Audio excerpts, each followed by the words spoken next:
eyes and see for yourself. Open your eyes and know for yourself.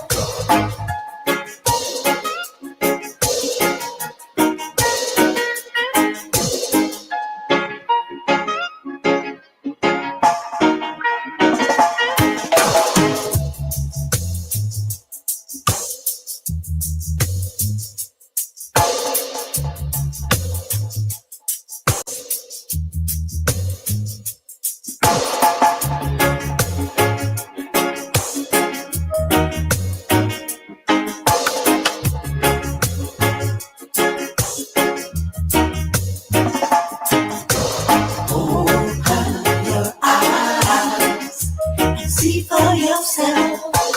Open your eyes and know for yourself. Open your eyes and see for yourself.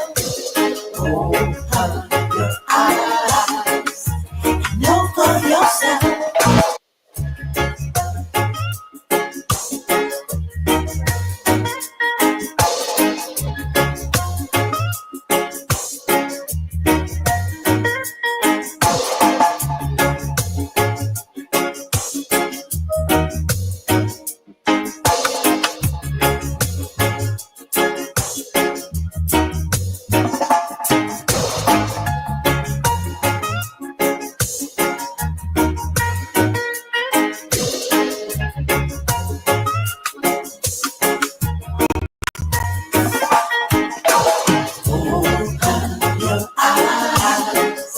See for yourself. Open your eyes and know for yourself. Greetings, everyone. Good to be with you on this pleasant, well, depending on where you are, could be an unpleasant Saturday afternoon. I think it's raining outside, so. But again, it's the Northeast, and it's that time of the year. Anything is possible. Again, good afternoon and welcome to Reason with Rattigan with yours truly, Will, the Rebel Rattigan. My people, can you hear me? Can you hear me? Sound too low. Can you hear me? Can you hear me? Can you hear me? Mic check. Hold on.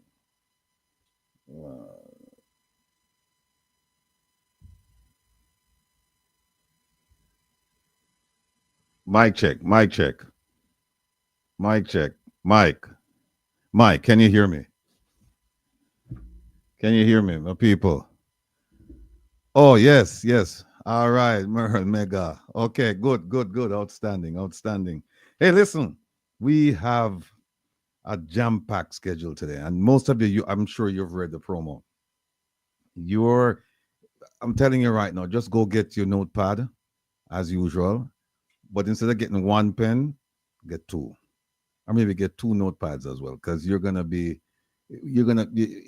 will be so much information thrown at you that I don't think you'll be able, loud in England, Rastaman, big up yourself, I don't think you'll be able to retain all of this. And as you know, when you come around here, this is all we do on a Saturday. We try to educate and elevate. As Malcolm said about education is the passport to the future, for tomorrow belongs to those who prepare for it today. So thanks for tuning in and get ready to be educated today. Website, kind of check out our website at ojldf.net and provide some feedback. Let me see what producer Joan, Kevin, you need to put up producer Joan thing schedule for me, because we can't work without that. With Kevin there. Kevin, where are you there?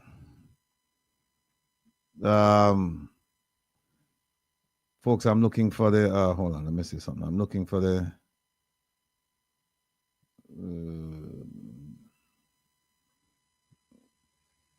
nope.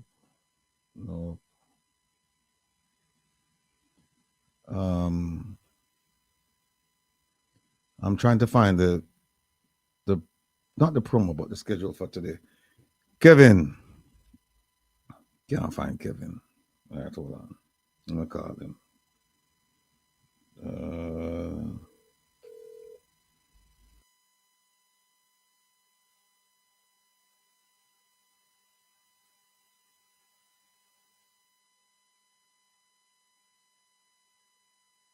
All right, folks, it's coming up.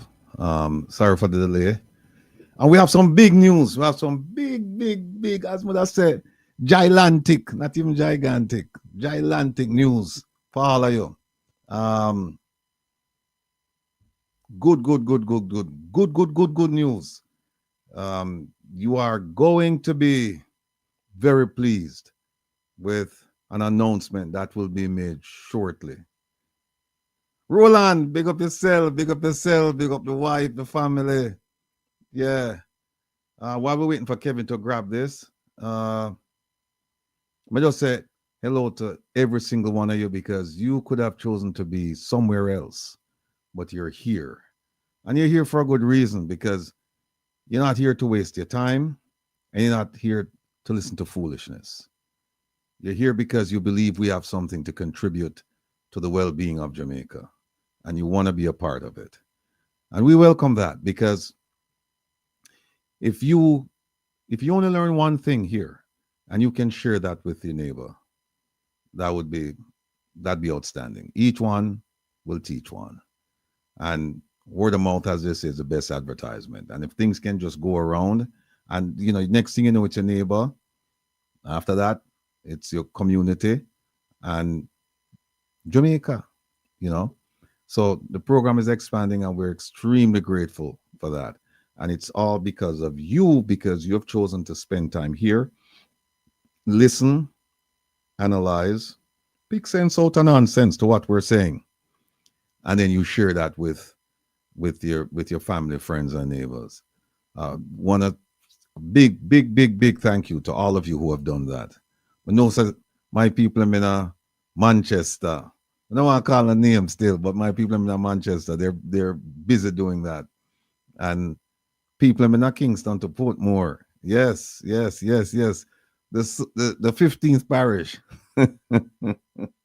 Not if we have our way around here, right? But just want to thank all of you for sharing the message, and continue to share the message. And we are going to provide you with as much information as we can. And we are not perfect. We are open to being fully corrected.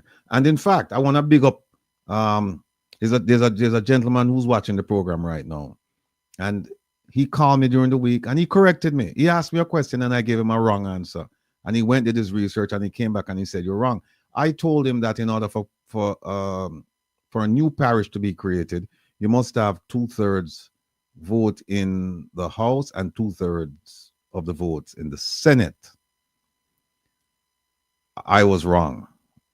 It's a majority, a simple majority. You don't need 2/3. It's not an entrenched provision in the Constitution, and it's not a deeply entrenched provision in the Constitution. Therefore, it doesn't require 2/3 of the votes in both houses, only a simple majority. So, sir, I stand fully corrected. And this is what we want. We want people to, when we say things, we don't even want you to accept it as gospel. We want you to challenge us.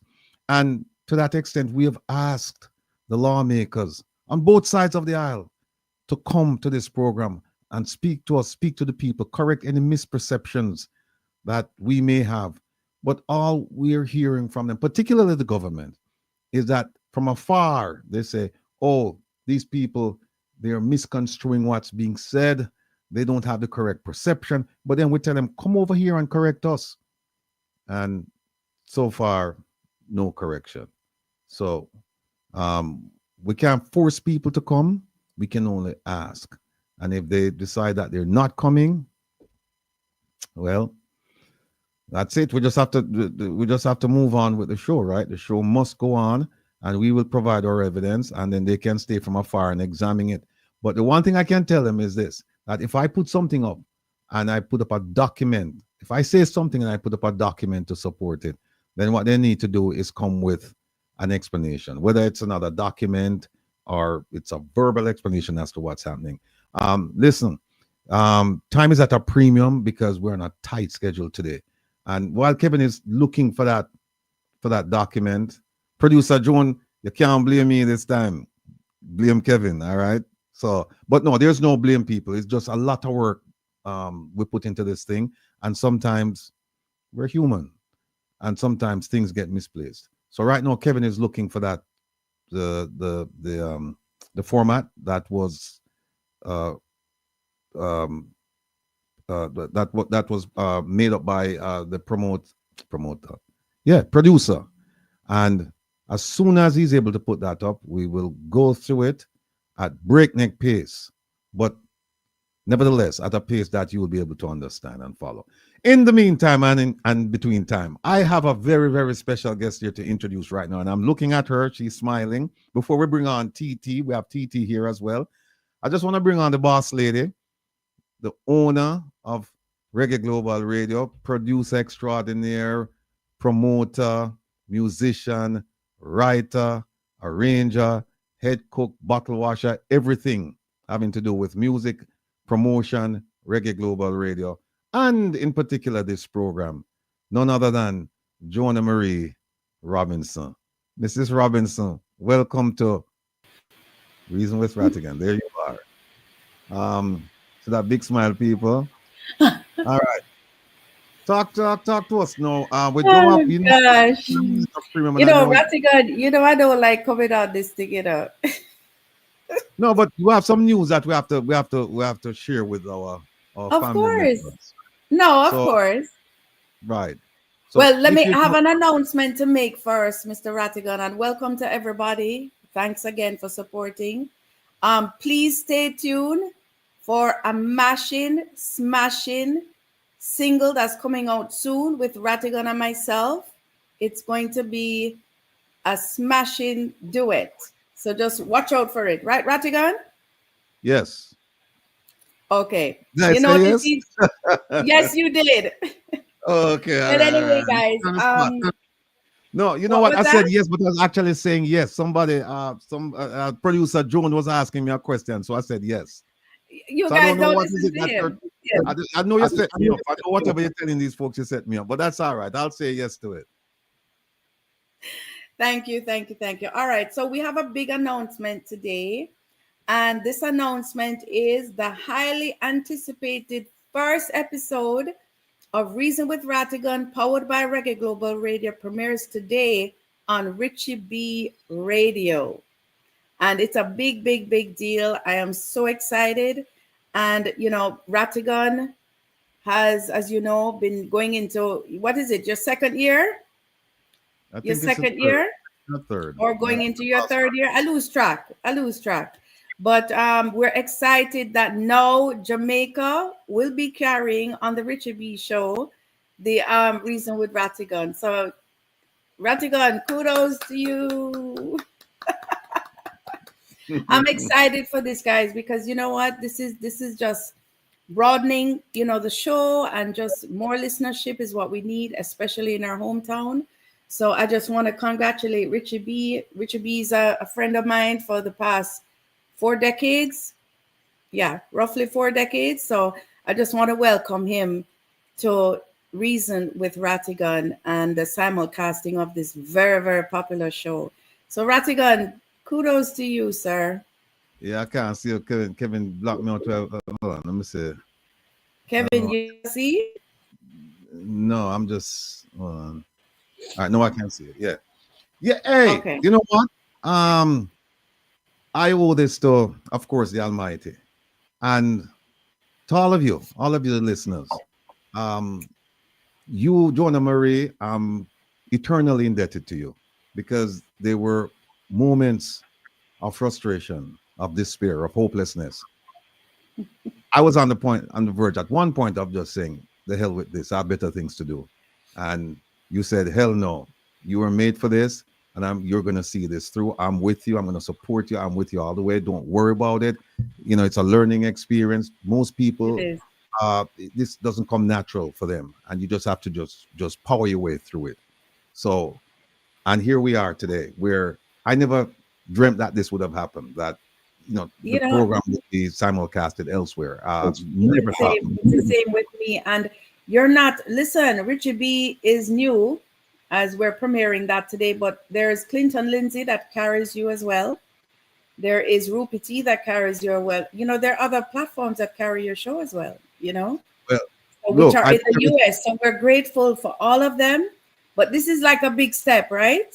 yes. It's a big step, right? Yeah, And we have more coming. We have more coming on board. I leave everything in your hand. Just say, like I just give me the mic and I will do the rest. I will do the research and I will provide to the public. But the other thing behind the scenes, like with YouTube and this and that and simulcasting and getting it in this market, that market, I leave it entirely up to you. As you know, I trust you 100%. So enough said. And same here. Is there anything else you want to say to this No, lovely I group? just want to tell everybody. There's one more thing. There's one more thing. What is Newsletter. Oh yes, can't forget that. So officially, we launched our first newsletter, which actually launched yesterday for the global base Reggae Global, the whole family, and I'm so excited about it. I'm excited about it. And also on the next release, which is going to be in 2 weeks, you're going to have all of the recaps of Reason with Rattigan as well on that next newsletter. So I'm excited. We have blasted this out to over 200,000 emails. And you guys, do me a favor, please register. Please register. It's very, very important. Just like how you subscribe to Reason with Rattigan, register on Reggae Global Radio. Very, very important, because that's how you'll be updated with all the information. And if you missed a show, it's going to be in there. All the recaps will be in there for Reason with Rattigan. So here we are, another step to making everybody aware, bringing awareness to this fantastic show that I endorse 100%. Boss lady, just want to say thank you for looking pretty. Thank you for making yourself available. I'm sorry, I'm trying to rock this. Yeah, you rock it right. You rock it right. And again, thank you for the support. Without which this wouldn't have been possible. No way, no how. So thanks again. Big up Fireball for me, you know. And can I do one more plug? Sure.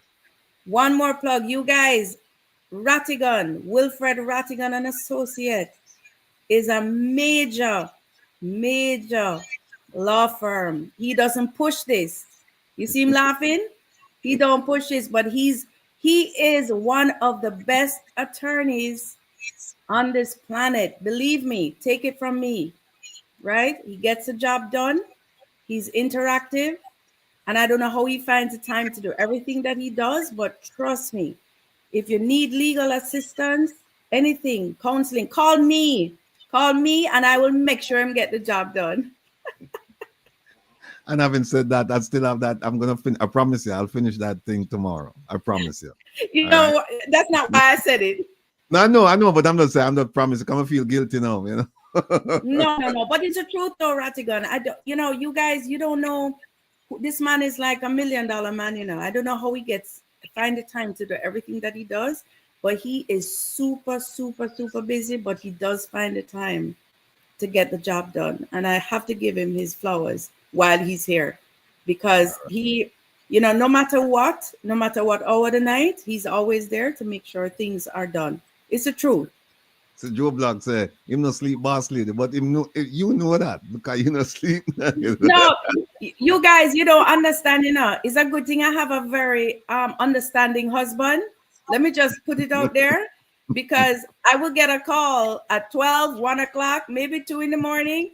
Hi, what's happening? What's happening, people? Are you awake? So I mean, this is like Rattigan. Rattigan is family to us. So Rattigan can call my house, my number, anytime of the day, no matter what. It's 2 o'clock in the morning, him know already. And you know, my phone locks off at 10 o'clock. It goes into a, what you call it now, a do not disturb. But you know, so I have to have Rattigan have in the list so that the do not disturb don't affect him, right? Right. So, much. All right. All right, boss lady, big up yourself. Talk to you later. Take care. Bye. All right, bye-bye. Yeah, Kevin Stu. So why me get the feature? Oh, go on. Hold on, let me put this up here. Oh, you know what? All right. Let me see. Yeah, folks, here it is. Producer Joan, here's your handiwork. All right. Reason with Rattigan, ba ba ba ba ba. All right. Now, here's the agenda for today.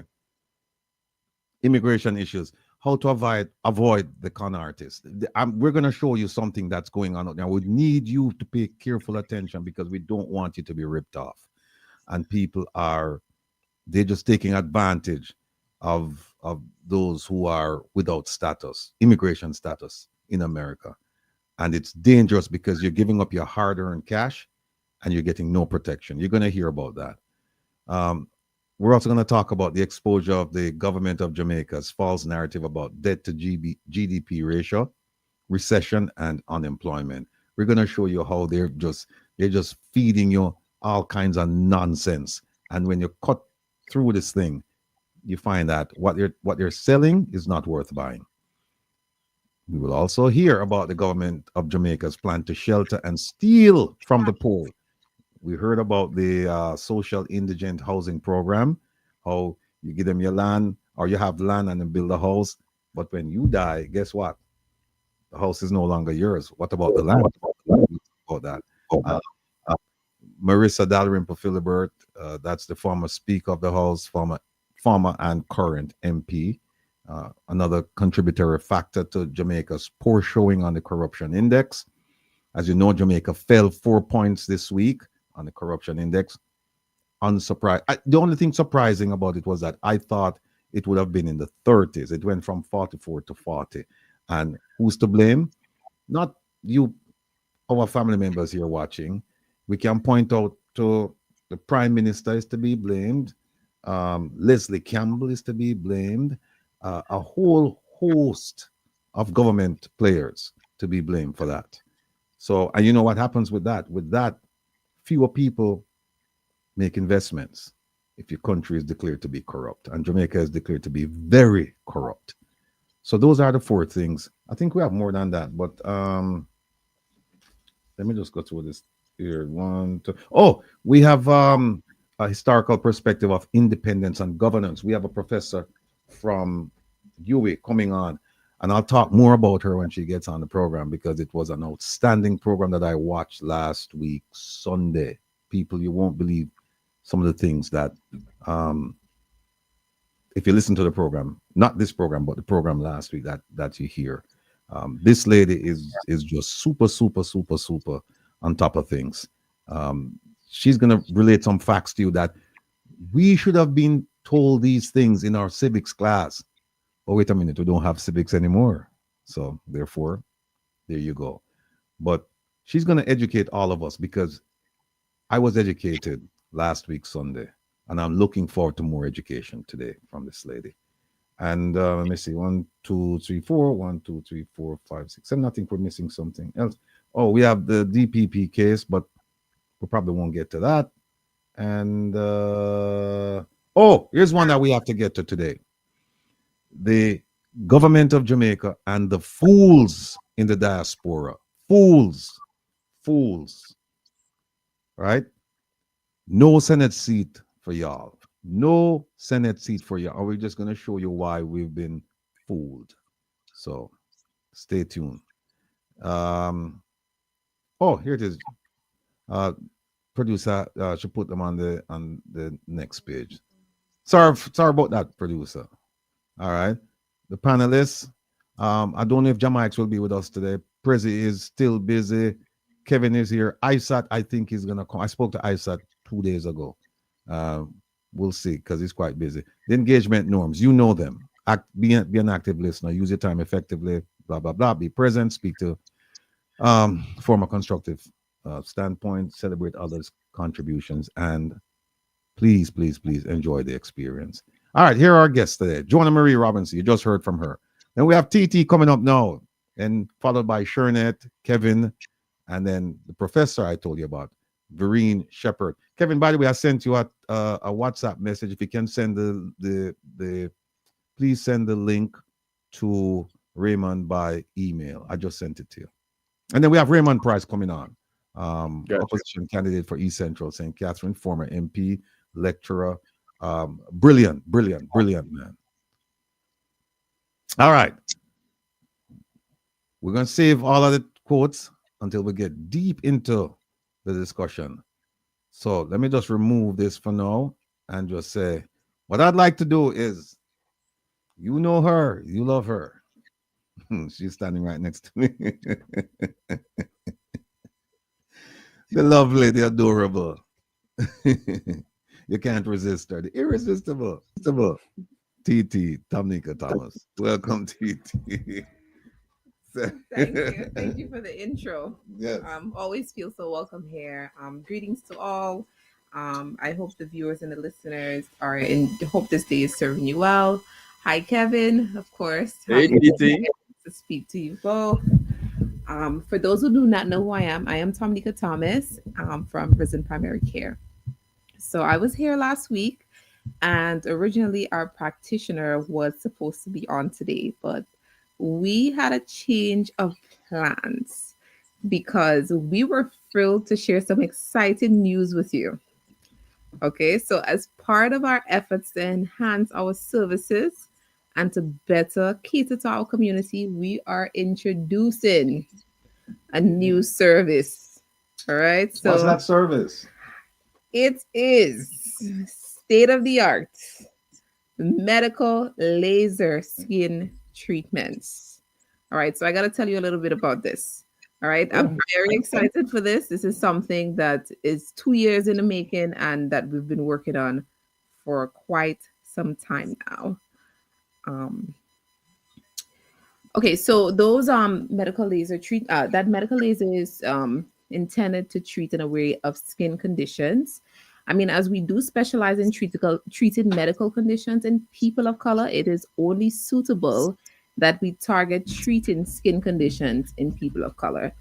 And why? Why, you may ask? That is because options or clinics that specialize in treating people of color are very limited, few and far in between. You go in and, you have some skin concerns, maybe you have some pigment or something going on, and you go in and you ask some questions because you have concerns, and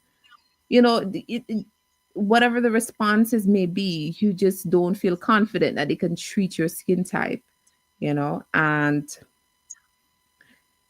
this is why we decided to do this, because there's also a demand for it in our patients that come in for other treatments. They mention one of the common concerns being like spider veins or any of those things, and they were asking about treatments for it for a while now, and then we said, okay, this is something that we're going to and cater to that service. Oh, somebody said up. All right, and so at Risen, the laser that we're going to be introducing, it is called Airlays. And what is Airlays? I mean, you can do your research on it, but let me explain to you what it is. It is the fastest and most effective laser to treat skin conditions in darker skin types. Those conditions include hyperpigmentation or post-inflammatory hyperpigmentation. Okay, so what that is if you have acne, or if you have ingrown hairs, or you have a wound that may appear on your skin, as people of color, as part of the wound healing, there's what it's called hyperpigmentation that occurs as the skin's response to healing, and that is because of the melanin in our skin. As a response to the wound healing, again, there's pigment that is created, and then you're left with a scar from whatever. If it was a pimple you had there, or if you had an ingrown hair there in the healing process, end up with a scar. That is what is hyperpigmentation or post-inflammatory hyperpigmentation. Also, that laser can also treat melasma, which melasma is those dark patches that can appear in your skin due to hormonal changes, frequently happening in women, but also some men as well. Any uneven skin tone or texture or large pores, that is also a treatment that what the laser can treat as well.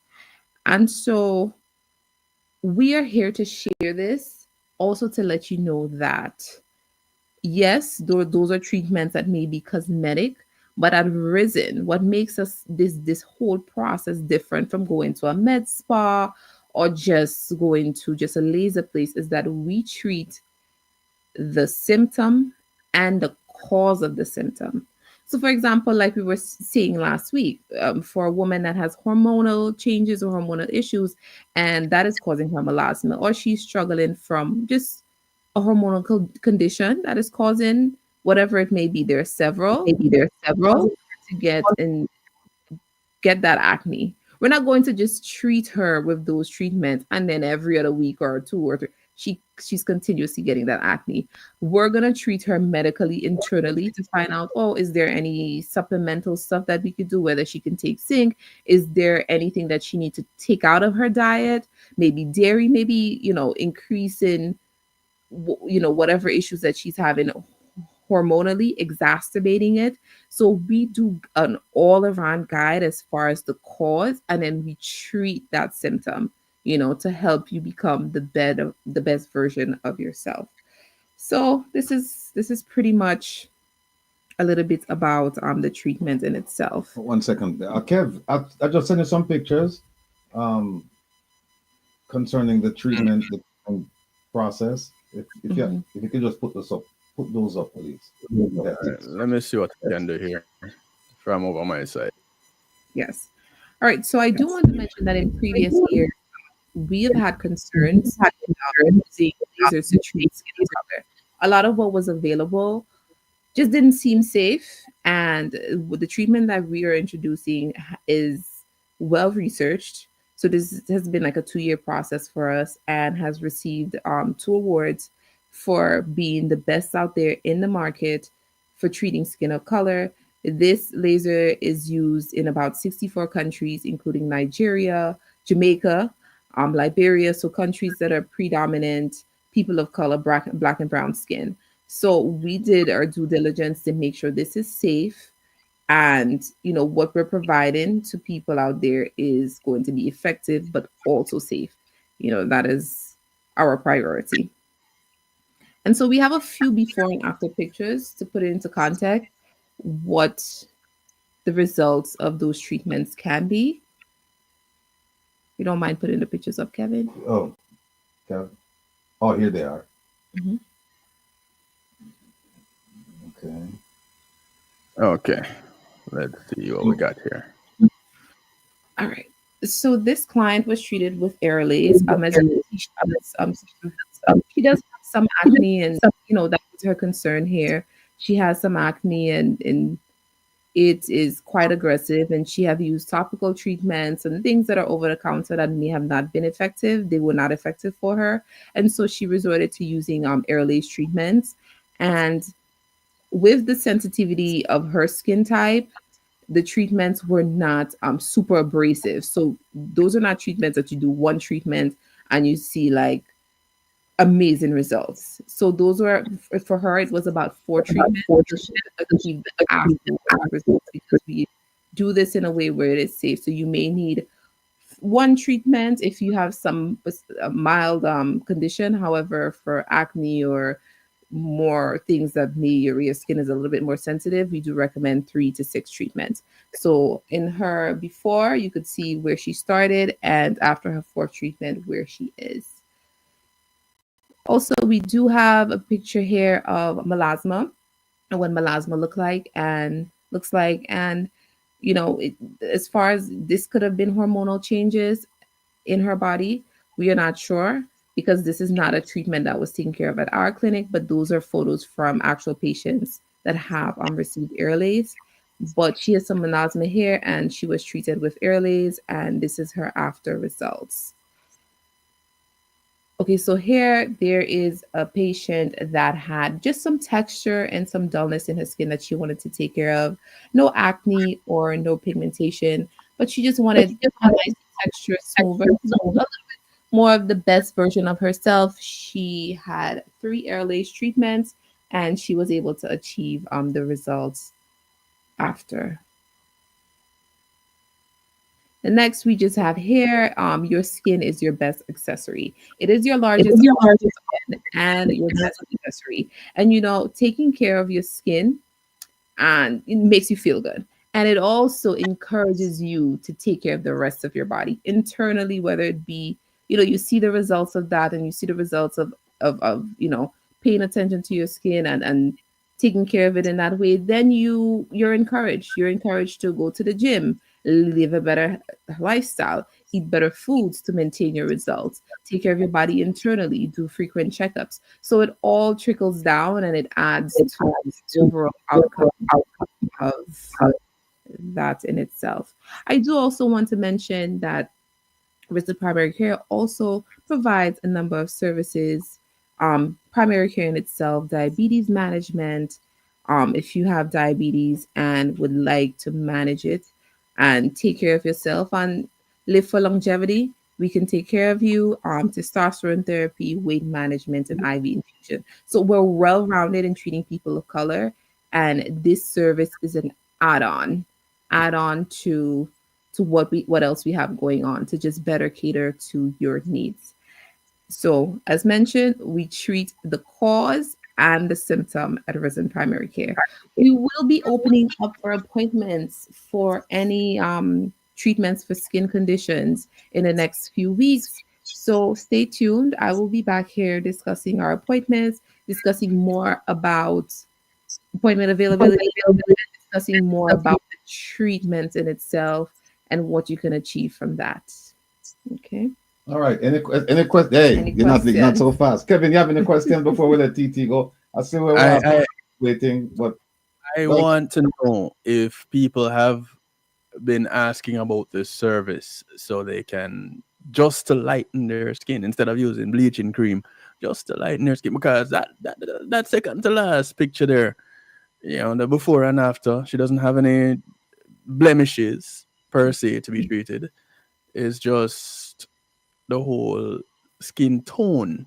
The after picture is a lighter tone. So are there people asking about this in replacement of bleaching? Okay, so we do not encourage skin bleaching.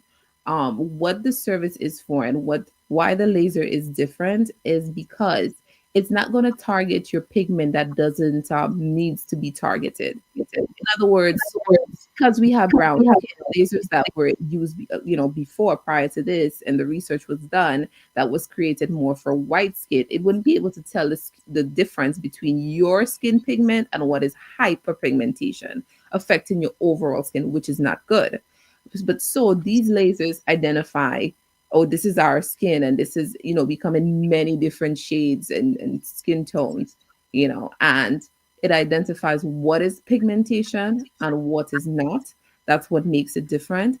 And so we're not providing services to lighten it, like as an alternative to skin bleaching. We're just simply, yes, the picture, it does appear lighter. Maybe it could be a lighten, but what we do want to highlight there is the texture, the textural difference as far as her pores, how she looks, and her texture afterwards. But our treatments are definitely not to replace skin bleaching in any way. All right. I see we're Elaine is more saying, so of an enhancement. I see where Elaine is saying 4 important questions were asked. Okay, let's see. Let me see. Elaine. Do your laser remove skin tag? Yes, it absolutely does. All right. With this new machine, these skin treatment removal, are they permanent, or does one have to continue doing follow-up? That is a good question. Okay, so if you're suffering from acne and we haven't found a way to reduce that acne, or you're not eating in a way that, and eventually you will probably get more acne. It will reduce the frequency, but later down the line, 2 months later or 3 months later, you may get an acne bump here or there. It won't be like the way it was when you initially started, but there may be some maintenance. With something like melasma, you can permanently get rid of the melasma because it is a spot that's developed over time. And once you're protecting your skin, hydrating your skin and whatnot, then it won't come back. So it really depends on the condition in itself. Some people have like acne that happens through your teenagers or whatnot, but there's also adult acne that people will get between the ages of 25 all the way into their 30s. And so something where you needing like, follow-up treatments or touch-ups to maintain your results. Hey, Sharon, big up yourself. Big up yourself. Let me see. I can't find the questions from Mr. Tavares was asking a question. No, I think he's Mr. Cora. He's saying, who's that beautiful lady? Does she have any vitamins can give away? Do you offer private and personal laser services? We do have IV treatments. So if you IV therapy, and so if you feel like you're deficient or you want a booster in the flu and cold season with influenza going around, we can give you a vitamin C booster. Goes directly into the bloodstream, so it's a little bit more effective sometimes than taking oral forms. So you can reach out to us if you need some sort of vitamin infusion. And Anna T said, Miss, most of these females are not interested in going to the gym. They're interested in, what's that? The BBL and fat producer injections. Let me see. I can't see any more questions. Do you have a dermatologist on site? We do not have a dermatologist on site, but we have been working with a dermatologist. We will have a laser technician. We do have a nurse practitioner. A practitioner of 20 years will be there as well, and the entire process is medically supervised. So we will have that. But we do work with dermatologists and skin of color experts to bring any of our services on board, and do work with a team of them as well. Whether they're on-site or off-site, we do work with them. They're asking for your contact details. Yes, we are Risen Primary Care, located at 3215 Avenue 8. Hold on a second. And it's Risen, it's not R-I-S-E-N, it's R-I-S-S-O-N. Correct. Yeah. Oh, there it is. OT just put it in. Yes. Go ahead. So Risen Primary Care, RISSON, Primary Care, and we are located at 3215 Avenue H, Suite 1P, and that is in Brooklyn, New York. Our phone number is 718-717-2278. Again, that is 718-717-2278. We are also on Instagram at Brooklyn Health Clinic or Risen Primary Care. You can find us on either one of those two names, and you'll be able to find our accounts. Feel free to comment or interact with us. Feel free to give us a call if you want to schedule a consultation or just want to ask questions. Feel free to give us a call. And the last question, I think we have, is Kevin here yet? Let's see. Kevin Grant. But the question is, do you treat persons who receive burns? Yes, we do treat persons who have received burns, and there's people that have like keloid scarring from maybe a fall or a cut or a scrape or something. We treat keloid scarring better sooner than later, because having the burn or the scar sit for a longer time, it takes longer to treat it. So sooner than later, yes, but we do treat burns. Do you have a location in Jamaica? I guess the question is, do you do like was it telemed? If you don't have a location. Okay, we do telehealth. For all of our other services, we can provide advice, but for those treatments, we're currently located here. We do have other partners that work with RLAs and other clinics that work with RLAs, and I do believe there is one in Jamaica, because this laser device is used in about 64 countries.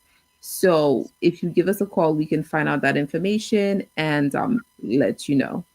They're asking for the location, if it's Midwood or Gravesend. It's about East Flatbush, near Junction area. Yeah, if you're familiar with Brooklyn, Flatbush it's a Junction. Yeah. Right, near Brooklyn College. Yes, near Brooklyn College. It's on Avenue H, on the corner of Avenue H and New York Avenue. So it's a block off of Flatbush Avenue. You can't miss it. All of the major transportation goes there. 41 bus, 215 trains. So it's accessible. All Let's right. see. What are you going to? Oh, somebody said, when am I going to change those rusty zinc fence by me? When you know what happened? Lots of people have these fences behind them, but I don't want to answer you now. I'll answer you when TT's done, because I want to spend TT's time with TT. So any more questions for TT? Let me see. Just got burned 1 week ago. Paula Naomi. Hey, Paula, maybe you should come and check out TT and the Risen Primary Care Center. Yes. So you can go ahead and give us a call. Currently, we are not open for appointments as yet, but we will be in the next few weeks. We were excited to introduce those upcoming services with you guys and hear your feedback and your questions. All right. All right. Somebody's megawatts $1 taxi go there. Yes, indeed. Yeah. TT, look, it's a pleasure. Yes.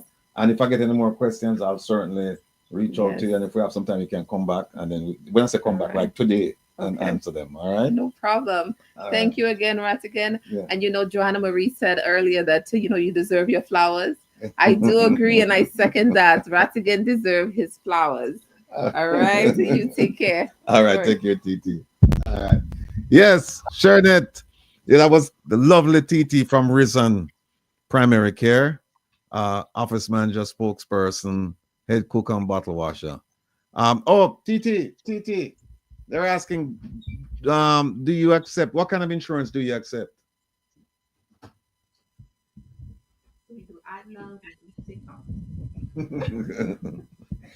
Hello there. I'm back. All right. Major insurances that we do accept, Aetna, we do Cigna, Blue Cross Blue Shields. There's a few others, but those are our top 3 right now. But if you give us a call, I'll have an entire list. So give Risen a call and we'll have an entire list of all the insurances that we do accept, and we'll be able to provide you with that information. If you're not sure of your if we take your insurance, just call, let us know which insurance you have. And also we have payment plan options. So we are flexible and able to work with everybody to provide the service that they need. Health first? Currently, we do not take health first. Okay. All right. Or DHMO? DHMO, I do not believe that we do. No, that one's a no Medicaid. Except no, we do not take Medicaid. Fortunately, the thing is, we used to take Medicaid, but Medicaid no longer covers some of the services. PPO, yes. HMO, yes. You take those? Yes. The HMO plan and PPO plans, we do $11.99. We do take $11.99. Hey. All right. So Frontline, you know what to call now. Yes, 718-717-2278. All right. Take care, Rattigan. All right. Thank you. All right. No worries. Yes, folks. Shernet, where are you? Again, that was the lovely TT from Risen Primary. Give her a call. Stop by. It costs you really nothing to go in and just get a consultation. It's your health, and therein lies wealth. Where Kevin there? Kevin gone, left me, and I don't see. I'm here. I just working on something in the background. Shernet was just here, and she take off on me, and Kevin. I don't see Kevin. The other Kevin. Let me find out where they are. Kevin Grant.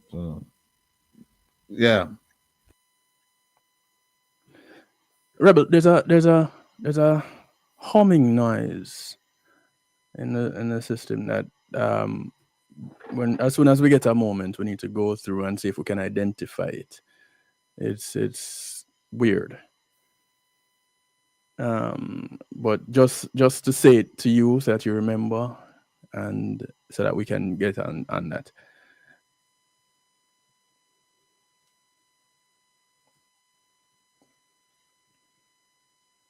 Yeah, don't try to find it now, because I know you. I think Shernet is here. Kevin is having some difficulty coming on. He said he's gonna. Let me just put on Shernet. Hey, up here, lovely woman. We have Ronia saying, here she is again. Lovely Shernet from last week and the week before, and from time immemorial. She's here again. Here's information with us. Now, all of you who are or feel you're affected by the recent announcement made by President Trump, you need to listen to this message. I cannot emphasize it enough, because there's a group of people, and it happens all over the world. They capitalize on people's fears, their desperation. Yes. And this immigration situation is no different. So if you know somebody who might be affected by this, who believe that they're affected, you need to listen to this message. Right? It won't be long. Here's Kevin Grant. Kevin, wait. No, just put on Kevin Grant. There he is. All right, folks, listen. Shernet, no, you all know Shernet, right? Now, Kevin, most of you, I don't think you know Kevin. No, Kevin is one of my associates. Kevin works with me, does a lot. In fact, Kevin was in court this week on a matter that I had. But he does his own thing as well. But he's with us. I want to introduce Kevin Grant and Shernet Mills to all of your family. And here's what we want to talk about. And I'll let Shernet go first because I have a letter that I'd like her to talk about, and then Kevin is gonna make some comments. And then we'll just go through the discussion. Kevin, hold on. Kevin, I think there's a lot of noise in your background. Yeah. So I'm going to just mute your sign for me, please. Yeah. So Shernet, if you could just go ahead and just talk to people, some of the things you're seeing as far as people just taking advantage of people who have no status in America. Oh yeah, because as you said, there are so many vulnerable people right now in this society, in America right now, based on immigration, and people are taking the chance to become more like the scammers for immigration at this point. That's what I call them, because I have people are being told that they can get a protection letter of protection. If you pay X amount of dollars, you can get a letter of protection. And that means ICE or immigration won't do anything to you. If you get stopped by immigration, you can just give ICE this document and then you will be all right, which is not true. If you have a prior deportation order and ICE stop you, they can just remove you immediately because there was already an order against you. If you don't have any documents and they stop you and they want to order deport you, you can request to have a judicial review and go to court. But there's no such thing as a letter of protection given by a lawyer that can stop ICE.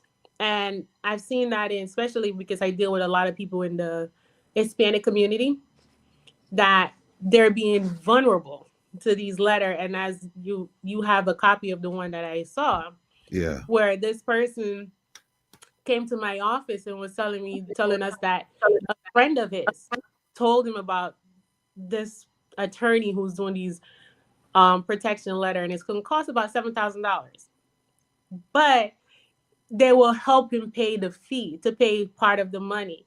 The person and the client end up paying $5,000 for this letter that you're about to show, which has so many grammatical errors.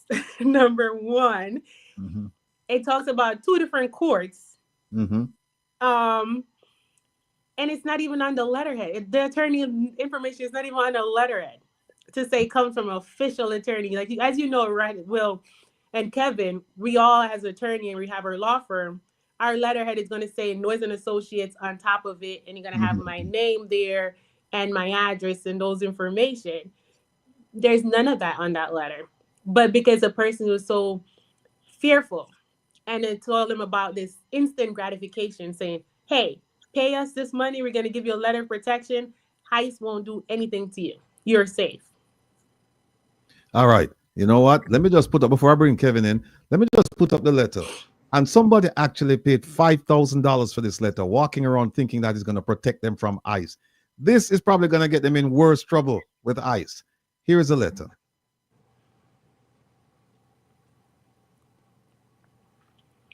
Now, as Shernet said, no letterhead. So we don't know where it's coming from, but there's a file, and you don't say file case. It's usually case number or file right, number. docket number. Yeah, it doesn't have a file case. Right, they don't have a file case number. So right away, that just tells you that this is a problem, right? Then, hold on one second. Let me get rid of this. Okay. Then look at what it says. It says, to whom this may regard. Normally say to whom this may concern, not regard. Nobody is concerned. Yeah, this letter to state that my client, blah, blah, blah, is currently under immigration court case and is pending response in the judicial district of Fairfield County. Huge problem right there in that first paragraph. because they're saying that it's an immigration court case and it's in the judicial district of Fairfield County. This is nonsense. If he's approved, I-129F petition will fall into place effectively February 20, 2025, which is we're not there yet. What's I-29F? That's for the fiance visa. Oh, you're right, fiance visa. And that means the person is outside of the country, not even Right. in the For US. fiance visa, as you know, you cannot apply. If both parties are in the US, you can't apply for it. Yeah. You're gonna need to get married. Right. Person, No, but if it's approved, it just say if the person, as if the person is here, so if it's approved, he falls into this effectively. It has to be the person who would have to be already outside of the country, right, waiting to come in. Right, because one of the requirements is that the party who's being sponsored, so to speak, must be outside the country. You can't be in here. You can't. Both of you can't live in America and you file for a fiance visa. It doesn't work. It doesn't work that way. No. Yeah, so it's nonsense. And they said this document is to clarify to any government official that is bided by docket in the Fairfield County Judicial Court and cannot be apprehended under any circumstances. People, this is nonsense. This is complete nonsense. But the thing about it, though, well, that paragraph, that sentence right there, just told them that this person's a criminal. It's done some type of criminal act because you're in judicial district at a court date. Like judicial district is either marriage, civil, or criminal cases. So you're pretty much telling that this person either committed some criminal act and they're in court. And then you say, but you cannot apprehend them under any circumstances. This is foolishness. And look at that. Look at this. Look at this. His representative, now he's talking about his client. His client's representative will be accompanying me on February 17th for the final hearing taking place at 10 a.m. for the final response, February 17th. Now, it's going to fall into place February 20.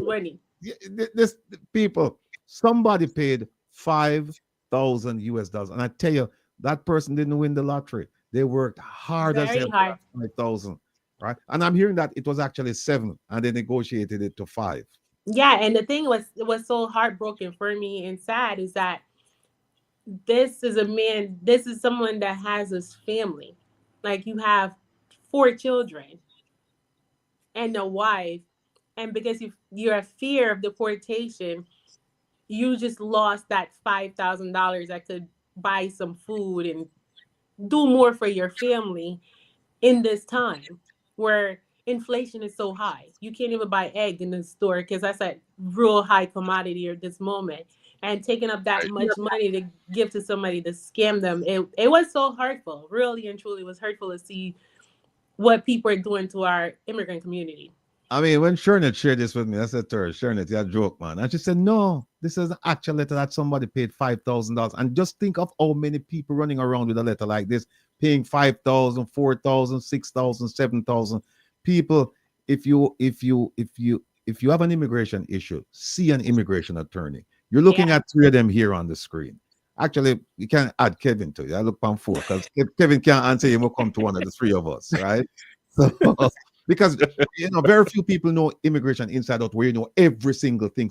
A lot of things you have to do a research, all right? But we work in that area. So you have 3 trained attorneys sitting here who work immigration matters, and you have Kevin here as an advisor, a paralegal. Not to make fun of it, but the fact is that you cannot afford to go out and spend your hard-earned cash on nonsense like what we just showed you. There is no such thing as a protection letter. No such thing. Anybody tell you that they're going to give you a protection letter against ICE or any law? In fact, this one says against any law enforcement. Yeah, it's a scam, people. You know what, Kevin? Tell me now, what are you seeing? Because you and I were talking, you said, yeah, you're seeing this and you're seeing some other things as well. Talk to our family members and tell them what's going on. Yes, just to piggyback off what Shernet was saying. Is everyone hearing me well? Yeah. Okay, just to piggyback off what Shernet is saying, there's a lot of fear. There's a lot of misinformation.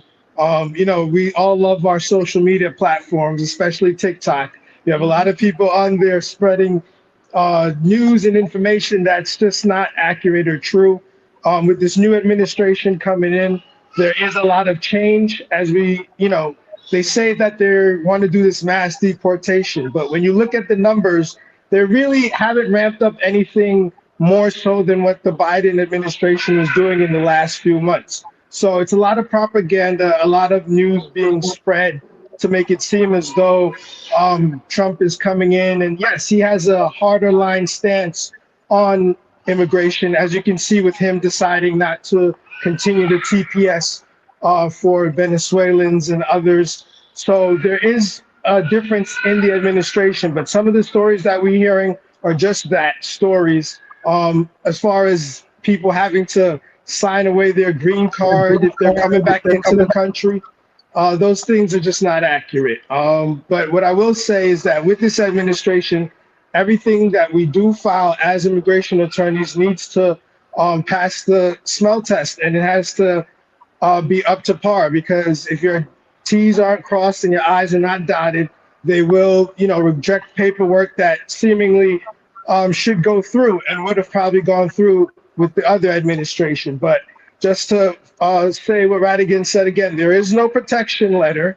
What you can do, and what I have been telling clients to do, is walk around with a copy of their receipt notice if they have something pending with USCIS. Also with EOIR, you can go and look up the cases on your phone as well, but online. You can print that out and it can show that you have a pending hearing regards to your immigration matter. And those are the things that would probably serve you best if approached by ICE. But once again, there's no need to speak to ICE. There's no need to let them into your home. The only thing you need to do is tell them your name. You don't need to get into any more conversations about your immigration status. But I will say, do have your receipt notice, do have some documentation to show that you have something pending with USCIS or EOIR. Yeah, and folks, EOIR, that's immigration court. And just so people understand, there are two aspects to immigration, at least two aspects. Because when some people think that because they're in immigration court, it's part of Homeland Security, it's not. It's Department of Justice.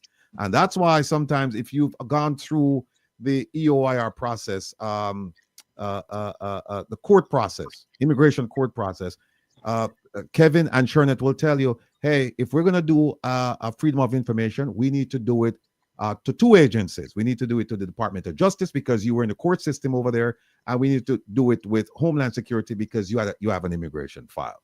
So, but Kevin, what else? You were telling me about some of the things that people are that you're seeing. Well, people are just the misinformation. There's some people now that are in shelters that feel that they're no longer safe in the shelters. I know that our current mayor here in New York is going through some things, and because of that, it might, have him work hand in hand with the current administration as far as immigration is concerned. But until then, you are safe in these institutions, in these spaces. Just be cognizant and aware of your surroundings. Don't go places where you feel like you'll be targeted, and just really seek sound advice and counsel, because you cannot pay attention to everything that comes across your feed on your various social media platforms. All right, Ernest, talk to us. Like Kevin said, you just have to be careful. You just have to make sure that you don't give out more than you are required to do, which is just, identify yourself, your name. You don't have No, to. that is true. Yeah, that is definitely true. There's so much misinformation on the news.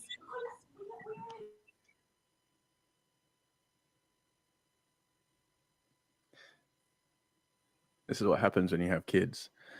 Yeah, I know. That's what happens when you're working from home, right? Because it's snowing outside, so they all coming in making noise. I have to move away. Sorry about that. But yeah, there's so much misinformation, because I had people sharing this AI video where it's also, again, in Spanish and everything, telling them that, oh, Trump signed an executive order, mass deportation is canceled. You can come out of hiding. You can do this. You don't have to fear anything. You don't have to do anything. It's all over. It's done. And someone sent it to our office and said, "Is this true?" And like they wanted us to say it's true so they can feel like they're safe and protected. I'm like, no, this is just another misinformation that is being spread. Um, and as the same thing where again we go back to where I seen several videos where they say, "Oh, if you travel on a green card, it's gonna be taken away. Don't sign anything." That's part of it is true, but not the whole thing is they didn't give you the whole information. Is that if you spend more than a year outside of the US and you didn't ask for a re-entry permit, yes, you can get, they're going to ask you to sign the paper of getting like, well, you spend 2 years out of the country. You don't really need the green card because the green card is for you to be a permanent resident in the United States. If you're spending more time outside of the US than in the US, then you don't really need a green card. You need a tourist visa. Right. And they will just switch out your residency for a B1, B2 visitor visa because that's what you really need. So it's like people just need to be educated. And as Kevin said, don't fall for the trap because there's so much. There's so many TikTok attorneys and community attorneys out there nowadays that it's like because somebody know how to fill out an immigration form, they feel like they know everything. And one misinformation, wrong information can cost you down the line of so much more headaches. So it's like if you're gonna pay somebody, make sure it's really an attorney you're paying, not somebody who said, "Oh, I know how to fill out paperwork." Mm-hmm. Because if you be too cheap, it may cost you a lot more down the line. Right. Right. Kevin, people are asking what's the name of your law firm? Where can they contact you? Okay, well, Rattigan, I'm working with you on these things. So as long as they get to you, they can get to me. All right, folks. So reach out to me if you want to reach out, if you want to get to Kevin. And then Shernet, give them your office number again, please, and your location. So my office is in Stratford, Connecticut. But with immigration, as you know, I can do it in all 50 states. So my office number is 203-572-6748. So that's 203-572-6748. All right. Before we go, I'd like you to just give out some words of comfort, if you can, to people who have issues with their status and they're worried and and I know you mentioned some things already, but if you can just kind of encapsulate it so that people can walk away today saying that, okay, I heard some things from Kevin, I heard some things from Shernet, and I feel much better now. I don't have to listen to this nonsense that my neighbor or my coworker, or my grandma, my aunt or my friend is telling me. What piece of advice would you give them? Let me start with you, Kevin. I would just say to take your time. We all don't know the answers right now. We are in a state of transition. Like I said, we do know this administration. We know their stance on immigration and what they would like to do. But at the end of the day, we are a republic. He is not a dictator. He is not a king. There are checks and balances. A lot of the things that he's signed as far as executive orders and things that he wants to get accomplished, we're not even sure if he can do, and neither is he. So it's all going to really get played out in these courts over the next few months. The past administration would ask permission, and Trump's not doing that. His administration is going forward and then later, asking for forgiveness if he's wrong or if it's something he can't do.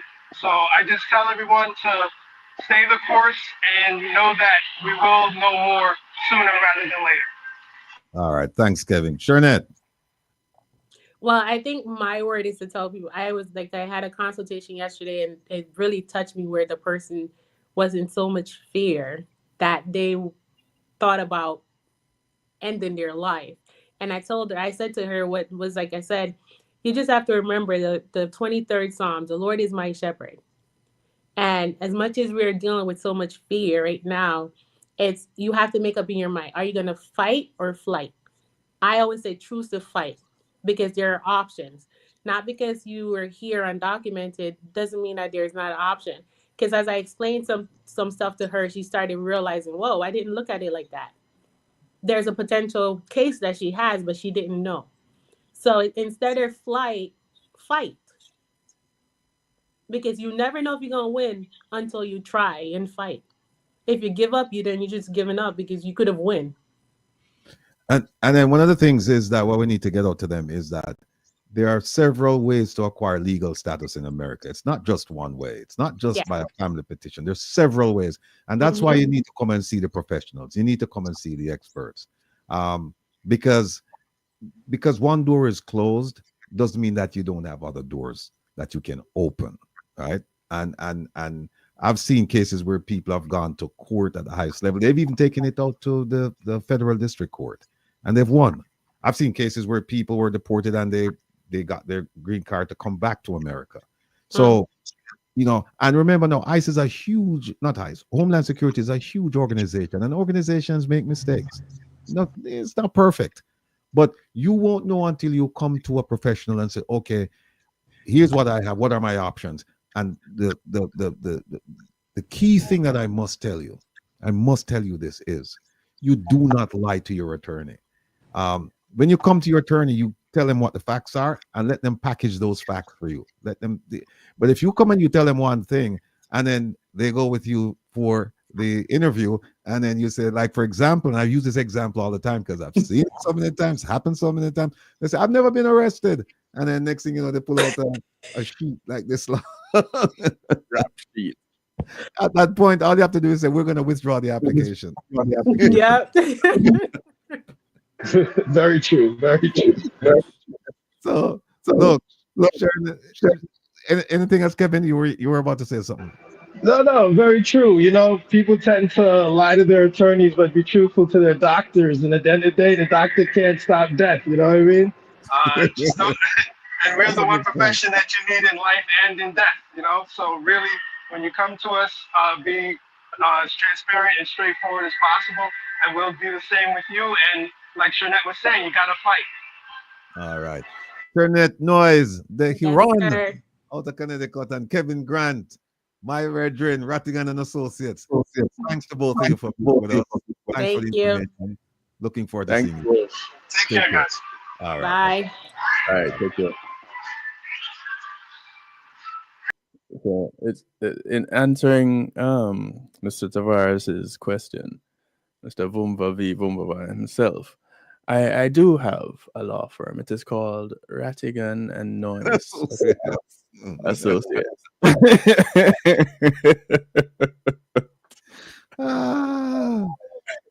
All right, folks, listen. Right on cue.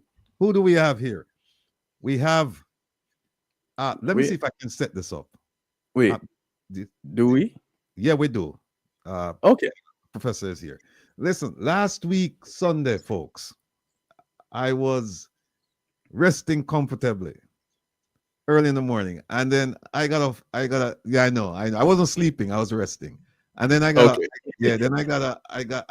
a message from none other than Mr. Vumva V. He tracks news out of Jamaica like it's going out of style.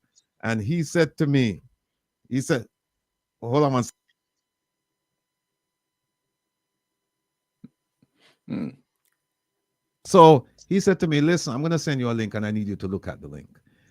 And I opened the link and it was Kabu. I don't know how many of you have ever heard of her. Brilliant journalist. She's on IRI FM.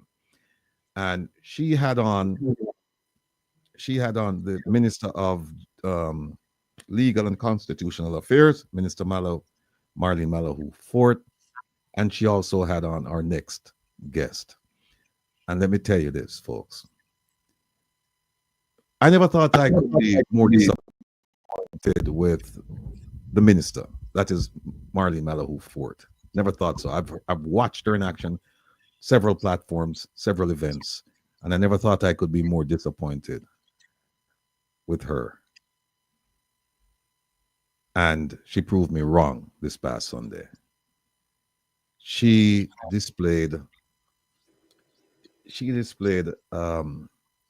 no sense of the issues facing the Jamaican people concerning the constitutional reform process.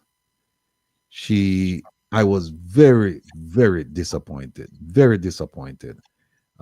There were some questions asked, questions I felt that the answer should have been at her fingertips after more than 2 years, I believe, in this position. And the answers were not forthcoming.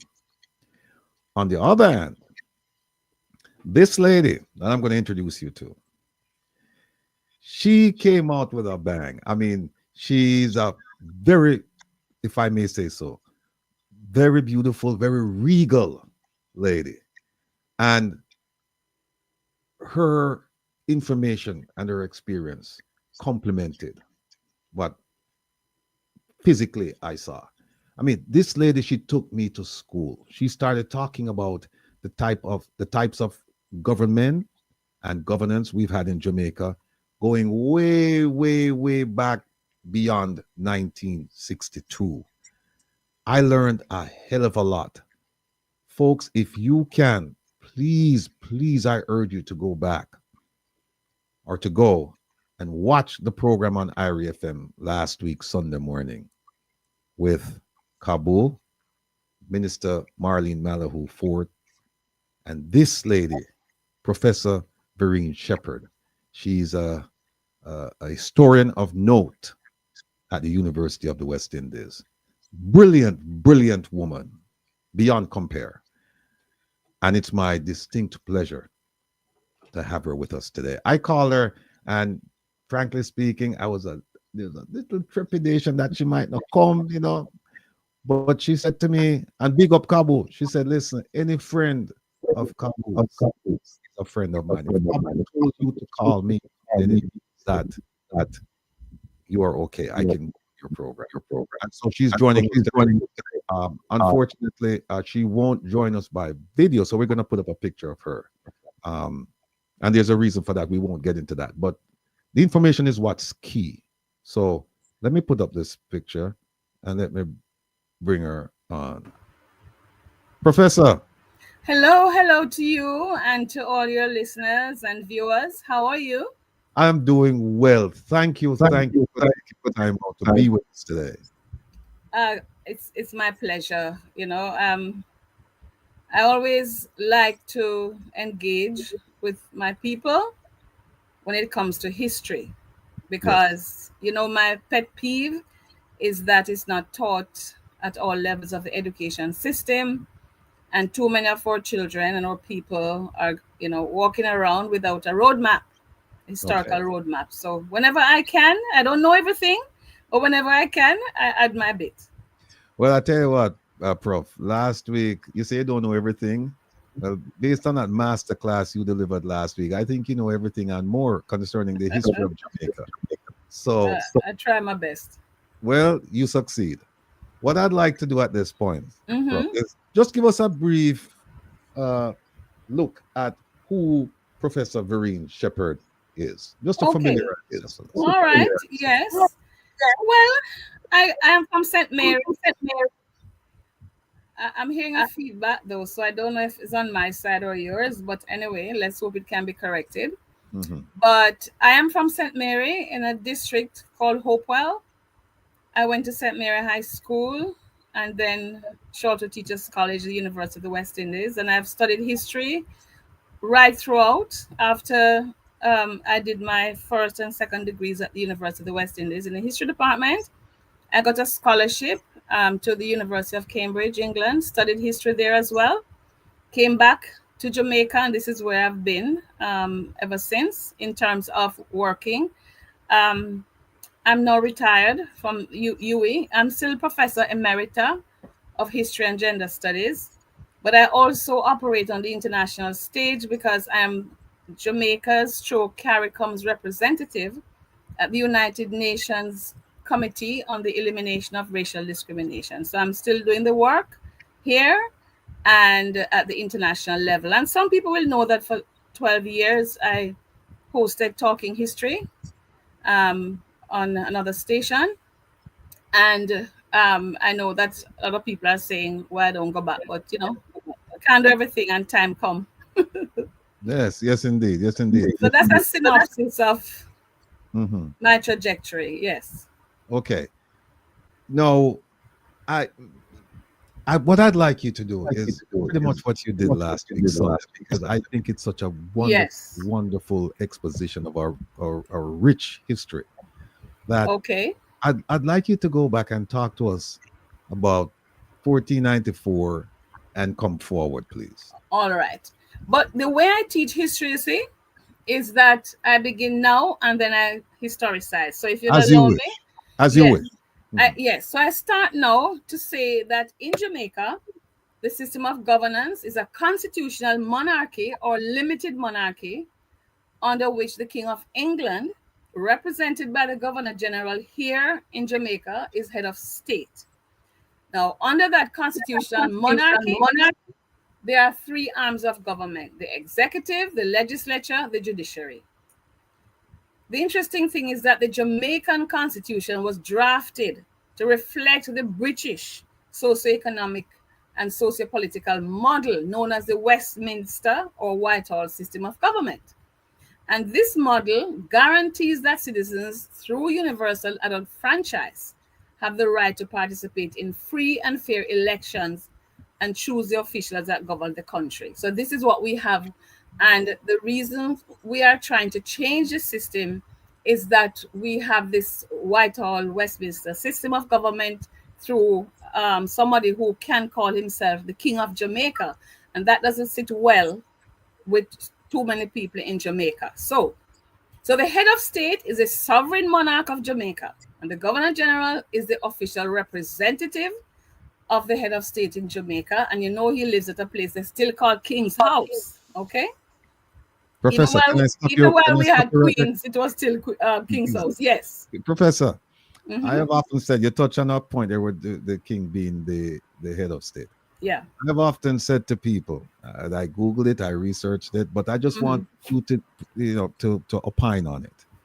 Is there a king of Jamaica?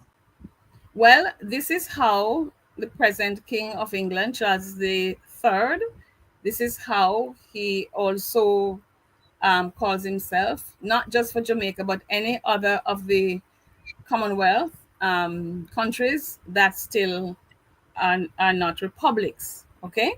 So he wouldn't be the king of Barbados or Trinidad and Tobago or Dominica, so Barbados, Dominica, Trinidad and Tobago, Haiti, they're all republics, right? We haven't reached there yet. So we still have, and we have been through several, maybe 15 kings and queens of Jamaica because we haven't changed yet. And from the beginning of the conquest in 1655, we have had a king or queen. I will tell you who those were in a while. Okay. But I just want to say that while we got independence in 1962, we didn't go all the way. We went through self-government and so on and to independence. But the way the constitutional monarchy is still with us, and that is the basis of the move towards republic, because you wouldn't have a king. You'd have, well, I know that there's a debate about how whoever we will have will be elected, but I'm not getting into that. So the head of state, as I said, is the sovereign monarch of Jamaica. It doesn't sit well with me because I have to get visa to go to the country that is supposed to have our head of state, and I don't see how that can make any sense. And it's expensive, and even when you reach there at the border, the immigration, it's not such a nice experience. So I really hope, I mean, that won't change. We'll still have to get visa because, but at least we'll feel a little bit more, we'll have a little bit more self-respect. Now, so the history of the monarchy goes back way, way back, right? And by the way, it wasn't the English / British who provided the first king or queen of Jamaica. Remember that the Spanish were conquered this country, brutalized the indigenous people, the Taino people, and they established a monarchy. So we first had a Spanish monarchy because Queen Isabella and King Ferdinand, they backed this conquest mission, of Columbus. And so we know what happened. So the monarchical rule was here with the Spanish monarchy, with the local rule overseen by a governor. And in 1509, for example, the Spanish governor was Juan de Esquivel. That was a Spanish governor. So in terms of the British now, their sovereignty over the indigenous peoples and later the inhabitants of Jamaica, African people, date back to 1655, when a British expedition under Admiral Sir William Penn, everybody go to school and learn about Penn and Venables, right? So under Admiral Sir William Penn and General Robert Venables, sponsored by Oliver Cromwell during the time England was a republic. So that's kind of interesting, because they had beheaded the king, Charles I. And so that period had no king. And it was Oliver Cromwell, who was Lord Protector of England, who then sponsored this or directed this invasion of Jamaica. So they, of course, took over the island defeated the Spanish, took over the island, installed a British military governor, because it had to be military at first, because the Taino and the Maroons wouldn't have it. So there was great resistance to these people coming in. And the fighting continued until settled by 1670 by the Treaty of Madrid. So it was not until 1670 that the Spanish recognized British claims to Jamaica. And then now we came under the rule of Charles II. And, successive British governors or lieutenant governors were appointed. So all these people are sent out. They're not appointing anybody locally, right? So Henry Morgan, for example, people would know the name. He was a buccaneer turned politician. And he was knighted by King Charles II of England and appointed lieutenant governor of Jamaica. So how did they govern Jamaica now that the English are here? So they had a House of Assembly. And those who know Spanish Town would know that the first House of Assembly met out in Spanish Town. That was the capital. And the governor's, the king's house was also, it's in ruins now. I think it's only the facade that's there now. So this system of government was called the Old Representative System of Government. And that means it had the governor, who was sent out from England by the monarch. You have the Legislative Council, and you have the House of Assembly. So the upper house now was what you call the Legislative Council. They approved recommendations that came up from the House of Assembly, or the lower house. And it was supposed to be an elected system, but it was very limited. In those days, you had to have property, and good property also, to be able to be elected under a limited franchise to the House of Assembly. So this is how we were governed in the first years of the capture by the British. And it wasn't until after the Morant Bay War in 1865 that, the government changed. But before I get to that, I really would like to tell you the 15 monarchs who ruled this country. Because people think, the first, it was Queen Elizabeth I who was, the queen that they know. And now, of course, Charles III. But I tell you, Queen Elizabeth I ruled England from 1558 to 1603. And she was the last monarch of what they call the Tudor period. That is, the monarchs came from Wales, okay? And she sponsored Hawkins. Again, if you studied history at school, you'd hear about John Hawkins. And so you see how early they were taking part in the trafficking in enslaved people, in African people. This is now Hawkins being sponsored by a member of the royal family to take African people. They didn't send them to the British colonized Caribbean. Those went to the Spanish Caribbean because chattel enslavement had not yet been consolidated in Jamaica. So Queen Elizabeth ruled from 1558 to 1603. and sponsored Hawkins to go to the Spanish Caribbean with enslaved Africans. Then we had James the First and of England. He was also James the Sixth of Scotland.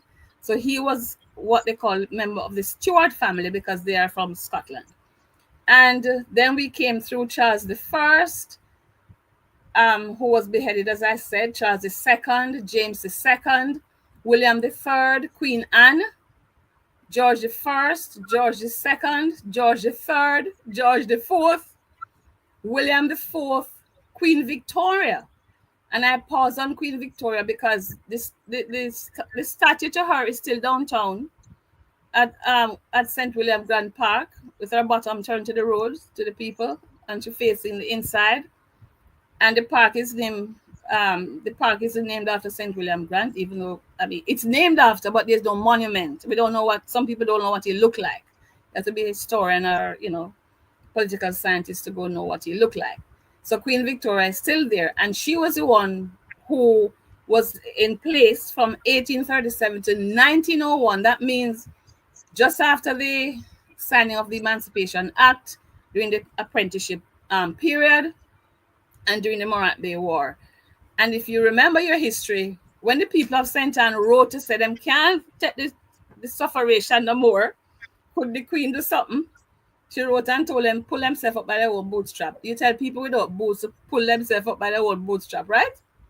And then you had now, after Queen Victoria, Edward the Seventh, Edward the Fifth, Edward the Eighth, George the Sixth, Elizabeth, and then we come to the one that most people know, Elizabeth II, 1952 to 2022, and she was descended from the royal house of the Stuarts, the Scottish people.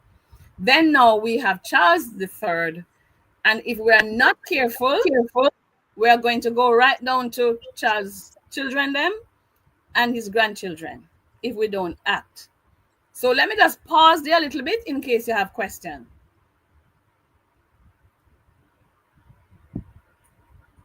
Yeah, 1 second. So what you've given us the understanding of is that Jamaica has always been colonized. Yes. Apart from the time when the indigenous people were in charge. Okay. And even after 1962, when we claimed independence, yes, that we weren't really independent because we still had a king of Jamaica, a queen of Jamaica at that time. Right? And now we have a king of Jamaica. And your point is that, look, I don't feel comfortable with this situation. And you can also add to the fact that if you're the king of Jamaica, why is it that I have to pay and get a visa to come to visit my king in England? And right? To make matters worse, they don't have to there's no reciprocity, which is what I don't like either. I would feel a little better if they had to also pay plenty pound to come here. Why won't we do that? Well, I tell you what, now that we'll pass with some questions, I see a bunch of questions now in the chat. One of them is Sharon Pearson is asking, is this history taught in Jamaican schools to the best of your knowledge? To the best of my knowledge, if you choose to do history at the CSEC level, you might get some of this. But below that, they get a general history of Jamaica, but I'm not sure how much of this they would know. Maybe in outline, but not details. And remember, beyond third form or grade 9, if you don't choose to do history, all of this is lost to you. Well, it's been said that if you don't know where you came from, you certainly won't have a clue as to where you're going. Well, Marcus Garvey tell us that, and also we know that if you have no roadmap, you're going to get lost. And I see it every day as I listen to speeches and I listen to opinions, and I'm saying our history is not known, because if we knew, we wouldn't say certain things. For example, and I don't know. Let me hear another question before I give you this example, which I think is really important for people to know. the point is that, let me just add to the point that if you don't know where you're going, if you don't know where you're from, you don't know where you're going. You get lost. You know, Yeah. the GPS. You know, the Right. historical GPS. Right. So now with this constitutional reform, where Yeah. most people, the things that you're saying right now, I can assure you, and I'm not telling you, but I'm willing to wager that most people are hearing this for the very first time. Well, How can you go into the future not knowing the past? well, there are books, you know, that you can buy to try to get some of this history for your children, especially those who have little kids who might never ever get access, to this. And I know there's a history of Jamaica. I know at the CSEC level, you have my own books, and the books by Professor Hilary Beckles. We are two of the historians in the region. Liberty's Lost and Freedom's Won. Those are the two volume that I could point people to get some of this access to some of this, you know. But we have to lobby, and you know, the Orlando Patterson report on education, if you remember that commission, he made one of his recommendations is compulsory history education. But I don't know how many of the recommendations have been put into place so far. But that's one of his recommendations, you know.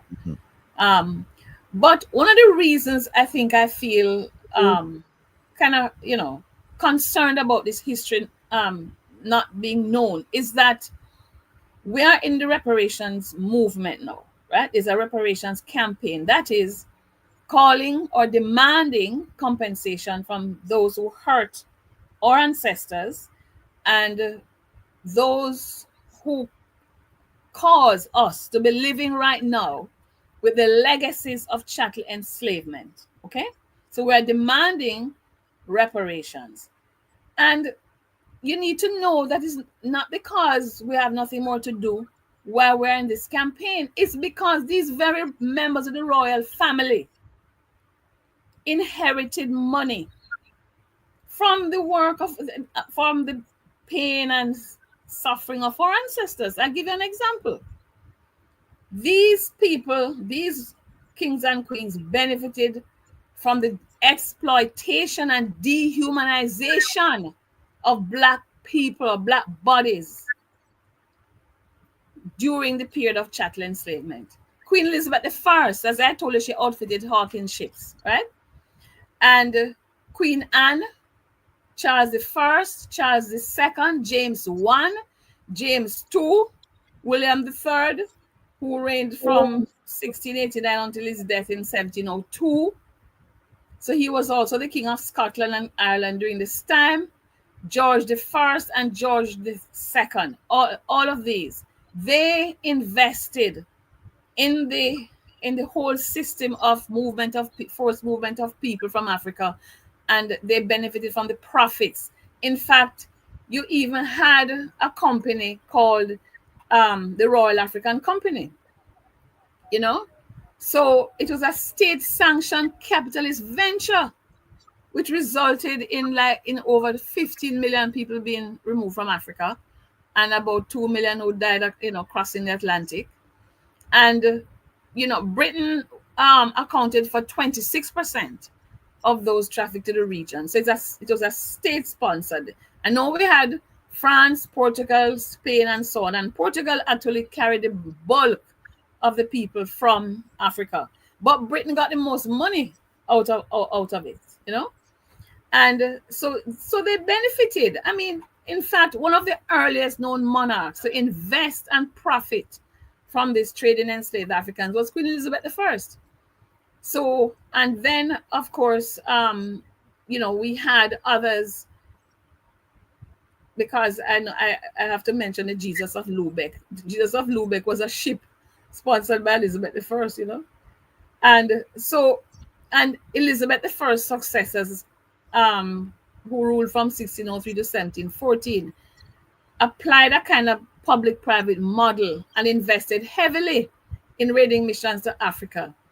And collectively, they contributed to the rapid expansion of British involvement in the trafficking and the enslavement of Africans. In 1660, I have to mention this, King Charles II granted the Company of Merchant Adventurers a charter to undertake raiding missions in Africa. The company was later rebranded and reorganized in 1663 and called the Company of Royal Adventurers Trading to Africa. They put royal in it, so they can't deny it. The principal sponsors and investors were Prince Rupert and James, Duke of York, who later became King James II. The company was given a royal charter by King Charles II, and the company was given a 1,000-year monopoly to buy and sell and barter Africans, goods, wares, and merchandise to be sold or found in Western Africa. The company also had the power to seize ships, enslave people, goods, and merchandise. So, you know, all this kind of history is important. The Royal African Company had the backing and blessing of the British royal family. The company's governor or chief operating officer was the Duke of York, who was later King James II. And leading royals such as Charles II, James II, and William III were major shareholders and profiteers. And in 1690, William III bought £1,000 worth of Royal African Company stock from Edward Colston, who was then deputy governor of the Royal African Company. Remember in the Black Lives Matter movement, when they toppled a statue down in Troyman River in Liverpool, it was the same Edward Colston statue. And so all of this cemented the royal family's investments in the trafficking in Africans. They had royal backing. So what I'm saying is that we have to understand that when we talk about reparations as and we want that to be a part of the package, in other words, don't just get republicanism and then they go away. We have to have conditions. I know that minister was talking in terms of 3 stages, but I hope that the reparation stage is not put on the back burner, because there is responsibility on the part of the UK to ensure. You see, independence didn't come with a respectable package, or what they used to call a golden handshake, you know? Even though Bustamante and others who went to negotiate or independence asked for it. They asked for it. And they only gave them pittance, you know? And yet, there are people in Britain, there were MPs who knew that the squalor of Jamaica and the other parts of the Caribbean, their underdevelopment was the result of extraction of their wealth using enslaved African people, chattelized people. And there's a book by Hilary Beckles called How Britain Underdeveloped the Caribbean. That's a must read for everybody who wants to understand this system of colonialism. And he tells us that A. Creech Jones, who was a member of parliament, and he was actually Colonial Office advisor, or he was on the Colonial Office Advisory Committee on Education. And he wrote this on April 5, 1939. And this is the same year that economist and Nobel laureate Sir Arthur Lewis first spoke about reparations for the Caribbean. He said, "The facts are out and we can no longer plead ignorance and indifference. Of course, there has been official irresponsibility and the dominance of narrow calculating colonial interests. We can point to years of criminal neglect when official ineptitude and sloth have permitted affairs to drift and the islands to sink into unpardonable misery. Now a point has been reached when action is desperately urgent and British concern must be paid in hard cash.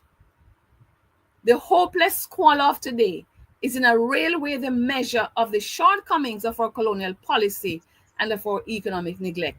Our politicians must use these words in their negotiation. They knew. And in fact, one last quotation I'd like to read is by Lord Ogmore. He echoed Creech Jones because July 16, 1962, the Hansard had this to say. In fact, it was titled the Jamaica Independence Bill. and it carried a really, I like to use this quote. He said, "Our last legislative link with Jamaica will be broken today, an association which has gone back almost 400 years. We in the United Kingdom owe a great debt, not only to Jamaica, but to the other territories in the West Indies and the Caribbean. I was much distressed recently when so much attention, both in the British press and in British public life, was paid to what we are supposed to be giving to some of these people who come over from Jamaica, without any regard for the tremendous contribution they themselves have made to our economy over hundreds of years. They have produced great wealth for us in the West Indies and Caribbean and have given us a highly important strategic position for our fleet." And he went on and on and on and on. So this is not, something that we must take lightly. We must ensure that our people know this history and that we negotiate our independence. Don't make the same mistake as independence when it didn't come with any respectable money, because we, I think, we are entitled to reparation. And the constitutional changes are not just recent, I told you that on conquest, they established the old representative system of government with a limited franchise.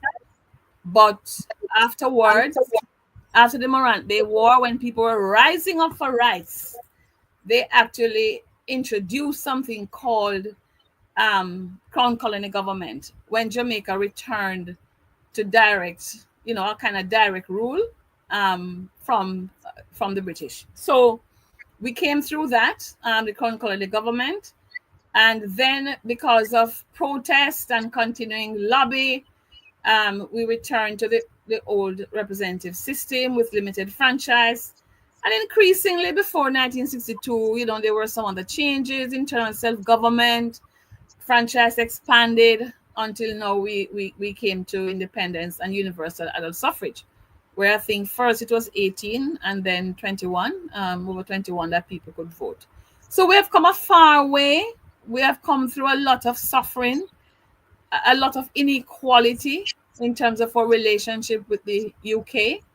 And I just feel, the time has come when we need our self-respect, be a republic, but also ensure that we don't go empty-handed and we don't lose out in the way that I think those who were lobbying for independence, in a sense, lost out because they never treated them respectfully and didn't give them the amount of money they went to negotiate. So I'll stop there for now. All right, Prof. Let me bring in Kevin, DJ Kevin Stew. He wants to ask you a bunch of questions. I see him chomping at the bit. Kevin, go ahead. Prof, welcome to the broadcast. Thank you. I'll say this. I have never had such an expansive, comprehensive, condensed history lesson. Well, I've been teaching history for a very long time, but mostly in the classroom. Now, that I wasn't one that was really into reading back then. Don't quite like doing it a whole lot right now, but yet still I find myself doing it a lot. And this that you have given us, you said is pretty much available more so at the tertiary level than and secondary too, because if you do CAPE, you said CXC and CAPE, you will get access to some of this information. But as I said, it's not compulsory. So yeah, they wouldn't get the details that, for example, about the royal family and their investment in. They would know generally that they invested in slavery, but they wouldn't know the details of which monarch, what, and so on. Right. And so, as we embark on this journey toward changing and moving away from monarchies and becoming a republic, without knowledge or key knowledge of some of this that you just brought to us, how much of a successful journey are we looking at? Well, I heard Minister Malo Ford talk about the strategies of public education.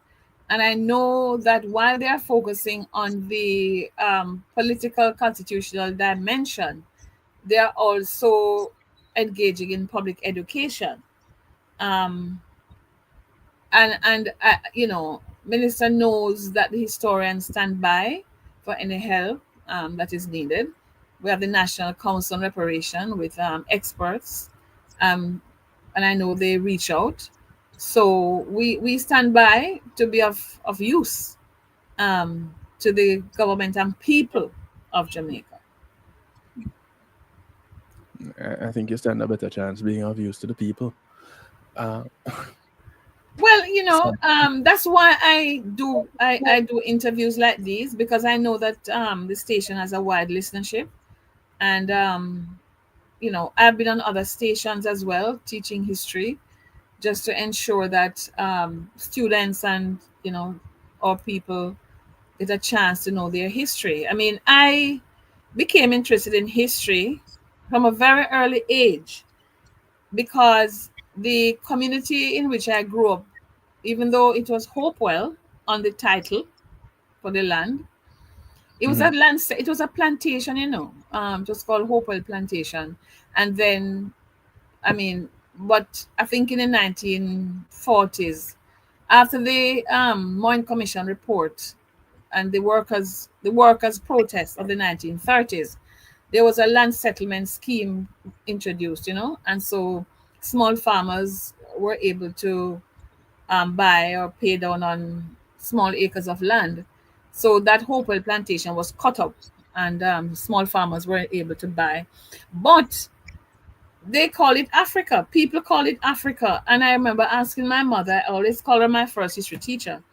I asked her, why is it called Africa? And people laugh at us because we, you know, we come from a backward place and we're not running water and all this kind of thing. And she said, well, because of the stereotypes about the continent of Africa. So because people don't know the history and they don't know about, you know, the kings and queens and the civilizations of Africa and the great empires, they just confine Africa into a box to say it's underdeveloped. And so my district was underdeveloped. So it became Africa. But, you know, in a sense, I was quite happy because that gave me an introduction to history, to know about Africa. And so when I went to school, I was really caught up. When I went to high school, I was really, really caught up into history. And I haven't stopped studying history since then. It's so fascinating to me because it explains everything in our society. Everything can be explained by our history. Very much so. And I've tried to put some of this in the textbooks that I helped to write.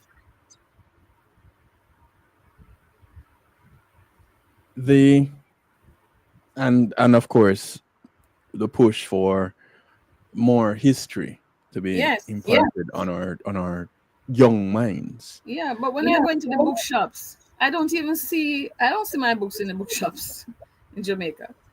You know, so I don't know why. They're not difficult. You can't say they're too difficult, you know. But they're written from a perspective that I think the student should know. Those who know that the books are around would still buy it. You know, it's on the syllabus, but it's not like, you know those rental books at school and so on. It's not. I don't think it's at that level. But those who know will buy them still. I just loaned 2 copies to my goddaughters who are now old enough to be studying history in high school.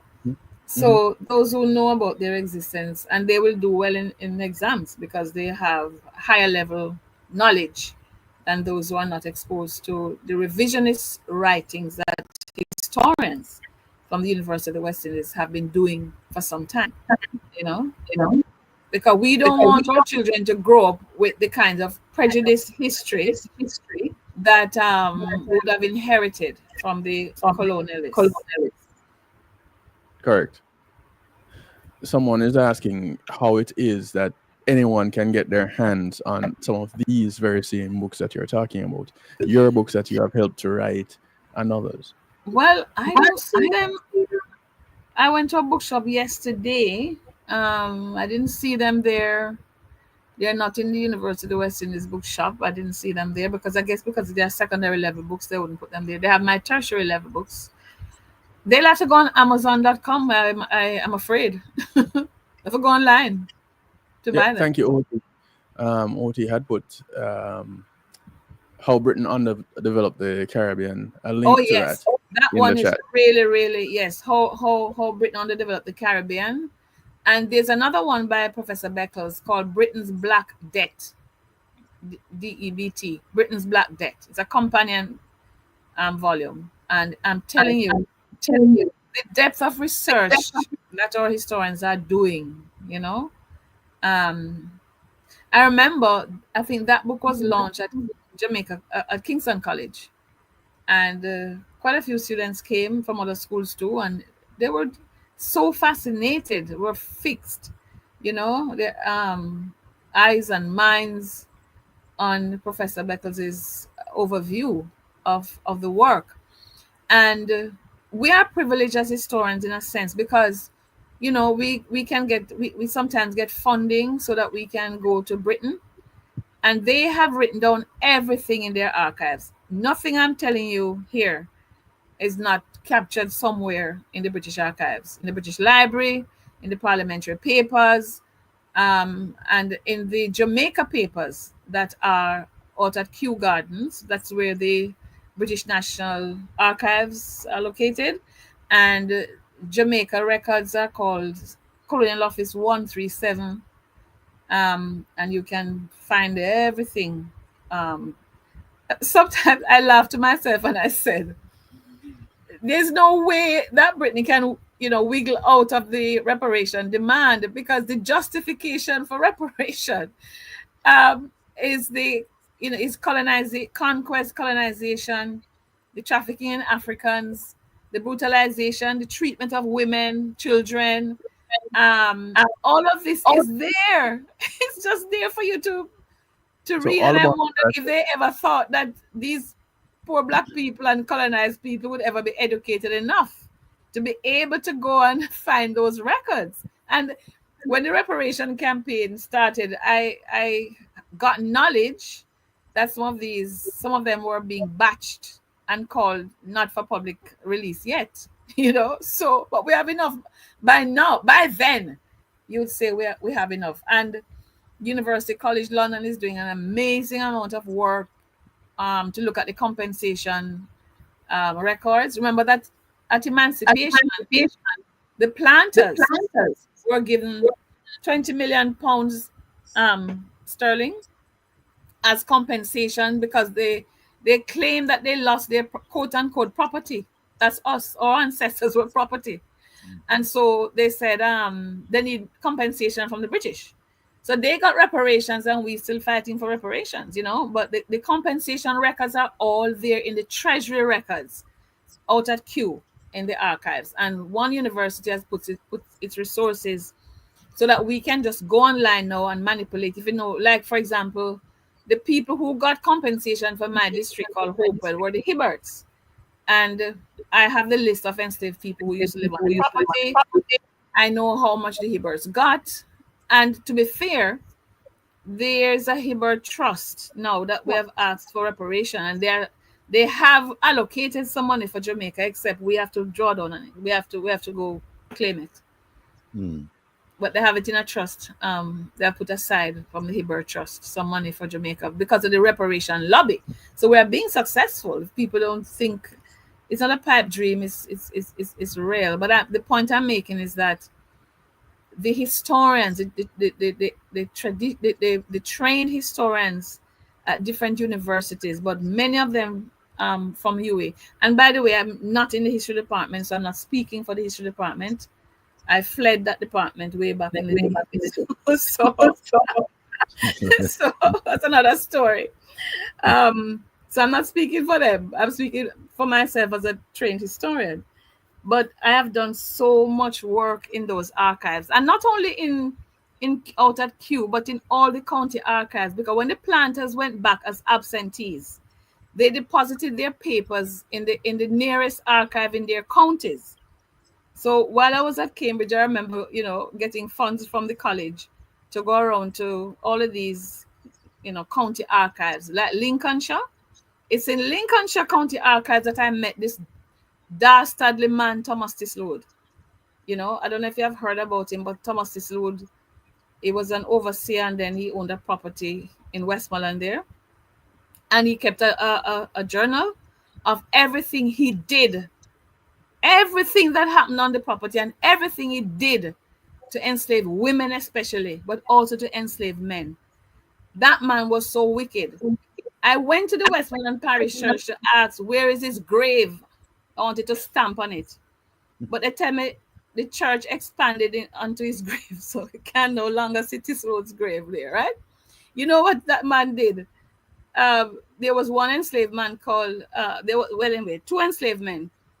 I don't know. He said that one of them did something, and he allowed one enslaved man to defecate in the mouth of this other enslaved man, lock up the mouth, and he decided when the punishment was over, and then he documented every time he had an enslaved woman, whether in the house or in the cane piece, or that diary everybody should read. If you want to see what slavery was like, read Tislood's journal. It's published now. If you can't, the papers are in the university library, but the journals have been published by Douglas Hall, one of our late historians, and it's called In Miserable Slavery. Go read.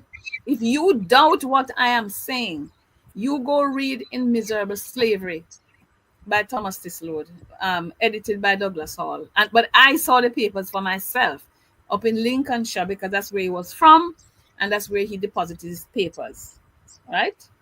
Slavery was a crime against humanity. Republicanism must come with the apology for that.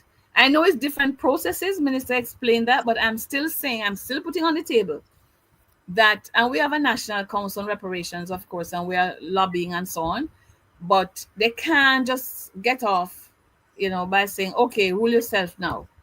They have to pay for what they did.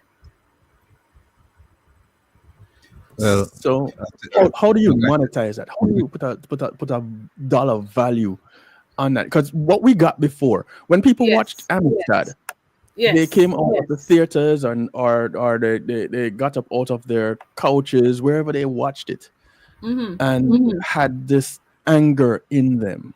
Yes. Well, it will make you angry. Yes, this little bit that you're giving us is a whole lot more than what Amistad gave us. Yes, because a film, and they don't want to sound like they're reading a history book. But the evidence is there, is what I'm saying. The compensation money. You say how you monetize it, right? So I know what you're asking. How can you ever assign a figure to pain and suffering, and to what happened over so many hundreds of years? But what I'm saying is that there's a precedent. Remember that the Jews got reparation for the Holocaust, okay? There's a method of calculation. Also, remember our neighbor Haiti? Haiti had to pay France reparation because France didn't want to let go the country.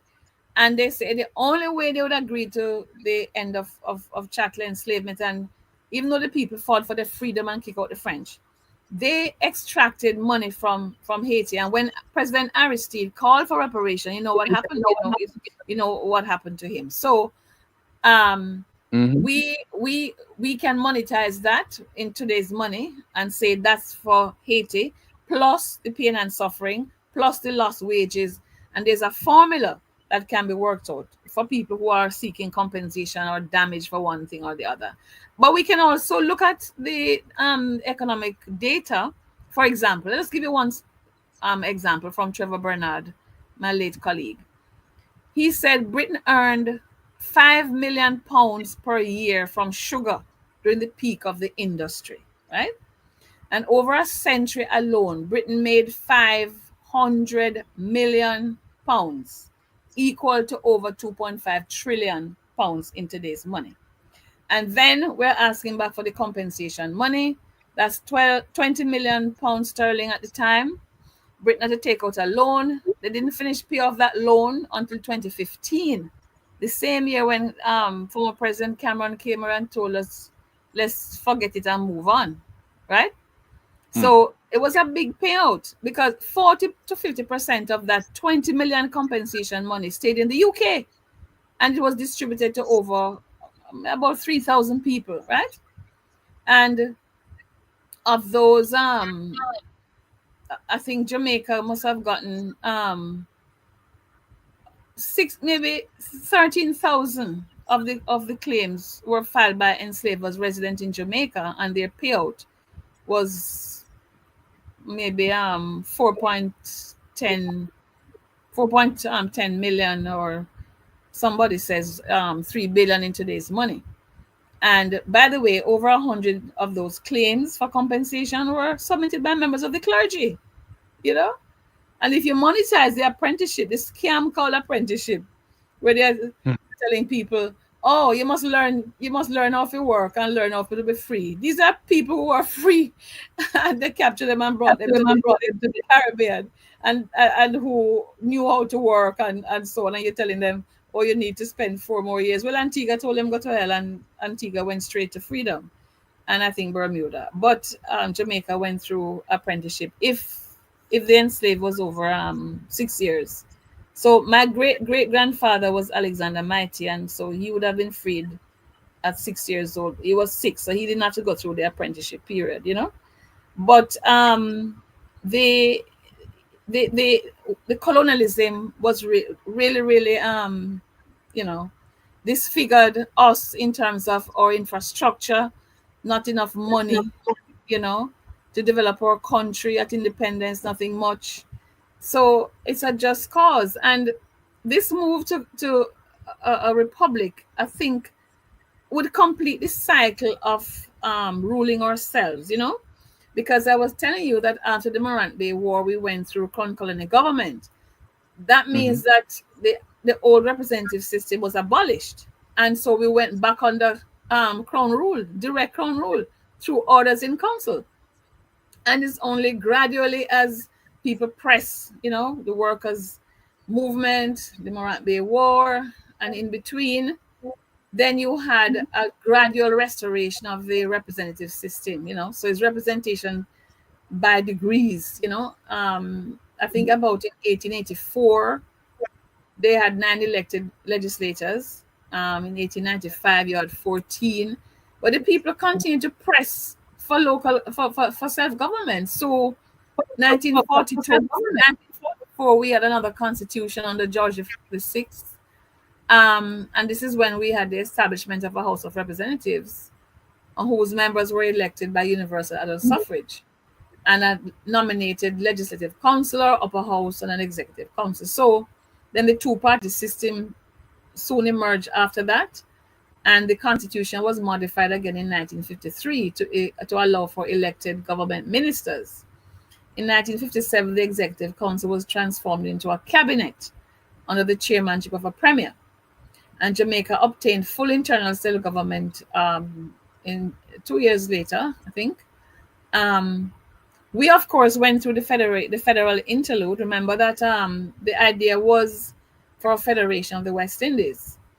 But a referendum was called for that. It's 1961, and the people voted no. So that was the end of that. And so Jamaica pressed for independence, which we know from then on what happened. But Queen Elizabeth II was still the monarch in place when Jamaica became independent. So, and the constitution at independence retained the monarchy, you see, within the Commonwealth. So here we are trying to reverse what happened in 1962, you know, and I hope that this history of a hereditary monarch as the sovereign and head of state of Jamaica will come to an end soon. because since September 8th, 2022, we have installed King Charles III. He has the right to be called the King of Jamaica. And you see how we treat all these members of the royal family who come out here to look on them property, right? So that needs to be interrupted. People and land. People and land. Yeah, you know. We need liberation, man. We need true liberation. This is not true liberation. But I said I'd come back to it. You can't just flee. You can't just say, okay, we're a republic now. And that is it. And we have to get a good development sum. We need to, I mean, Caribbean governments have been, you know, trying their best to have, you know, a decent country in which we can live. But we can help with an injection of capital for infrastructure, education, health. And that's why the CARICOM 10-point plan exists, demanding, first of all, a full and formal apology, repatriation and resettlement in Africa for Rastafari and others who want it, Indigenous Peoples Development Program, and it goes on, you know, technology transfer and the right to development, because we are saying that a crime was committed, and if you commit a crime, you have to make amends and compensation for that crime. All right. Well, look, Prof, I mean, I'm just sitting here, just absorbing all of this, like you know, a child just absorbing a subject matter that they find fascinating. And I mean, I can never get tired of just listening to your recitation of our history and other people's history as well. What I'd like to do, because time is at a premium, yes, I'd love to have you back. I will definitely be in touch with you because there's so much to talk about. I mean, I think we're just scratching the surface. Plus, we also have to talk a little bit about this constitutional reform. What does it mean for Jamaica and Jamaicans? Because I really don't think that most Jamaicans understand what's going on, the process, and what it will end up looking like. And at this point, the opposition has said that it will not come to the table because there are certain things not included in the bill. Well, what I want to tell Jamaicans, those who are not registered to vote, please go and get registered to vote.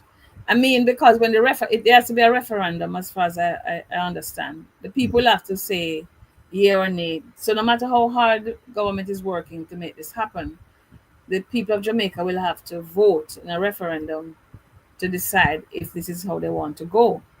But if you don't have a vote, you cannot participate in this momentous decision that will have to be made, you know. If you don't participate and if you don't vote yes, then you're going to have William's son ruling you in time. That baby there, see that little young man, he'll be the king of Jamaica if we're not careful. All right, we're going to leave it there. But Professor Vereen Shepherd, thank you for having me. On behalf of everyone for being here with us today, spending time educating us and just opening our minds. And thank you. I, for one, I look forward to having you. Okay. All right. It was my pleasure. Take care. Thank you, Prof. Bye.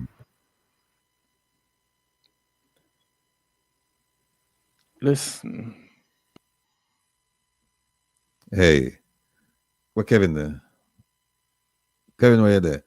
Folks, I don't know about you, but I sat here in just amazement. I mean, this lady is that's what I'm saying. Jamaica has a future.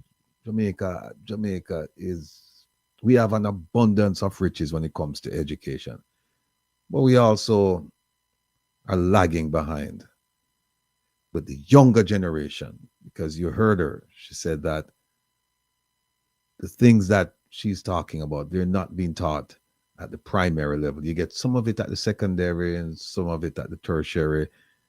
And I guarantee you that a lot of people, they study just to pass the exam. They're not studying it in terms of a sense of belonging, a sense of purpose. a sense of wanting to figure out who are we as a people, what should we be doing. It's like every man for himself, and you study, pass the exam, and move on. But in the grand scheme of things, most of us we're not aware of this history. And if you don't know your history, then you can't succeed in the future. You may succeed as an individual, but as a group, you can't. And in unity, there's strength. Just want to thank her again. I'm sit down as a Kevin. I'm just taking the whole thing. I mean, I was just flabbergasted. Just sit down and just listen. I could listen to her for days. And I think you missed it though, but I didn't.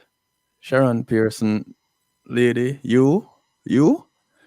She says she regards this thing that we call independence as independence. Independence. Yeah, that's right. Mm-hmm. I don't know how many other people caught that. Mm-hmm. Because why we think we're good, and because we don't know the history. So we're here thinking that everything good, and we're having a grand old time dancing up a storm in captivity. Yes. I mean, people. I'm getting so many text messages right now saying that segment was just out of this world. Yeah, this is gonna stay with me for a long time. I'm gonna go back and watch this. Something I normally don't do, and I'm gonna go and watch rewatch the program last week Sunday with Kabu on IRI FM. Hey, Kevin, switching gears on you. Relax with the Rebel tonight in recognition of Reggae Music Month and the King's birthday. We also had the Crown Prince. The birthday too. Crown Prince. We will play hours of his music. We will play the king of reggae music for your musical pleasure. But folks, before there was Bob Marley Wailers, there was the Wailers. And before the Wailers, there was the Wailing Wailers. Before Bob Marley and the Wailers in 1980, there was Bob Marley and the Wailers in the 1970s and the 1960s. Before Bob Marley and reggae, there was Bob Marley and Rocksteady. And before that, there was Bob Marley and Skia. So much things to say right now. So much things to say. So tune in tonight at 10 and relax with the Rebel and listen to the King like you've never heard before. Remember, we start at 10 tonight and we end at midnight. Now, easy like Sunday with the Rebel. That Sunday program tomorrow from 2 to 4, DJ Kevin Stu and I will welcome our special guests, Raleigh, man from Firehouse, and the #1 reggae band from Minneapolis, his band, Dread Eye Dread. I think he's coming along. But for sure, I know Pee Wee will join him. Lots of good music and reasoning. So make plans to join us for a wonderful session. Come Reason with Rattigan. That's the Wednesday program. On Wednesday, we had such a wonderful show that very little attention was paid to the time. And I have to big up OT, the producer, such patience and dexterity and growing confidence, I must say. Sharon of the thing. Yeah. We started at 8:30 and went past midnight, despite OT's attempts more than one to alert me. Yeah. Many thanks to Dr. Ben, Chris, and Sean, and all of you who joined us. If you're concerned about your health and the health of governance in Jamaica, because we not only talk about, your physical health, we also talk about the health of governance in Jamaica. If you care about those things, you can't afford to miss this weekly show. So I look forward to seeing and hearing from all of you next Wednesday. And with that, let me just shout out to a whole bunch of people. Let's continue to pray for Papa Trevor. Charlie, brethren, I just saw your pictures and I see your condition. Big up yourself. Keep in my prayers. Ma P, see you soon. Ma Jean, Desmond Paul. Bunny Jump, my brethren, big up yourself. Joanna Marie, the boss lady. Pittis, the artist dread. Mrs. Nelson. Bob De Souza. Barry. Hope you Feel better now. Mr. Baxter. Hope things are working out. Sasadiva, Raleigh, Danny Gops, and Roland, the valiant one. Big up our ambassadors. And of course, producer Joan. Now, Kevin, we have a, I mean, the history lesson there have me mesmerized right now. It's like, you know, I wonder if I should have just asked the professor, but I didn't want to impose on her time, you know. I was going to cancel this next thing here and then deal with her. Let me show you something, folks. This. I've always said to people, do not trust the words of politicians. Do not trust the words of politicians. Worth repeating. I've always said to people, do not trust the words of politicians. Do not trust the words of politicians. To people, do not trust the words of politicians. Do not trust the words of politicians. Do not trust the words of politicians. Do not trust the words of politicians. Good. And with that, we're going to put up this thing here that producer Joan sent to us. Most of us don't change when we see the light. We change when we feel the heat. And that is so profound. That is so profound. Let me see what else shall for us. The greatest weapon to an oppressor is the maintenance of ignorance. And that is what Professor was really highlighting. And that is what we are highlighting here. That if you keep the masses ignorant as an oppressor, you've won. You've won. Yep. And our purpose here is to remove that chain of ignorance from around your feet and around your mind. Metaphorically from around your feet, because you're not moving. You're in ignorance. You're not moving. You don't see the light. You can't feel the heat. You're just there. This one here now is where I'm going to use now to introduce this next segment here. It says, when they betray you, it's as if they cut off your arms. For that, you can forgive them, but you can never embrace them. Deep people. Subterranean Deep. And this is what happens. We're going to show in our story now where they've chopped off our arms.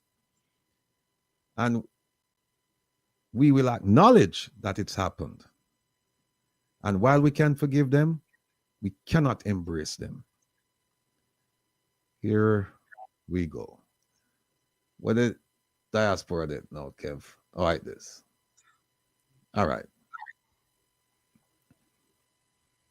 Now, folks, here's a topic I'm going to talk about that's going to affect primarily the diaspora.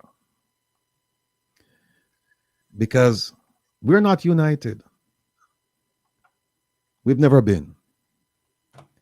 I don't know.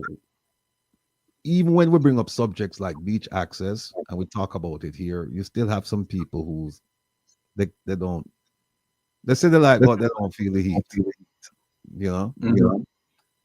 And for quite some time now, we've been promised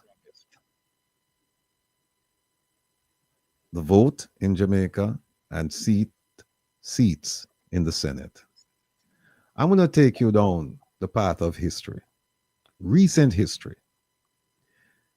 and introduce you to our ability to submit ourselves as lamb to the slaughter, as fools, because we have accepted the promises made by these politicians. Here we go.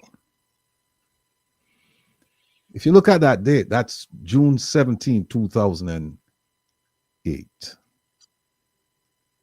And at some point back then, they were talking about having diaspora sit in the Senate.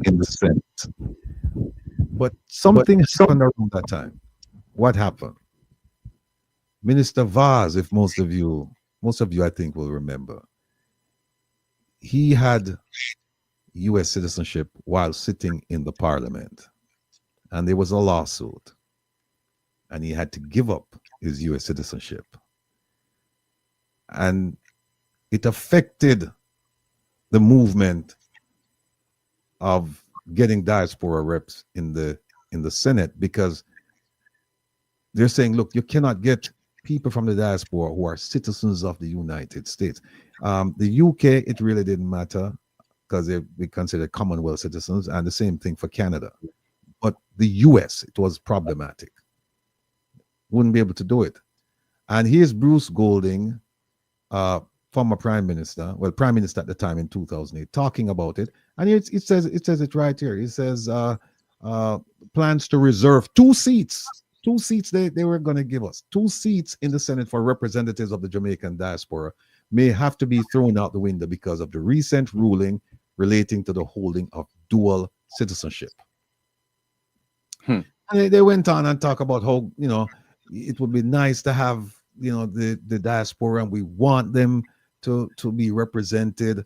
But and they talked about Commonwealth citizens, how unfair it is for a common person who can come to Jamaica from one of the Commonwealth countries and after a year can sit for the election and even run for even become prime minister.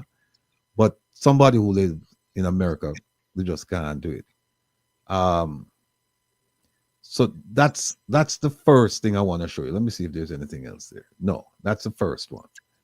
Then the second one, by the way, take a look at the date. Look at the date. There it is right there. June 17, 2008. Way back when they were talking about this. Saying that we're going to give them 2 seats. And then the Darl situation came up and they said, no, problem. So June 17, 2008. Now look at this one. This is June 5th, 2015. 7 years later, right? 7 years later, our current prime minister was in the opposition.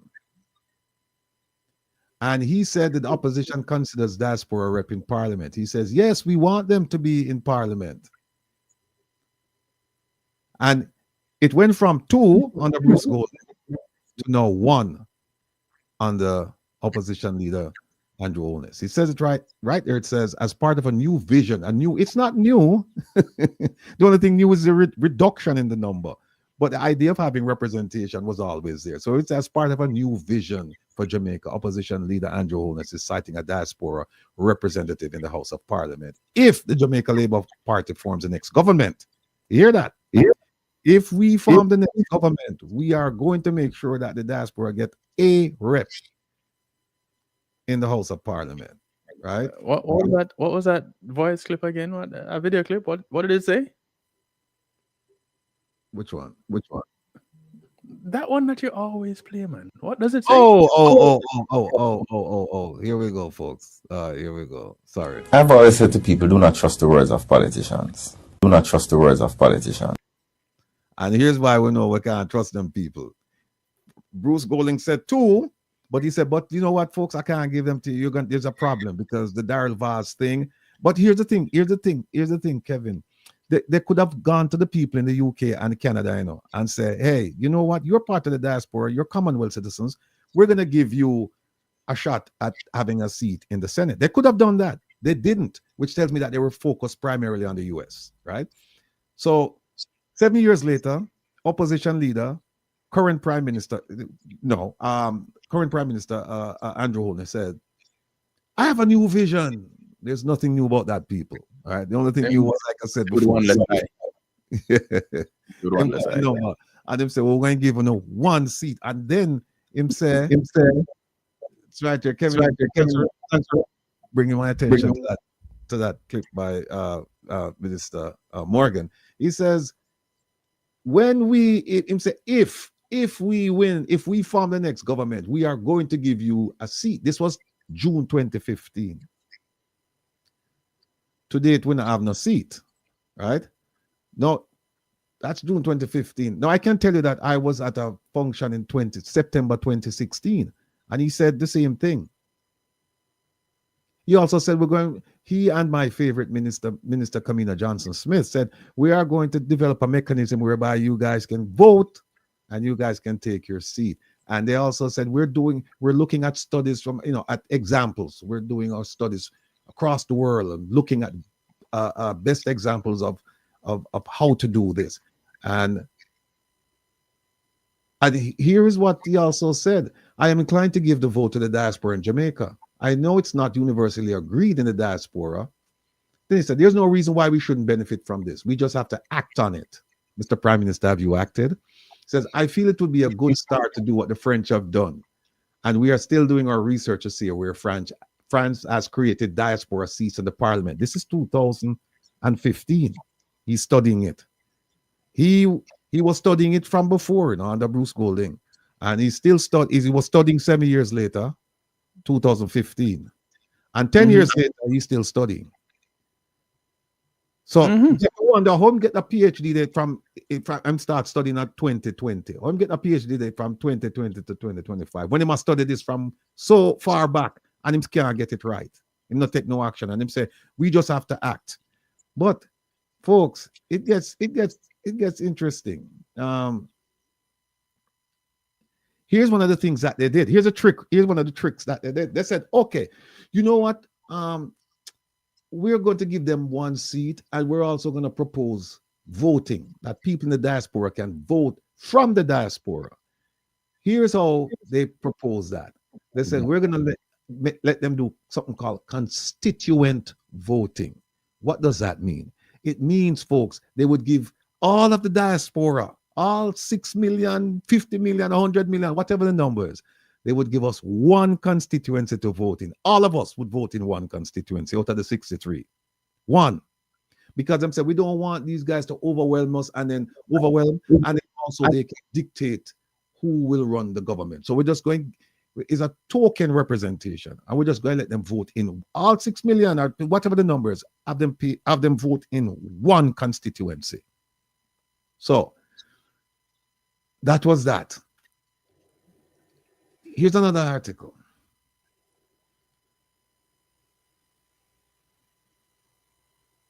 This one is July. That one I just showed you was June 2020. This one is July 2015, a month later, right? And guess what? Now the Prime Minister is telling the Honorable Portia Simpson Miller, who was the Prime Minister at the time, he's urging her that, no, you have to find a way to give these people a way to vote. So we have two things going, seat in Senate and voting. And Mr. Holness had met with people in Washington and in England, in the UK. And he was saying, no, these people, they need to have a seat and they need to vote. It says right here, it says, Holness said the diaspora vote would mean that Jamaicans abroad would have a representative in Jamaica's parliament. Right? And he went on to say the country should consider changing its constitution, which they're doing now, to allow members of the diaspora who are not residing within the Commonwealth to sit in parliament. Keep that in mind, people. Hold on, let me bring it up here. See it right yourself. It said, Mr. Holness said the country should consider changing its constitution to allow members of the diaspora who are not residing within the Commonwealth to sit in parliament. Now we know that they're changing the constitution. The question is,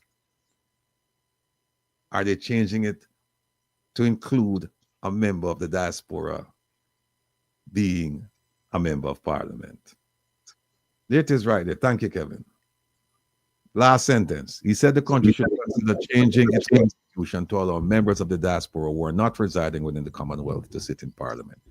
Since 2015, just before the election. Remember, the election was in February, I believe, of 2016. Right? And he said a lot more. But in the interest of time, we're going to move on. Well, no, we're not going to move on because there's a gentleman by the name of Mr. Ed Bartlett who think him slick.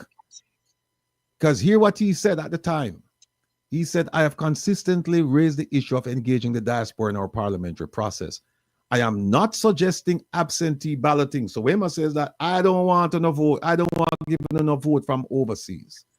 Him say, what I have in mind is a voluntary approach to the issue with government and opposition nominating for appointment of an independent member of the Senate to represent the views of the diaspora. So you see what that look like? We must say, let the opposition and the government appoint someone in Jamaica to represent the diaspora. That's what I say now. That's what I say.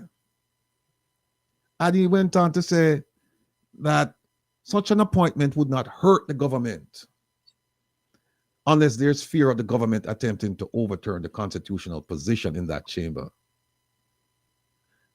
Goes on to say the suggestion for a diaspora representative in the Senate was proposed 5 years ago. It says 2015, right? And many were firmly against the notion of Jamaicans holding U.S. citizenship being elected to the House of Representatives. So you see what I'm telling you? They weren't concerned about the what do you call them? People living in the UK and Canada, Commonwealth. They weren't concerned about Commonwealth citizens. They were concerned about people in America. And then we have a man here from the government at the time, named Arnaldo Brown. He said, he's saying, no, we don't want to give them no vote, we don't want to give them nothing. Here's what he said. What we encourage Jamaicans to do is to take advantage of the fact that Jamaica observes and recognizes dual citizenship. We encourage them, the diaspora, to become full citizens where they are, which includes the right to vote where they are, and to exercise their franchise where they are, because invariably, in so doing and being actively engaged where they are, they can also impact policy where they are, which can be a positive to them and to Jamaica.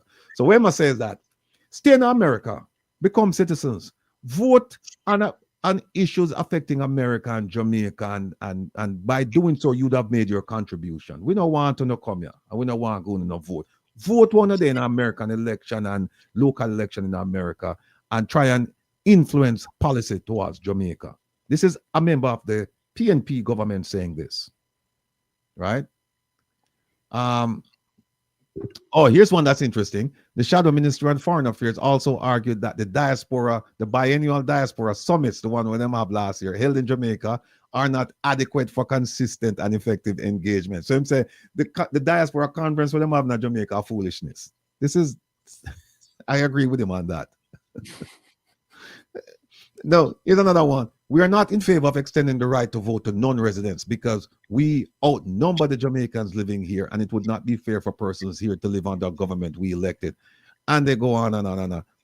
Nonsense. But anyway, let me move on. Which one is this, Kevin? Caravan Nav. Okay, that's that. Which one is this? Okay, all right. Now we move from March 2015 to March. I move from July 2015 to March 2022. Right, 7 years later. Now we have a lovely young lady here. Her name is Dr. Karen Dunkley. Very intelligent, very lovely person. She was in charge of the Northeast contingent of the diaspora. And she said, it says here that a rehash proposal by opposition leader Mark Golding that the Jamaican Senate be expanded to include representation from the diaspora. So now Mark Golding, who took over, I think in 2020. 2020? Yeah, I think he took over in 2020. Yeah. And Mark Golding was saying, hey, you know what? The diaspora should get a seat. So the argument is still there, but nothing is being done. Nothing is being done. Then it says that the diaspora leaders were going to raise a question with the Prime Minister on Friday, because he was supposed to appear on the ambassador's platform. Let's Connect. And everybody's saying, yes, we should have a seat. We should have a seat. We should have a seat. Including go sit down. Go sit down. Including Dr. Karen Dunkley. She said, we want to engage with our beloved country, not only as fiscal sponsors or implementators of projects, meaning that not only we have send money as remittance, or we have do a 1 and 2 like a project, the medical thing, but also as visionary thinkers with ideas that can further translate into policy instruments, options, and action plans. What that means is that, listen, we have brains over here in the diaspora too, and yes, we have brains at Jamaica, but we could put the brains them together, all right, and make we think about Vision 2030 and beyond, and propel Jamaica into success. That is what she was talking about. And it says, she added, we believe that facilitating a Center for Diaspora Representation can imbue Jamaicans with access to the knowledge and expertise of its nationals overseas who are focused on national development and nation building. So she said, look, we need representation because when we start about national development and nation building, we have something to offer as well. We are Jamaicans. Our navel string tie and cut and our navel string cut and tie and bury a Jamaica. We have a connection to that rock, to that paradise, to that jewel, and we want to just polish it up because some things are going on, we're dull the shine, and we have something we can add. So let us be a part of this proposal to develop the nation. And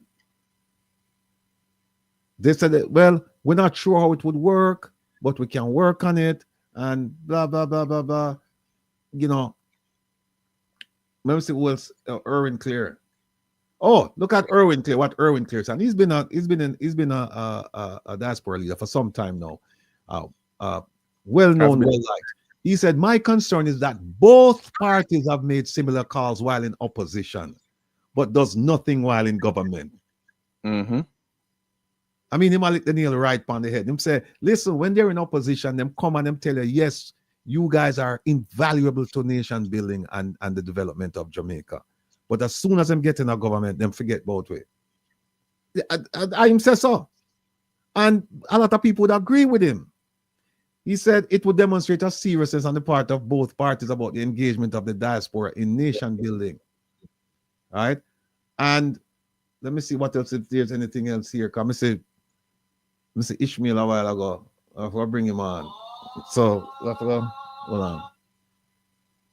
All right, there's the gentleman. Clear. All right, we can move on from this, all right? And which one is this now, Kev? Oh, this one is a voting, right? Now, listen, it seems that backpedaling now. We reach 2022 now, right? Remember the Prime Minister said, we want go to constituent. 2022, because we're in March just now. Yeah. So, here we say now, there could be hurdles in diaspora to vote in Jamaica. All of a sudden, the voting thing not that attractive anymore, because I guess him start realize that him stock start go down and him start say, whoa, me can't make them people vote, because if them people vote, me are in a big trouble, right? There are less people who are swayed by the elaborate words and these glorified talkers in the diaspora in Jamaica. See, he said it's a very complicated issue, and that once an individual is a Jamaican citizen residing overseas and they can establish that they are still a resident of the island on arrival, then they can vote locally. That's not true. That's not true, because ROPA, Representation of People Act, say you must live in a Jamaica must be 6 months straight. So he must say, once you arrive on the island and you say, yeah, me live at the address, yeah. Because first of all, if your name appear on the list, you're supposed to call the list to take people off who they shouldn't be on it. For example, if you left and you move on a foreign and live, and you're there foreign for you, you're not a resident there unless you come back and you establish the 6 month thing, right? And he must say, as long as you can establish it on arrival. So this is just double speak. It's just foolishness. And when we mean to say that, I'm not going to nothing. Now, which one is this? I know, Kev. Oh, this is my favorite minister. Sorry, I know. Yeah, man. Yeah, I mean, that's true. No, she said that Honorable Leslie Campbell had said that Jamaica has been invited to share its expertise with a view to building global best practice. That criminal he need to go to prison, but we'll talk about him next week and weaving the Dalrymple story in it as well. The Honorable Marisa Dalrymple-Philibert. What we have here, Kevin? Oh, that's that. All right. Now, folks, we are going to show now the video now. How you know we can't do nothing without showing a little video. All right. See it here. Listen to this. Senate that is appointed. Right. Well, I'm on record as saying I support the idea of the Senate being expanded and to have at least 2 representatives from the diaspora in the Senate. And, you know, I think that's something which would help the Senate to broaden the voice, the collective voice of senators and the experience of senators. And it's consistent with the idea, the notion that Jamaica is more than just a geographical location, but is a body of persons and a culture and a lifestyle that goes beyond our borders. So I would like to see that happen. But again, the provisions that would need to be changed to make that happen are deeply entrenched. So we're going to have bipartisan support for it to go forward. Yeah. Thank you. Alvin, anything more? I hope you understand what just happened a while ago, you know, people.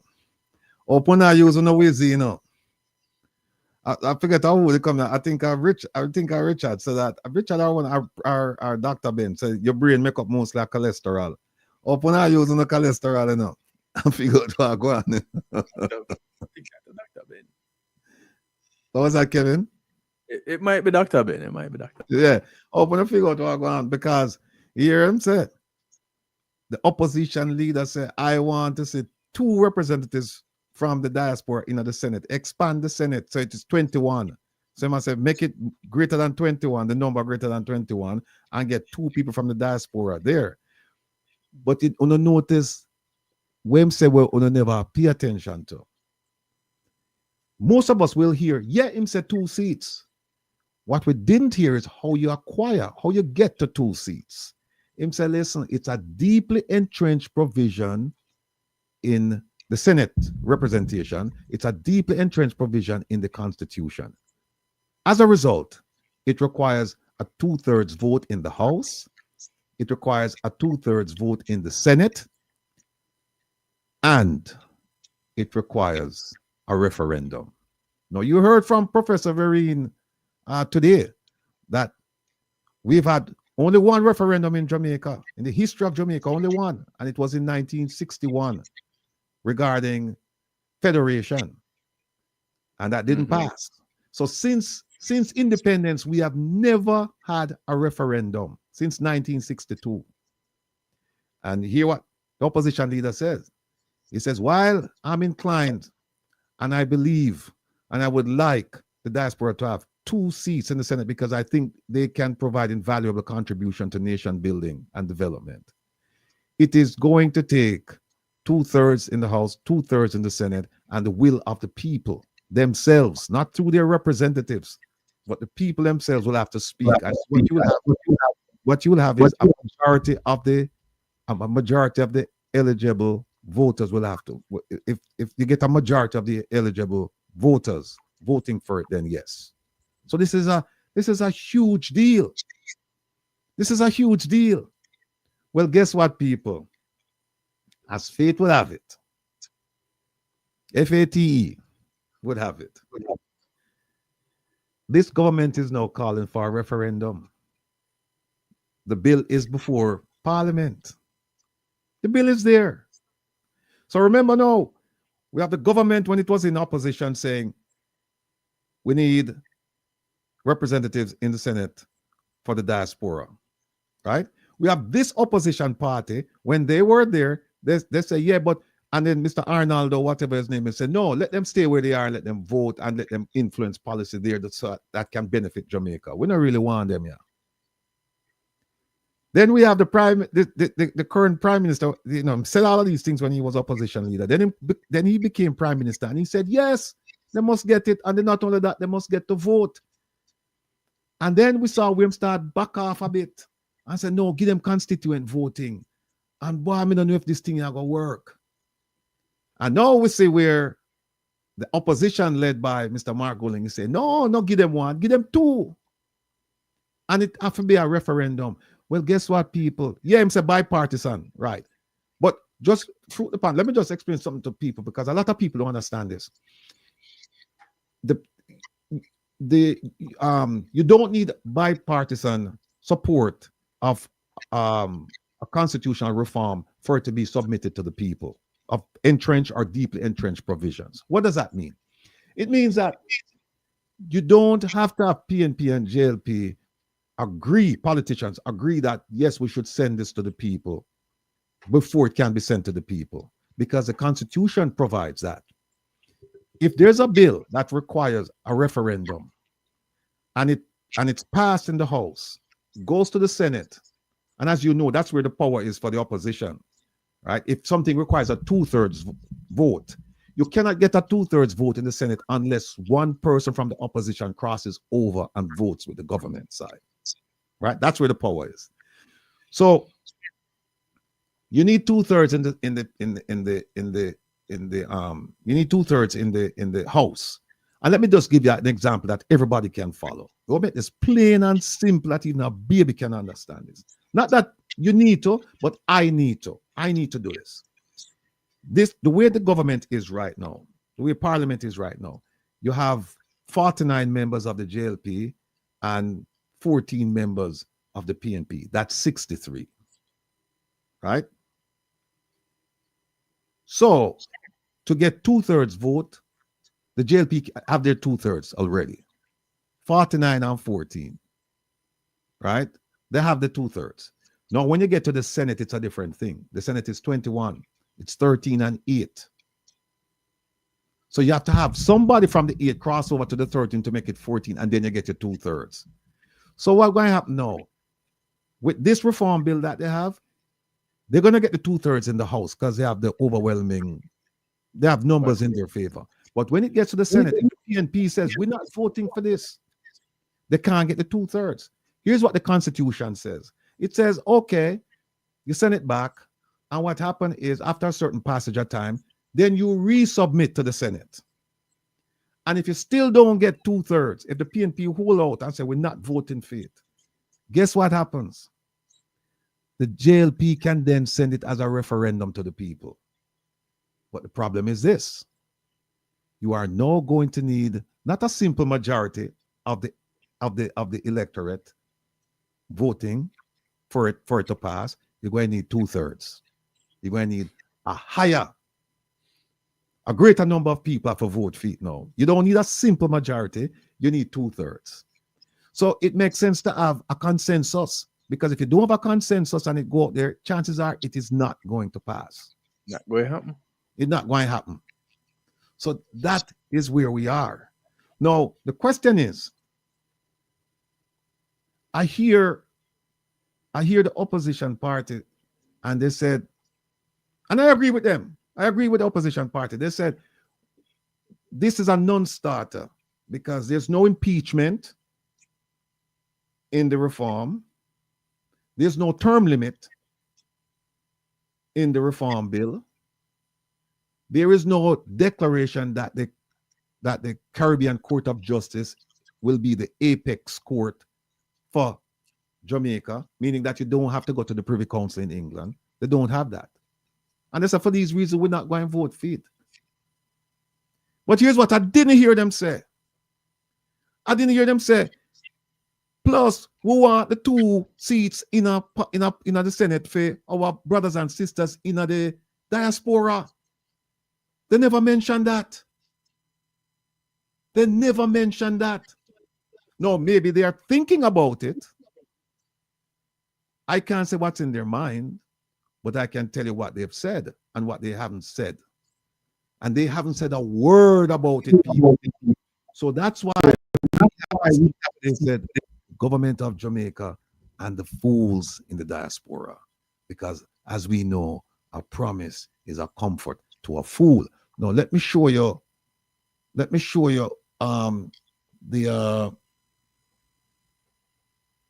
what the thing there, Kevin, the one with I wish part it, you know. They get so wrapped up with this that me just think. The one with the not the monetary fund, yeah, no, the one with the bill, is it CL? Yes, it's this. It's in Kojo. Yes, Kojo. All right, good. Thank you, sir. All right, here we go. But people, me don't know me how to do without Kevin. Can't do without Kevin. Put it away. I mean, even think about what me how to do without Kevin. So, all right. Here's where here is this I'm showing you right now is the report that Minister Malahoo Fort and her team sent to the Parliament, right? And then it was reviewed, and then they converted this into the bill that's in Parliament right now. Look at this. They said, okay, composition of the Senate. We're going to increase the Senate from 21 to 27. The Prime Minister will get to recommend 15. Leader of the opposition will get to recommend 9. And get this, the president who will be nominated by the Prime Minister will have 3. So you see how them set up this little scheme, you know. So if the Prime Minister want to get 2/3 in the Senate, he can't get it right now, you know.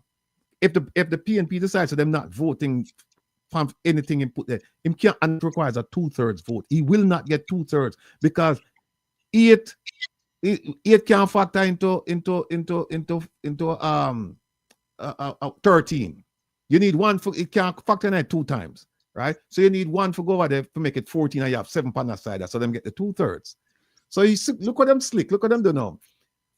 So if the Prime Minister go nominate, so me I nominate Kevin now. I say, Kevin, you're president. And then no, me and Kevin are run the thing. And something come up now, I need a 2/3 vote in the Senate. Look what now. If the opposing party say we now vote for Rattigan and Kevin, and them have for them 9 over that side there, guess what now? We just say, Kevin, give me your 3 votes. Let the 3 man when you put over there, just deal with the thing. I know me have 15, Kevin 3 that are 18. Guess what? A 2/3 that. 9 going out. A 2/3 that. It's much. You know, see them think them slick, right? And then let me see where else them have their cars. Enough things. Hold on there. So they have that. Okay. So when they talk about, they were talking about this case of Andrew Holness versus Arthur Williams. When you remember when them have them pre-sign the thing and predate it or whatever, the letters, so that I could have removed them. Them said stand for the proposition that you can appoint people, but you can't necessarily remove them. And as a result of that, the CRC, them never come to consensus as to whether them should have changed certain provisions of the Constitution. But there is something here that I want to show you that we're sure so them not really include the diaspora in it. All right, here we go. This is the bill now. I just showed you the report. This is the bill, section 16, section 17. It says the Senate shall consist of 27 persons, and the same formula, 15 and 9 and 3, right? But look below, it says a person, let me see for the right one is, yeah. So that you cannot be a member of the House of Representatives unless you're a citizen of Jamaica, residing in Jamaica at the date of registration, and you reach the age. And there's another section where they go back and they talk about the requirements to be a Senate, and them say it have to be, this bill refers to the Constitution. So we're not changing the constitutional requirements for being a senator. We're not going to change it. Let me just go straight to PM. PM.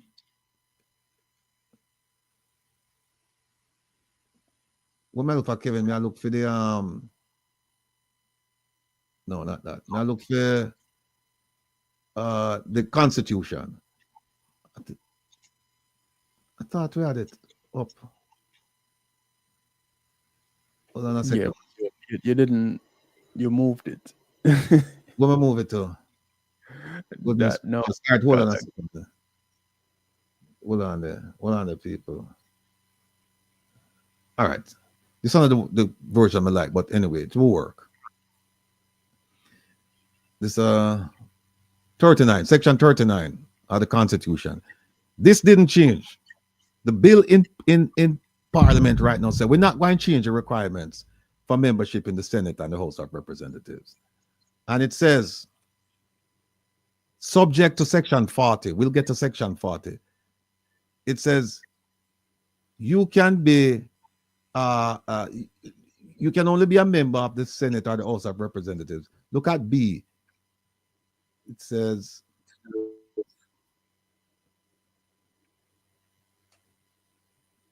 if you have been ordinarily a resident in Jamaica for 12 months before. So diaspora members open understand that this not include or no. This not include or no. Now could go down somewhere and say, here right here now, to be a member of the Senate, it says you can't be a member of the Senate if you have an American passport. You cannot be, there it is, 2B,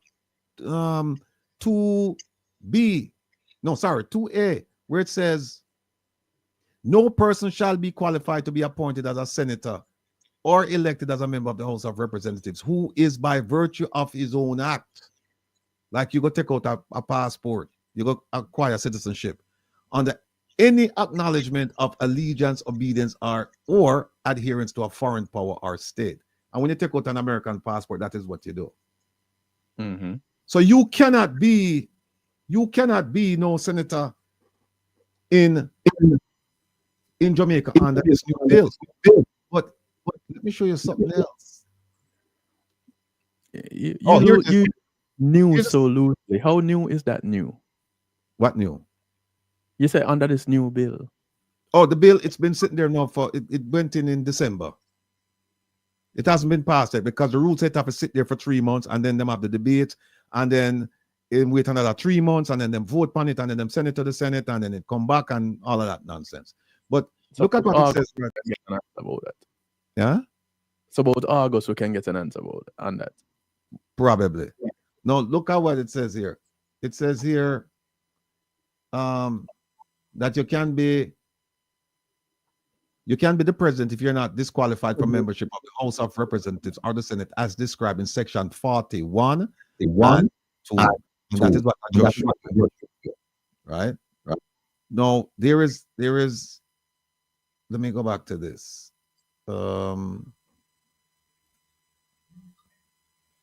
Which one is this? This is the bill, right? Yeah, this is the bill.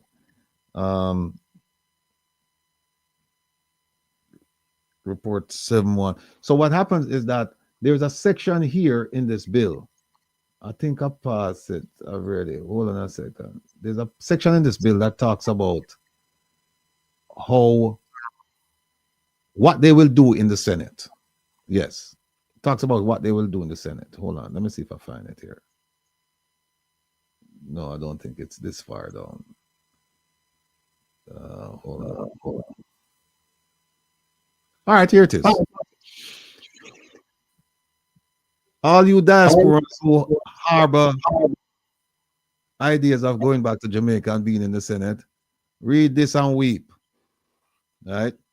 This is the bill that's in Parliament right now. Remember, it talks, section 17, it says, it gives a formula, how many people should be in the Senate. 27, right?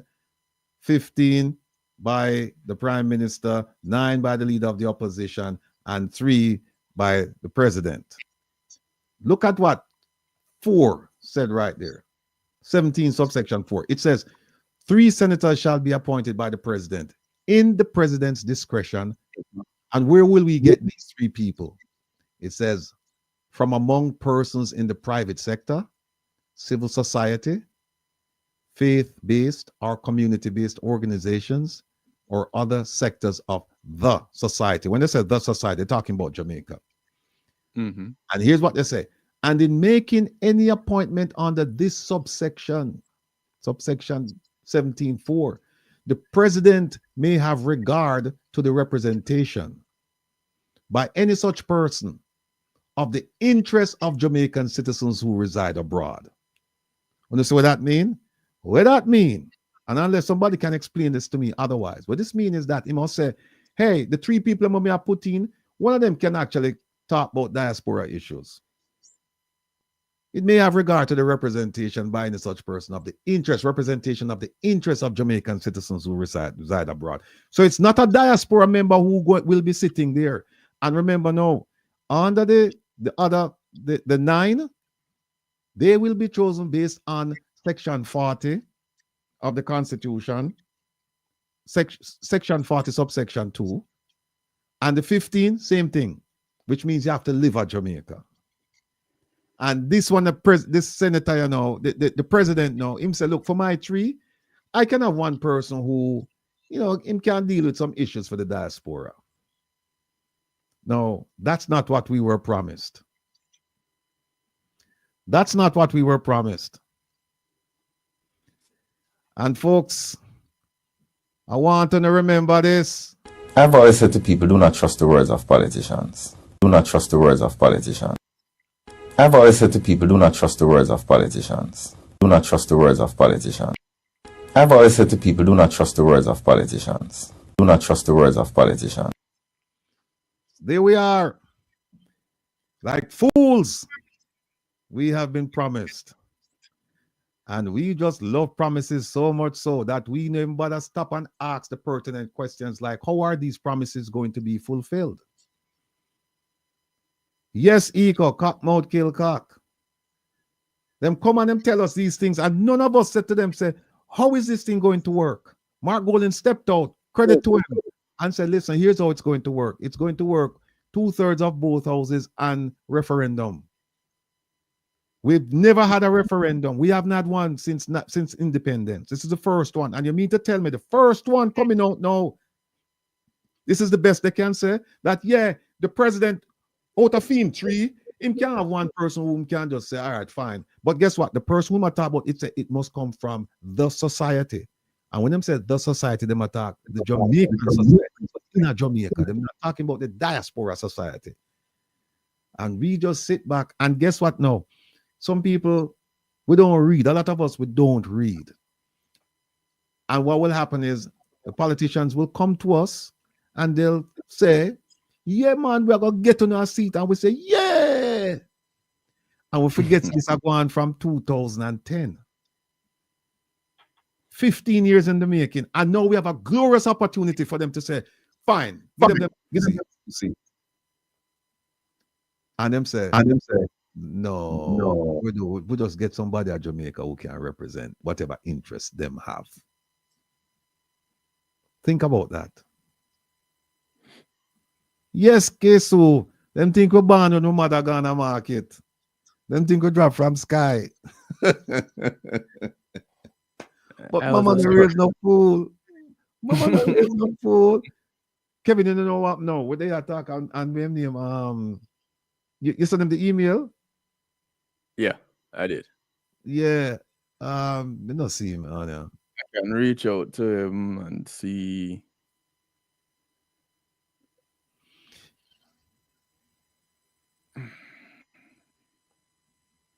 Yeah, Pastor Ricky, section 40. It says section 40. Let me show you something. Section 40. Away there again. Section 40. It's section hold on there. 39, right? And I'll go up there to 40.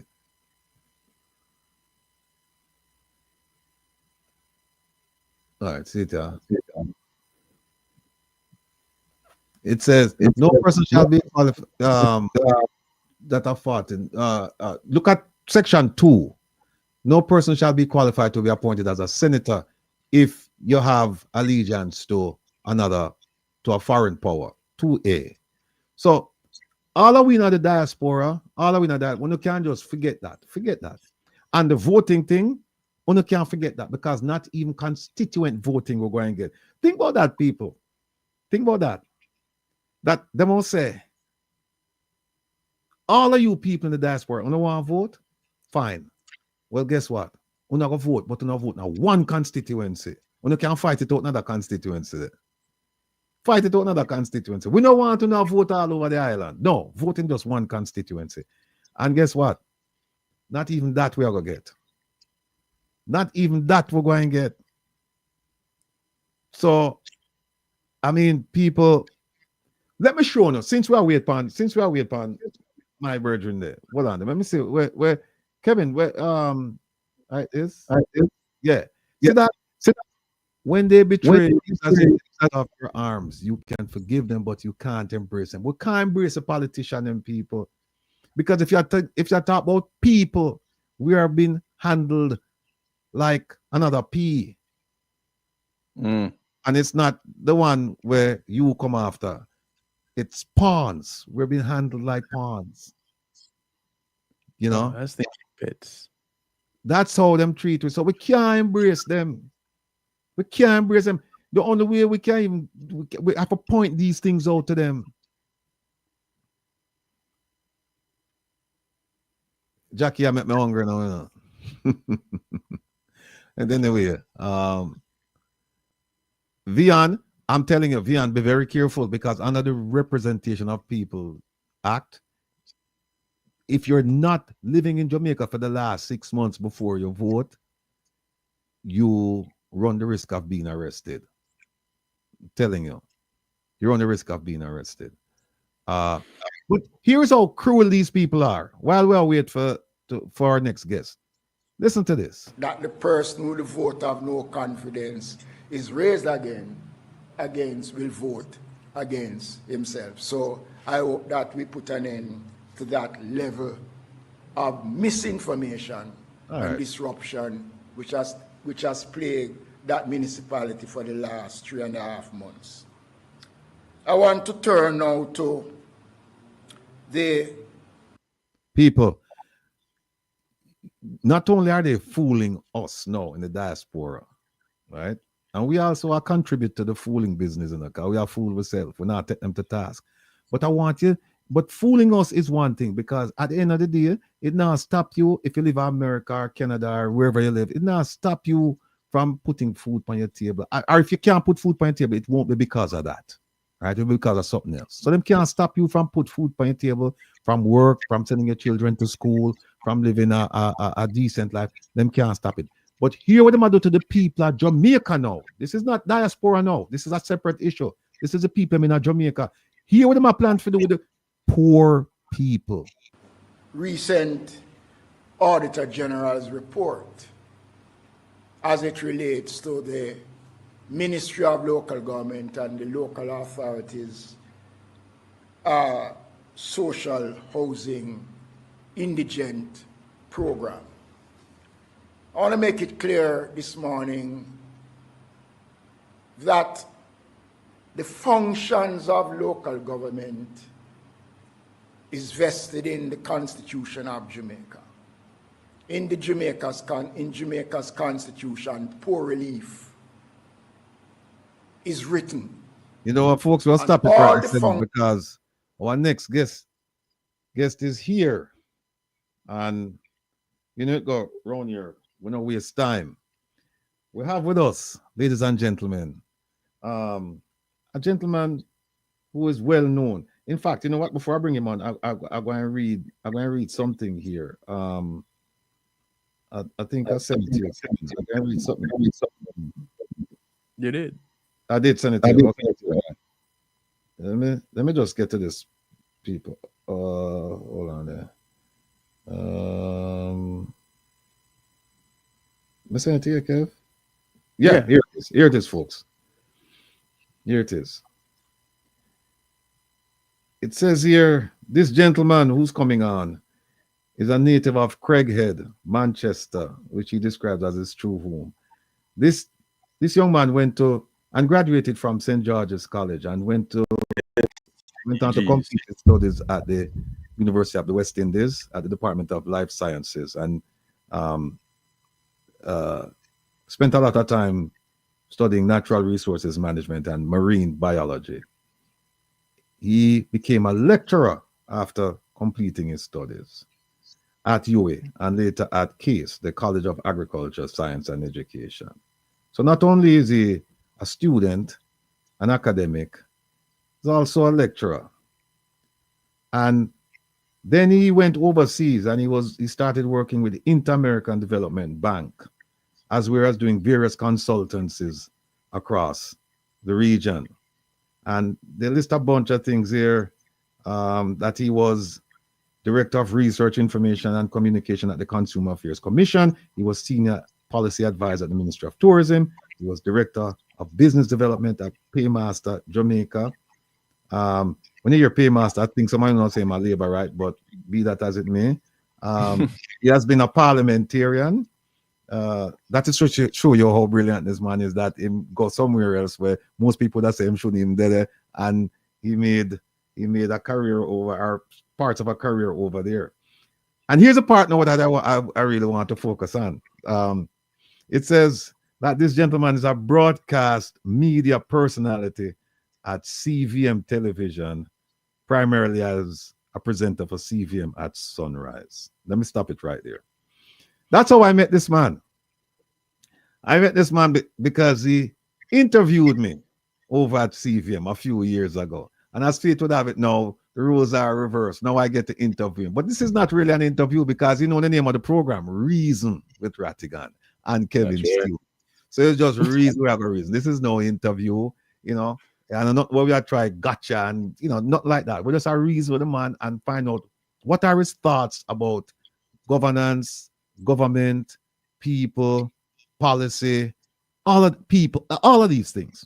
Because he's now running in, or he's slated to run in the upcoming election. So, ladies and gentlemen, without further ado, let me present to you Mr. Raymond Price. Mr. Yes, Price. sir. Good afternoon, good evening, good evening. How are you, sir? Hey.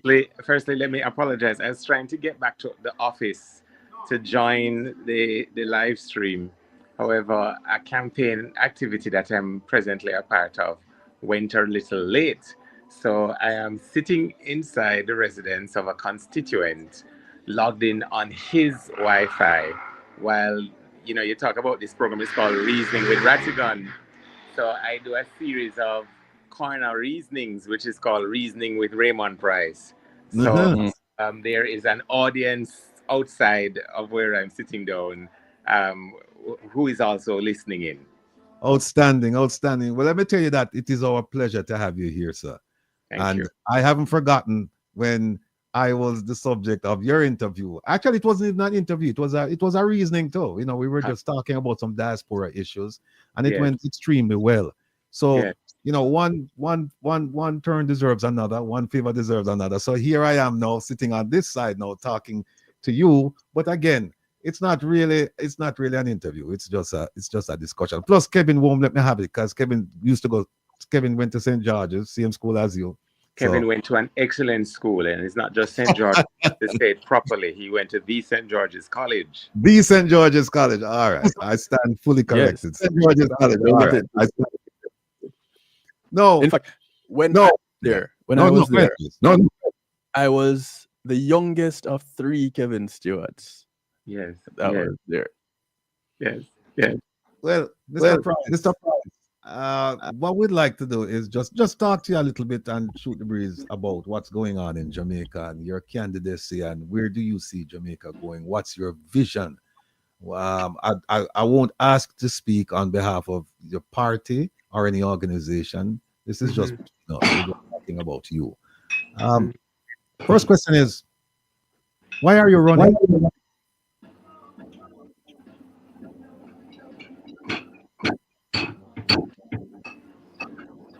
Can you say that again, please? Yeah, the first point I'd like to discuss with you is why did you decide to run? All right, that's a relatively easy question to answer. During my formative years, I grew up in a household where there was always a conversation about civic pride and civic duty, and certain rights that have been achieved for us from people who struggled for those rights to be achieved for us, who themselves didn't enjoy the rights, and that there was a responsibility to ensure that generations that follow will also have access to those rights and freedoms and other rights and freedoms as Jamaica develops from a former slave outpost, a former colony, a small island, into a nation, and the difference between citizenship and nationhood, and that we each had a role to play in how society is organized, and that there are some basic services which should be available to each citizen, and those who can afford it should afford it, and those who can't afford it, it should be afforded to them. The concept of interpersonal development, community development, constituency development, and ultimately national development all being linked, and that persons such as myself, who has had the benefit of good education here and abroad, that we now have a responsibility to pay it forward for others, to ensure that they too can have those and even greater opportunities. And I started my journey in politics as someone who was behind the scenes. And then in 2011, that changed, and I became a candidate in Northeast St. Elizabeth.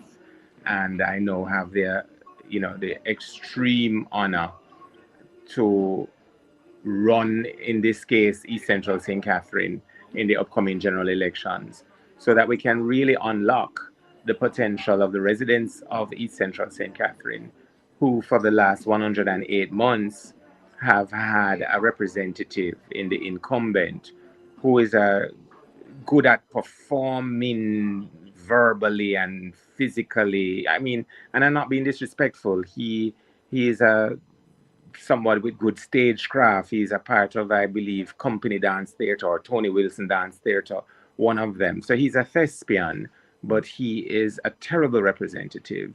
And for 108 months, almost $3 billion have been allocated for various projects in East Central St. Catherine, and there's nothing to show for his representation. And the people have become exhausted and bored and discontented with his representation.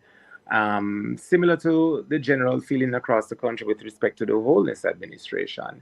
And I'm putting in my part to unlock that potential so that people don't have to wonder, why is it that there's development to the east and development to the south and development to the north and development to the west, but none for them in their communities, which is where it really matters. Okay, that's a very comprehensive answer to an easy question, as it should be. I'll turn it over to your schoolmate, Kevin. Kevin, go ahead, please. All right. It's been a minute. Welcome to the broadcast, Raymond. Yes, thank you. And let me do a little bit of housekeeping before I do that. I want to let those who are just tuning in know that we're broadcasting, of course, on Reggae Global Radio, the home of this broadcast, Reason with Rattigan. Also simulcast on Rupee T's Viscosity Blend, Richie B's Richie B Radio, Clinton Lindsay's Foundation, the Foundation Radio Network. So thank you to all the listeners and supporters out there. Raymond, you saw something and decided that you're going to embark on a journey to do your part to make a difference in it. As you have gone out and started on this journey, or resumed this journey, because you had started on it before. Yes. Yeah. And now you took a break from it, and now you're coming back to it. What do you see now that would be so different than what you saw before in your mindset, in what is going on? why you have decided to come back to it and take a second stab at it? Well, firstly, I mean, over the years, we mature intellectually, we mature, well, physically too, but we are able, through other experiences, to make new connections and pursue different approaches to achieve the same outcome.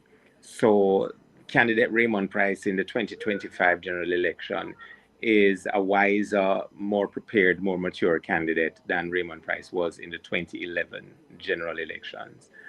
More connections in terms of being able to bring a network, a supportive ecosystem around building the solutions that are required for the constituency. So that's one. Secondly, Jamaica's challenges include some new challenges. For example, the perennial impact of global warming and climate change.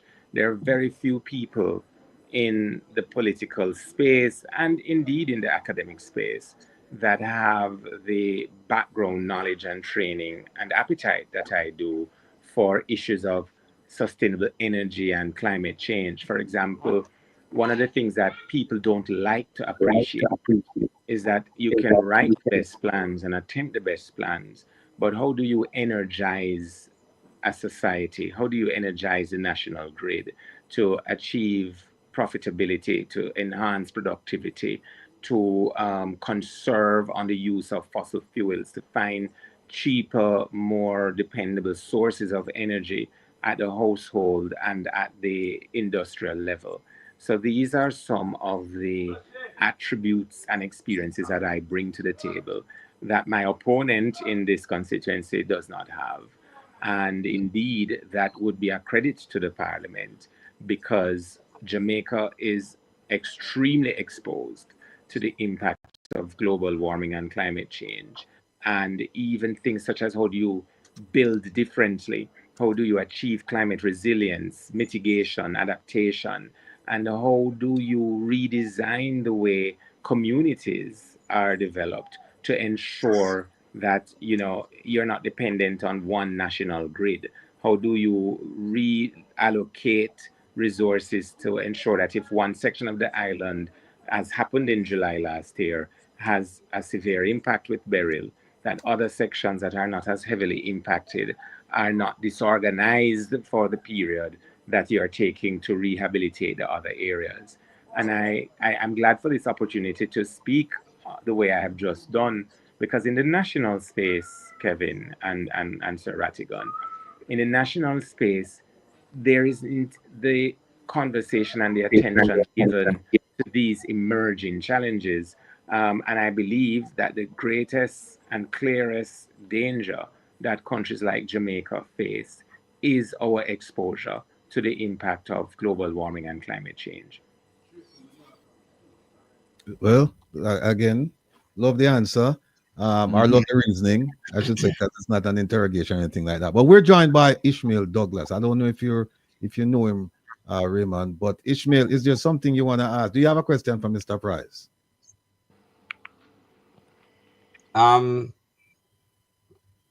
If you don't have one, that's fine. I can move on. All right. What do you think about it? Let me ask Raymond. Yeah, go ahead. Raymond, I hear you.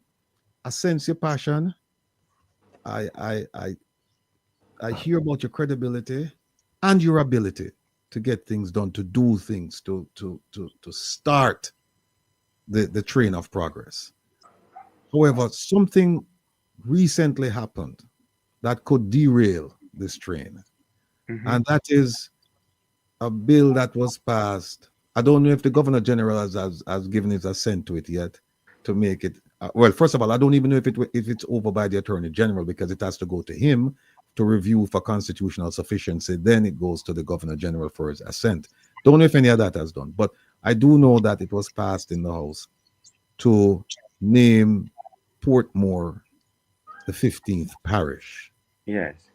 How will that affect your candidacy and your ability to campaign and win? Well, the most basic way it affects the campaign is that we now await formal communication as to the name of the constituency, because it can't any longer, if the bill goes through all of the processes as you've just outlined, we can't call it East Central St. Catherine. I would suggest Northern Portmore, but then I'm not a part of this faltering administration that does things without thinking it through to its logical conclusion. So yeah, there's a name change. But yesterday was Valentine's Day, and I reminded a lot of residents that Shakespeare once asked, will a rose by any other name smell as sweet? Will a pothole within a parish be any less deep? Because the morning after the bill was passed, there was still sewage flowing on the streets of many communities in Portmore, including East Central St. Catherine. There were still taxi operators and private commuters complaining about their shocks and front end parts as they try to dilly-dally through ever more deep potholes. There was still an absence of closed circuit cameras in main archways to help the police to better have visibility and mobility. There was still only a faulty vehicle at the Caymanas police station, which serves 34 communities. 34 only one? communities. I'm sorry, Remo. What did you say? Only one vehicle? One faulty vehicle, right? So what is in a name? Because nothing has changed for residents in Portmore because of the name change. So that's one. Two, I call it the Warmington Bill. In 2023, then Cabinet Minister Everett Warmington, in a public meeting, and the records are there, says that this action was strategized to create a stronghold for the Jamaica Labour Party. Right? So the hill to victory is steeper than it was, but I'm built for the hike. So that I'm undisturbed by this development. But you know who should be disturbed by this development? I saw you referring a lot to the Constitution of Jamaica. So when you have a land title, you don't build houses in the air, you build it on land.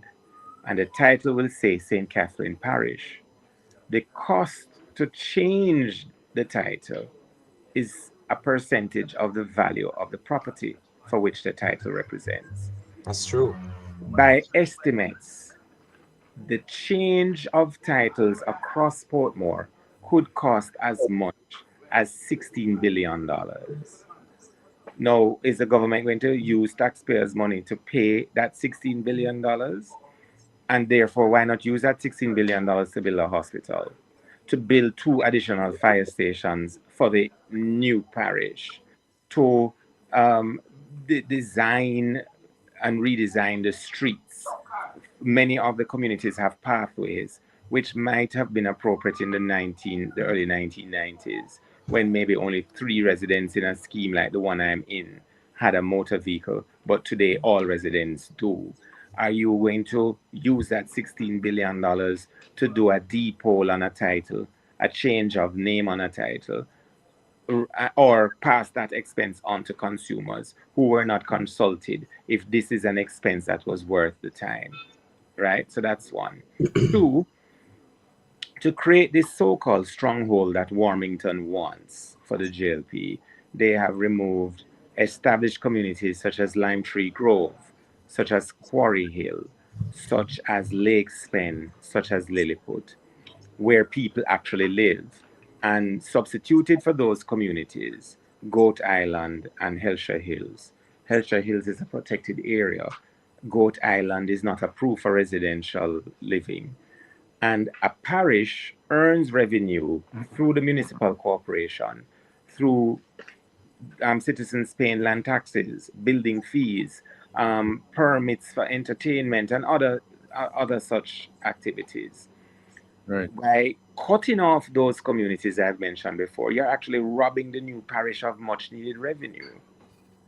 I'm happy you said that, because I wanted, now I have questions. By your estimation, so let's just get to the granular level. What would you, and you can be anecdotal, what would be your perception of what a parish should look like? That's the first thing. What makes, we're talking about infrastructure, we're talking about economic viability, and we're talking about the social fabric and the ecosystem of what makes a parish a parish. In your mind and your perception, what is Portmore lacking? Because we heard what the government says, which is really much to do about nothing. But given that you are, one of the candidates pending MP in waiting sort of thing, what do you think these things should be? Well, Portmore, the main thing that Portmore is lacking right now is good representation in East Central St. Catherine and Southeast St. Catherine. So when those two jokers are removed, that is fixed by the holding of an election, not by the renaming of a parish and renaming of constituencies and changing constituency boundaries through gerrymandering to achieve, as Warmington is dreaming of, a stronghold for the JLP in Portmore. So that's one. The government has spoken about a lot of things that the Portmore residents say they need, which they say they will get and can only get if they become a parish. Well, St. Mary is already a parish. So the questions you are posing, Ishmael, if the other 14 parishes could answer them all and say, ticky that, ticky that, ticky that, ticky that, ticky that, then why not also make Maypen a parish? I saw a protest the other day. Taxi operators in Maypen are complaining that they have to ply roads designed in the 1920s. So the government is going to turn Maypen in a parish so that Maypen can be redeveloped.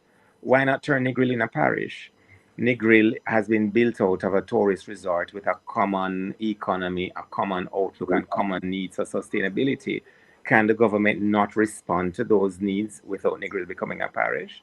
And in 1985 or so, Edward Seaga turned Montego Bay into a city, claiming that when it became a city, then it would get A, B, C, D, E, F, G, all the way down to Z.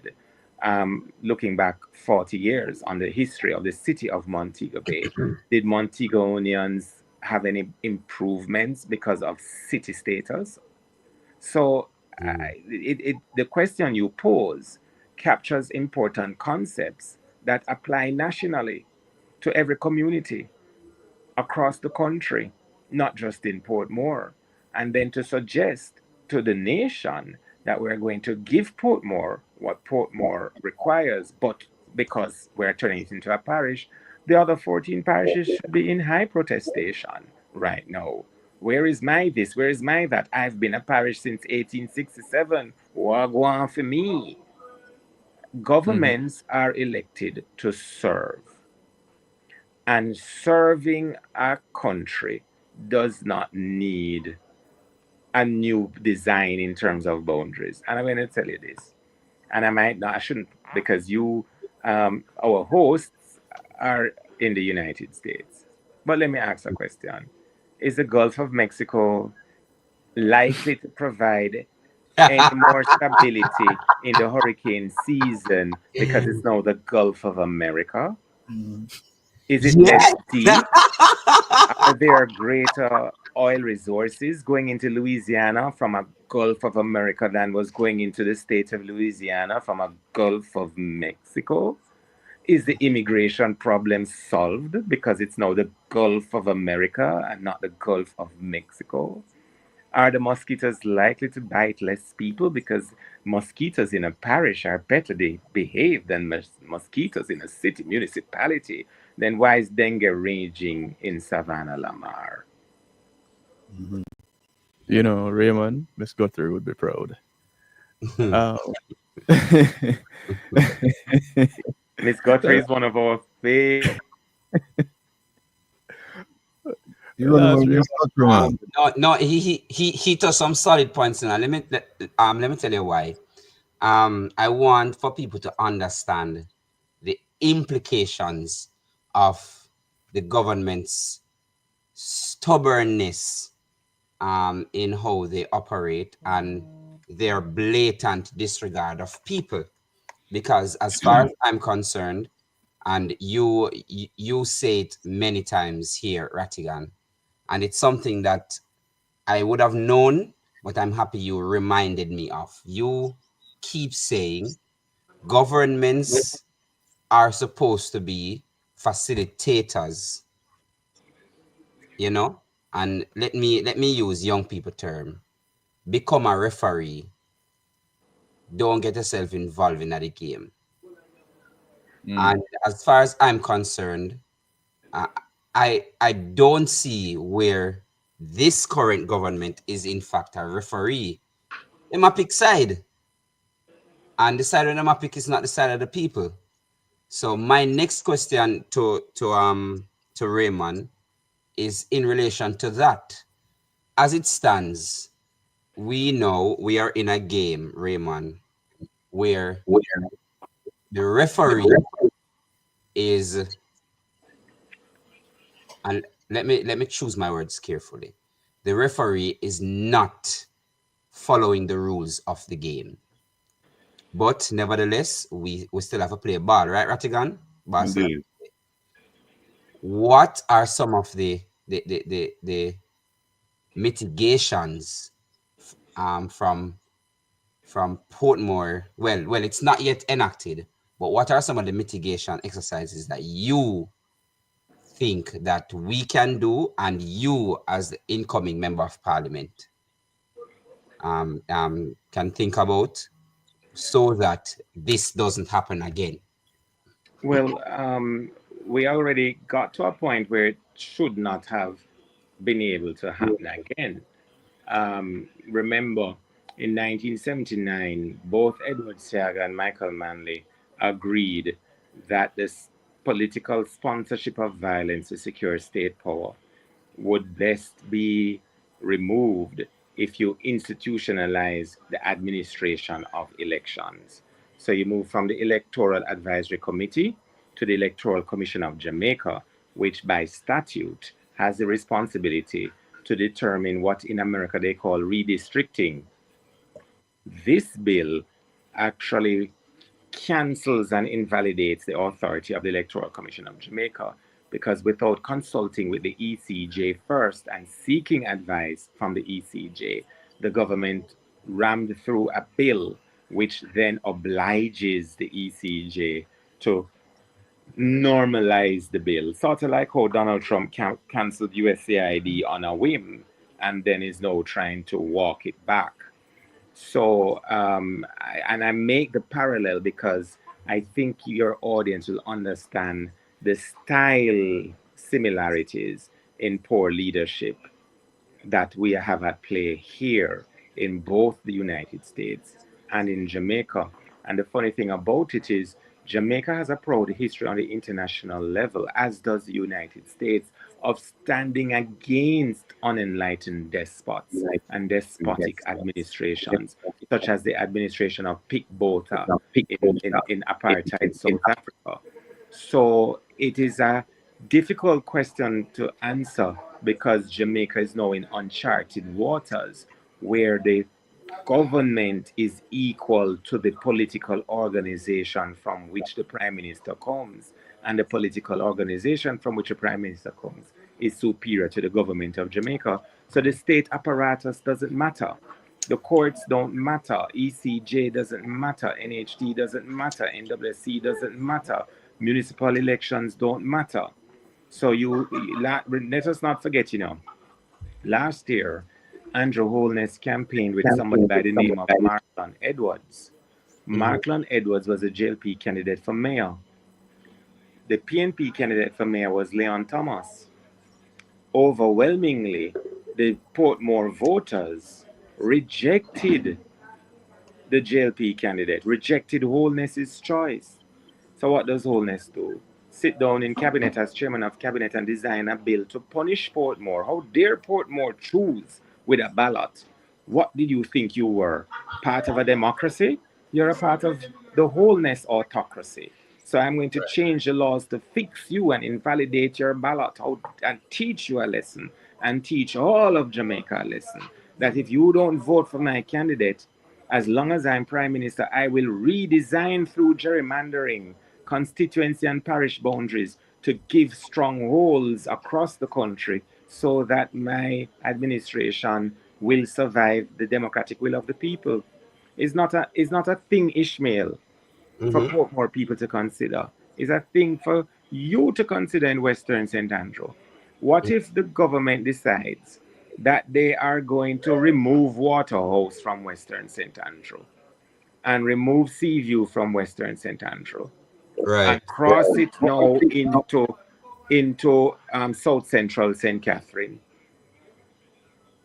and then bring in now a section of Maxfield into Western St. Andrew. So bring it from East Central St. Andrew into Western St. Andrew, or bring a part of West Central St. Andrew down into Western St. Andrew to do what Warmington suggested, create a stronghold for the JLP.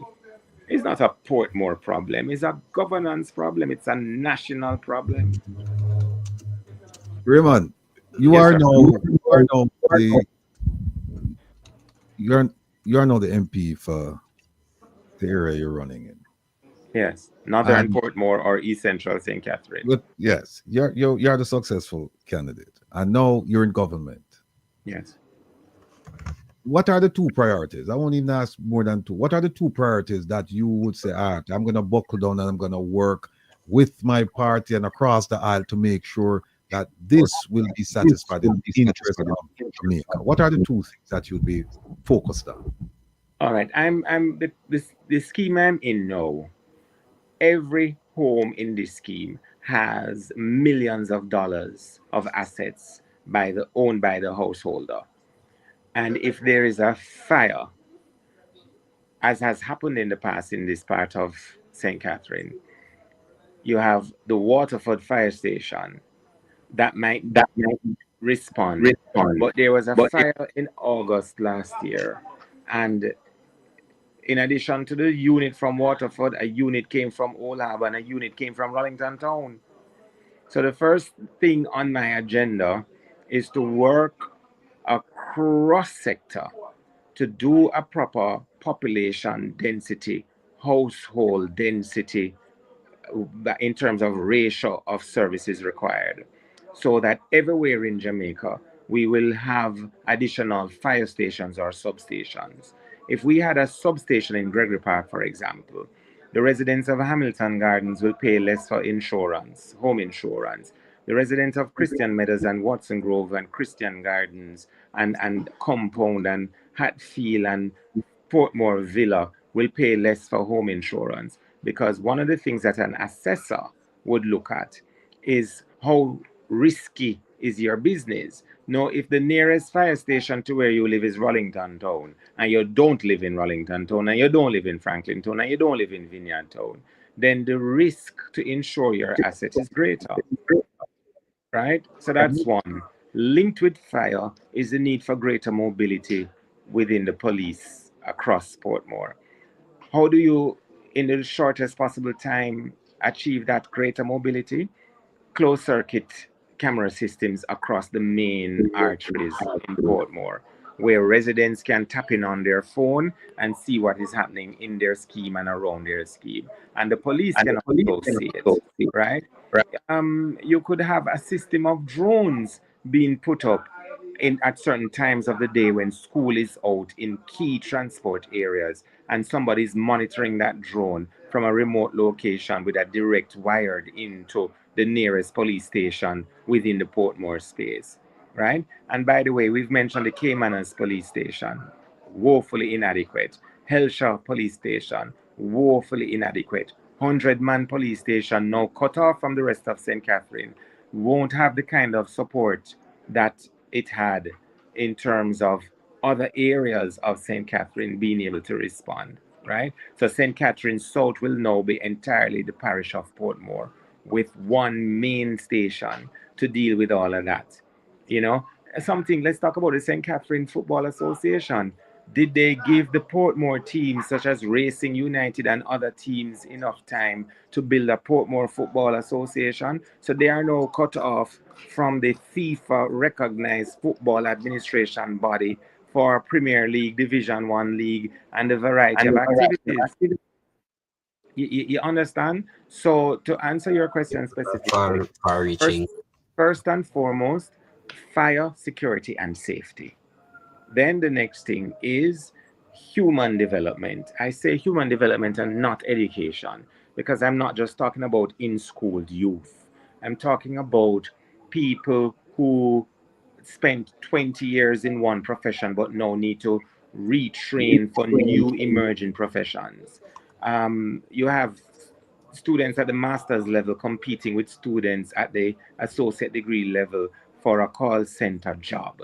Is that the best you can say to a master's graduate? You love Portmore to make Portmore a parish because it has the highest per capita distribution of tertiary graduates. Where are the higher paying jobs to absorb their talent? So you need that kind of human development focus and facility. And I'm an environmental scientist, so green space is important to me. Recreational spaces, recreational parks, so that the elderly can walk safely with motion sensed solar power lights. So in the evening, as they move through the park, it lights up. But if they are not there, nobody's using the park, there's no consumption of fossil fuel from it. These are low-hanging fruits, but as our anthem reminds us, give us vision lest we perish. Portmore residents are perishing because they have visionless leaders in East Central St. Catherine and Southeast St. Catherine. I'm happy you touched that, because Rattigan, you're muted. Sorry about that. Hold on a second, Ishmael. Let me just show something to Raymond here. Raymond, I noticed you didn't talk about the beach access, economy, and a few other things. But let me show you this. I kind of get your comment on it. Kevin, I'm going to need your help, because the one from I don't see the one from my favorite minister. I don't see it up there. I got you. All right, let me just put this up, and then you can grab the thing. You can make this bigger for me, Kevin? Yeah, man. All right. Oh, our favorite PSOJ president. All right. Love him so much. That's one right there. Jamaica not feeling effects of a recession. The reason I'm putting this up is that when I went and looked at and Kevin has it up in one of these things here. Kevin, you need this, you can grab it and grab my favorite minister's quote. But they said that the traditional use of the word recession and the definition of it, they apply to Jamaica. Jamaica is in a recession. They said two successive quarters. But the Minister of Finance said it, so I don't know why others are denying it. All right, hold on a second. The Minister of Finance has conceded that Jamaica is in a recession. All right, but look at this one here. How are we going now? Kevin, yeah, this one here. Let me put this up. We have the PSOJ gentleman here. He essentially confirms that Jamaica is in a recession, but we're not feeling the effects. Feeling the effects of it. Yeah. Yes. I don't understand that one here. Well, hold on a second, everyone. Let me show you another one here. Hold on there. Yes. Here's the one from my favorite minister, Oh, the Foreign Affairs Minister. Yeah, this says current economic recession, and it shows Jamaica, Paraguay, New Zealand, Turkey, Latvia, Ecuador. And she said, this is incorrect. Jamaica is not in a recession. And then there is another one here. Wait there, Kevin. Hold on. Oh, this one right here. Where Jamaica. You got this one here for me, Kevin. Our world-class Minister of Finance. She says Jamaica is heading for technical recession. So I thought a recession was like pregnancy, You had a pregnant. You either have it or you don't. But I have to apologize to your viewers. If I walk outside, there are a group of youngsters who are, wondering why for an hour I have been sitting inside someone's home, talking into my screen when they are outside wanting to have an interaction. So I will Raymond, listen. ask to be Raymond, listen. excused. No, Raymond, listen. You don't have to ask. We fully understand the nature of the business you're involved in, right? So we just want to I will trade my early exit with an early consent to reappear. Shall I be asked? Perfect. You will be asked. So, thank you very much. Take care of yourself. All right. Be well. All right. All right. Let me see. I know. So let me move this off of this. Continue. Yeah. One of these days, I'm going to commit to getting Ralston to try to see if he's available to appear on the program. All right, we're gonna hold it to that. In the meantime, I'm going to show you how cruel this government is. Let's continue with that we undertake in terms of our indigent housing program is vested by I'm gonna move this and make it bigger. It is not something that this administration instituted in 2016. The difference in this administration is that we have standards of indigent housing that we provide to persons across the country. It is the responsibility of local government, and I want to make it clear that these programs apply to a set of individuals who are registered under the Poor Relief Act. Beneficiaries of those houses are registered, investigated by the Poor Relief Department, and once they meet the criteria under the Poor Relief Act, they are provided with an indigent housing solutions. The houses remains the property. People, I want you to listen carefully to what I'm saying. Remember now, you have to be registered, you have to be indigent, and you must have access to land. And the government going to build a concrete structure. Listen carefully. Of the municipal corporations. So if someone die, the municipality rewind the right of the house, remains the property area under the Poor Relief Act. They are provided with an indigent housing solutions.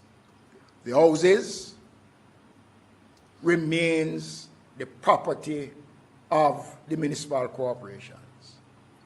So if someone die, the municipality retains the right of the house and it is passed on to someone who is in need. There is no duplication of the services provided by the Ministry of Local Government. The law is clear. It is our responsibility. Poor relief. And if you go back to when Sir Alexander Bustamante constructed across Jamaica something that was called £1 a month. You go in sections of Trenchtown, you'll find those houses that were built for indigent persons, £1 a month, 12 shilling. And those houses were built for the poor and the destitute under Poor Relief. Here's another one. Housing program of the government of Dr. Andrew Holness, and I'm really proud of what we have been able to accomplish and the many lives that we have touched and changed. I'm happy that you've shed some light on it, and I would have wanted you to delve a little bit more into the program itself, since it was started by your ministry. Okay, what the program does, as I said before, persons can apply.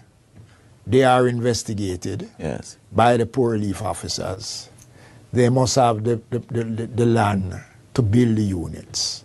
And once that is done, we now proceed after the investigation to see whether or not the persons are eligible. They meet the criteria which is set up. Because you must be a part of a program that does not allow you on your own. And there are cases where we have provided houses for persons who probably are not that destitute, But because of their circumstances, we have provided for them. Now, the Poor Relief Department of the municipal corporations retain responsibility for the units. Yes. So while you occupy those units, the Poor Relief Department does its monthly checking on the units. You are not allowed to do any addition to the units. The units come fully furnished. It is something that when I came up with the idea of furnishing the units, we did it because there are cases where we saw persons have homes, but there is nothing for them to sleep on. So we figured it does make sense to give you a nice room, and then you have to sleep on the cold ground. Or furnish the So we provide the necessary furnishing for the unit. Right. Now, the unit cannot be rented. It is not for sale. No addition can be done to the unit. And the unit cannot be handed down to family. And we have cases where occupants have died, and the Poor Relief Department retains the unit, and then it is handed over to someone else who is in need. Absolutely. So what we do, and we encourage persons to take care of the units. We notice that a lot of most of all of our units are. All right, let's stop right there. So I have a discussion now. Now, people don't understand how evil and draconian this program is. That if you have 5 acres of land, that is all you have to your name. Your father left it for you, father left it for him, great-grandfather left it for grandfather, great-great-grandfather, and it passed down through the ages, and it comes to you, and you have nowhere to really live. You have like a boardhouse on it. You're destitute. And you go to the government and them say, yeah, you qualify. You have 5 acres. We're going to build you a 1-bedroom or a 2-bedroom. You have a wife, and you have, we could say you have a farmer. You just have subsistence, and you have 3 or 4. Let's say 2 children. And 2 years into it, your wife get pregnant. Twins. At a 4, and you and your wife in a 2-bedroom. 6. 3rd year, you get pregnant again. Because you have nothing better to do, you know. You don't have no TV or nothing like that out there. So you know, that's your wife you have focus on. And so what I'm saying is that no matter how big your family is, no matter how you expand the family, you cannot build on another room on that place. Not only that, you cannot rent out any part of it. You cannot transfer it. As I say, you can't devise it. You can't upon death will it. You know, or it's upon your death and them read your will, then you give it to somebody. You can't do that. You can't expand it. And now the government, because you are the breadwinner, you have a wife at home who no work, and you have 4 or 5 kids, and you dead, and you're named upon the deed. Them come in now and them say, well, guess what? We'll only have to move now, you know, because we have another family we want to bring in. You dead left 4 picnic and 5. We have a woman now, we have a family with 6 picnic. So they're more in need than you. You have to leave. Now, warm to your 5 acres. That part there. I was waiting, you know. I was waiting. Seems like them have to go take up the house and carry go somewhere else then. Them can't do it because them say they must have them build a concrete structure because them say they used to be wood house before. So what to your 5 acres? Land. What to your 5 acres? But my thing is, the criteria is that you own land. So this land that you own, the government is going to put a house on it that they own. To take your land that you own. So shouldn't I get something back from my land, or somebody that if I pass on, I transition to the next life and I leave my children, my siblings, whomever is left behind, and I will my land to them, shouldn't they be getting? Yes, you can go ahead and put somebody else in the house, you know.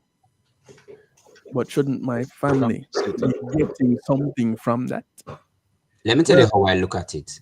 I look at it as, from the outset, government has the ability to retain lands because all lands are first crown lands.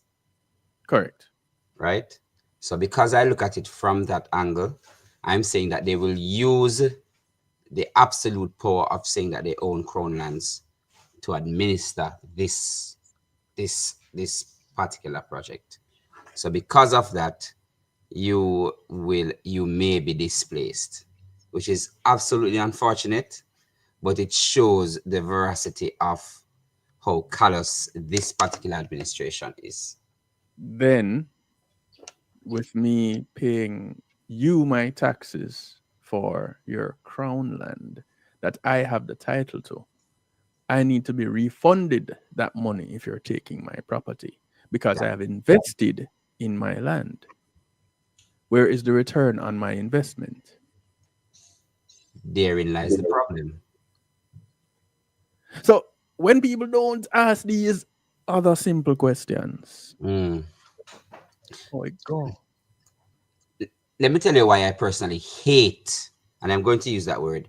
I hate, very strong word, this particular act or whatever they call it, is because there is no greater asset you can ever own in life than that of lands. There's no greater asset, because that is the first basis. That is the granular basis of how you create wealth. That is also how, if it is, you need liquidity in terms of financing. That's the best thing to use, right? This particular bill, or what do you call it? I don't know what to call it, Rattigan. What do you call it? Act, bill, what do you call it? Which one? The indigent housing thing. Or the social housing program. Social indigent, housing. This particular program is literally keeping people in poverty. Yes. And I say that I'm echoing. I'm not sure why. I say that because if it is that we are trying to create wealth for people, what you should do is give people opportunity to own something. When you own something, that is how you have the opportunity to create wealth. People use the fact that they have a car. While it is a depreciating asset, it is nonetheless an asset. People use whatever the case is. Tangible things are asset. You are telling me now that the government of Jamaica, through a particular program, is indirectly taking away my land? Is that what you're saying to me? Right. And as such, when they're done capitalizing on using this land, because like every other business, we look to expand and to make profit. Right. And so when I am paying, because I still end up paying taxes, although I'm indigent, right? I can't make enough to sustain my household, but the little that I make, I still have to pay taxes because of consumption. And as I get to understand it, GCG upon everything. So here we go. I'm still paying taxes of some sort in some way, shape, or form. And this is supposed to help me to get on my feet. Why can't the program be such that, yes, you put a roof over my head, for a period of time I pay you, and then you are a lien holder. And after I pay off my lien, or over that period of time, then I get it back. I get this property that is also on my land that I've been paying taxes for. Because it's not like a squatter who has been on there and has taken over the paying of the land title. So now you have this hostile takeover of this property, this land. No. I'm still on it. I'm still paying the taxes. It's still coming to me. I still claim it. Nobody else can claim it. It's mine. So why isn't this the nature of the agreement? If not for exactly what you've been saying, Ishmael. Government are coming, come thief your land. Well, here's the thing, Kevin. What I did this week was I sent out ATIs to the Ministry of Local Government and Rural Development, as well as the Office of the Prime Minister, because his office, him have a whole bunch of agencies over there deal with land. So one of the two of them, between the two of them, they have to give me some answers. And one of the things I asked for is I would like to see a standard copy of the contract, because I don't know how on the God's earth that somebody would say, yeah, I'm gonna sign this document giving you access to my land in case of my death, that you can come in and you can move my family, and actually you just kick them off, because it doesn't even say there's a plan B that we're going to move them to another place. It just says they have to leave. The property will go into a pool, and then we'll pick somebody else to come in and occupy. No, you can just see how this can cause problems, and you can see how this can cause all kinds of tribal war. You can see it, because you did so, and your father did, and him film him upon the thing, and them come now and tell you, say you have to leave, and you say, leave, where am I going? Them actually create homelessness while trying to solve a homeless problem. They might actually create it, and they might create enmity, because people not gonna get up and leave like that. And then they might come out in the middle of the night, and retribution are there that you don't know what is likely to take place now. Hear the argument when election roll around though. We have built homes where there were none, where there were shacks. We have put a structure there and have allowed people to live in safety, where they can choose to leave their windows and doors open. Yes, indeed. But you know what happened though? This program started back in 2016, right? When I say started, the revised version of it, right? 2016. You know how many houses they've built so far? In 9 going on 10 years, 150. 150. People don't understand that, I want you to say that number again. A lot of people don't know, It makes sense. Yeah, 150. Them say them bill. And actually, what the minister said was that they're in the process of finishing up 150. So Michael said them bill 150 in 10 years. And guess what? They're getting funding from the consolidated fund and also from the fund that supports the local government. Which means I mean pay feet then. Yeah. Oh. Okay. Yeah, well, government have the money. You know that. Government have the money. It's taxpayers' money. So it's funny you said that, because I saw, and I'm going to use the word egregious. I saw an egregious statement from the Prime Minister of Jamaica. Go ahead, continue. No, I was just going to tell people that one of the things we plan to do is we plan to open up the phone lines for the last hour so that people can get a chance to vent, ask questions. Oh, almost at 8 o'clock. Yeah. And remember, next week is Isaac Buchanan's. Well, go ahead and use up. You have a few minutes that you can actually talk about. Right. Yeah. So let me segue. Do you have the thing? Yeah, I'll send it to Kevin. You're talking about the flyer, right? Yeah. Yes. So what I was saying is, it's funny you say that, because just yesterday, after the issue with the social housing program and the myriad of other issues, hey, Koda is here. Thank you. Yeah, man, Koda is here for assistance.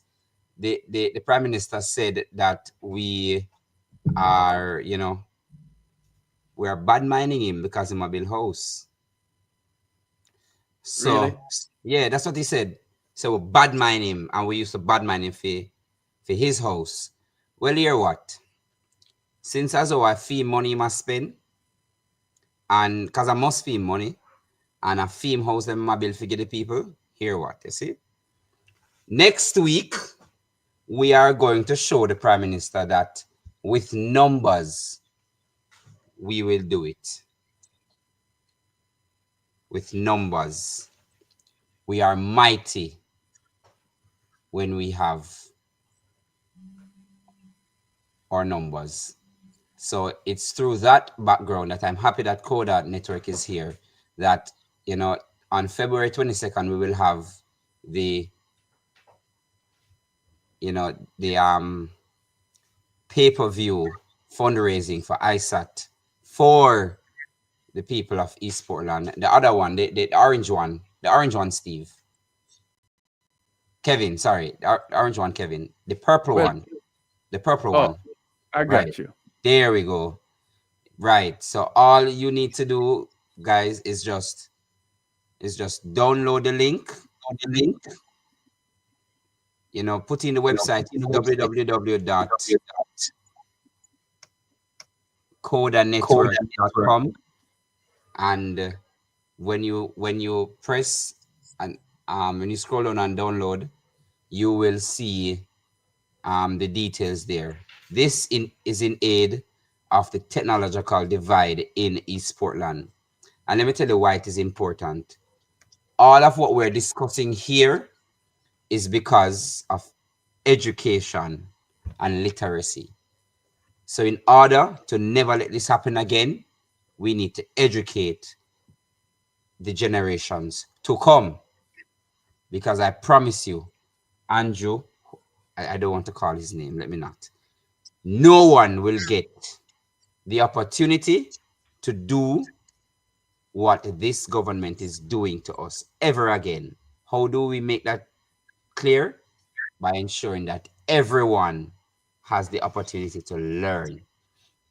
As it stands, ISAT through the diaspora, and I have to big on up, has given literally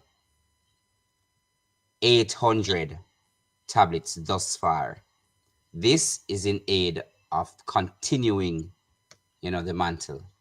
And CODA just said all proceeds will go towards the education of East Portland young people, youth, in particularly our young. So I'm asking you guys to just type in the link. If it's even 2 people can start it off. Anybody, I'm asking at least 1 to just download the link, right? And you know, let us see if we can assist as much as we possibly can, because it is really a us against them. I promise you that. And this is the only way we can get it done, by, you know, gathering in our numbers and making it work. How do we do that? By continuing to support each other. And you supporting each other is you supporting a youngster in East Portland. I agree with you. I am also tired of the nonsense. So because we're tired, this is the best way to do it. Let us purchase a pay-per-view for bridging the technological gap in East Portland, so we can view the show next week, Saturday. And you know, for those who can't contribute, so don't have it to sponsor a whole tablet, going ahead and doing something like this, where you're going to get on the pay-per-view, all proceeds go to the children. And if you've heard ISAT talk about it, you know that he has adopted what is considered one of the worst high schools in Portland as his primary, his foundation school. So this is the first institution in which he's embarking on to help students. So from there, now it should grow. It should spread across Portland and across the country collectively, because it's not a, I don't see it as a PNP or a JLP thing. I see it as a Jamaica thing. No, Taya, you can't send the donation to ISAT. Well, you can, and it will also purchase the tablet. But in order to view the program next week Saturday, you have to make the purchase through the the Coda, website. Coda, Right, yes, through Coda the TV. website. However, I'm happy Kevin said so, because it's basically $100 for the tablet. However, the link is for $49.99, which is half of that. So if it is that you can't donate a whole 100, you can purchase the link and see the program, you know, which is a stacked program next week. You can see the program, and that $49.99 is in aid of assisting towards buying one tablet for one child.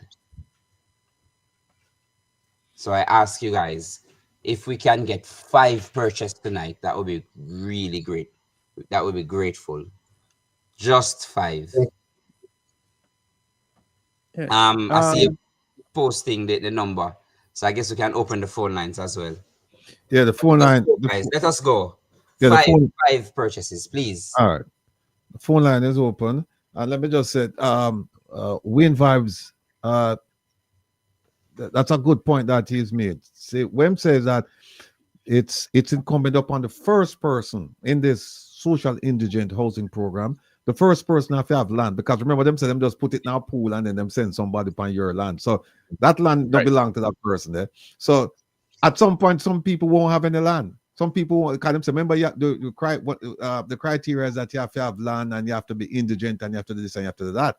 But then them say, if you die, then you can't transfer, no transfer, no rent, no this, no that. And then we'll just put it in there and we'll send somebody come occupy your land and occupy that house. Well, we're for them land there. We're for them land there. Because the idea is that you show the land and then come build it on your land.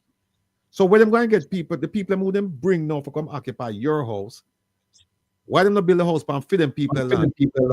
Oh, so wow. Christopher, again at it. Christopher, Sir Campbell, thank you so much. He said put 5 down. Is that 5 tablets or 5 of the... Are you sponsoring 5 persons to watch? Or are you sponsoring 5 tablets, Sir Campbell? I guess Mr. Rattigan will be in contact with you. Yeah. Christopher, link. Yeah, man. You always put your money where your mouth is. That's Christopher. Really appreciate you. Let me just say, somebody Christopher says another 5 tablets. Chris Campbell says 5 tablets. Yes. Yeah, SSL, we'll get to the safety measures another time, because we're running out of time. Oh, by the way, the phone line is opening up, people. So the number down at the bottom, 667-369-8569. You can call in now, and we're ready, willing and able to take your calls. Yes. And all our reasoning with you. Now, somebody mentioned about. Go ahead. I want to. This is bothering me a little bit. So Ruthlyn.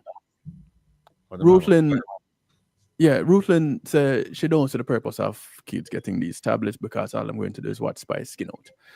So Ruthlyn, hold on. When they have homework to do, oh my God. When they have homework to do that requires some technology and there's no library for them to walk into, how is this work going to get done? You're talking about watching whatever video at whatever time. Cool. It is going to happen.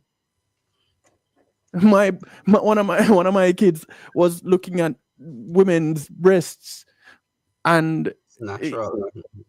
It's what we do. I used to look at I didn't have that. I grew up, my grandmother and my mother were dressmakers, and I used to go to the bathing suit and underwear section of the fashion magazines to get my kicks as a child.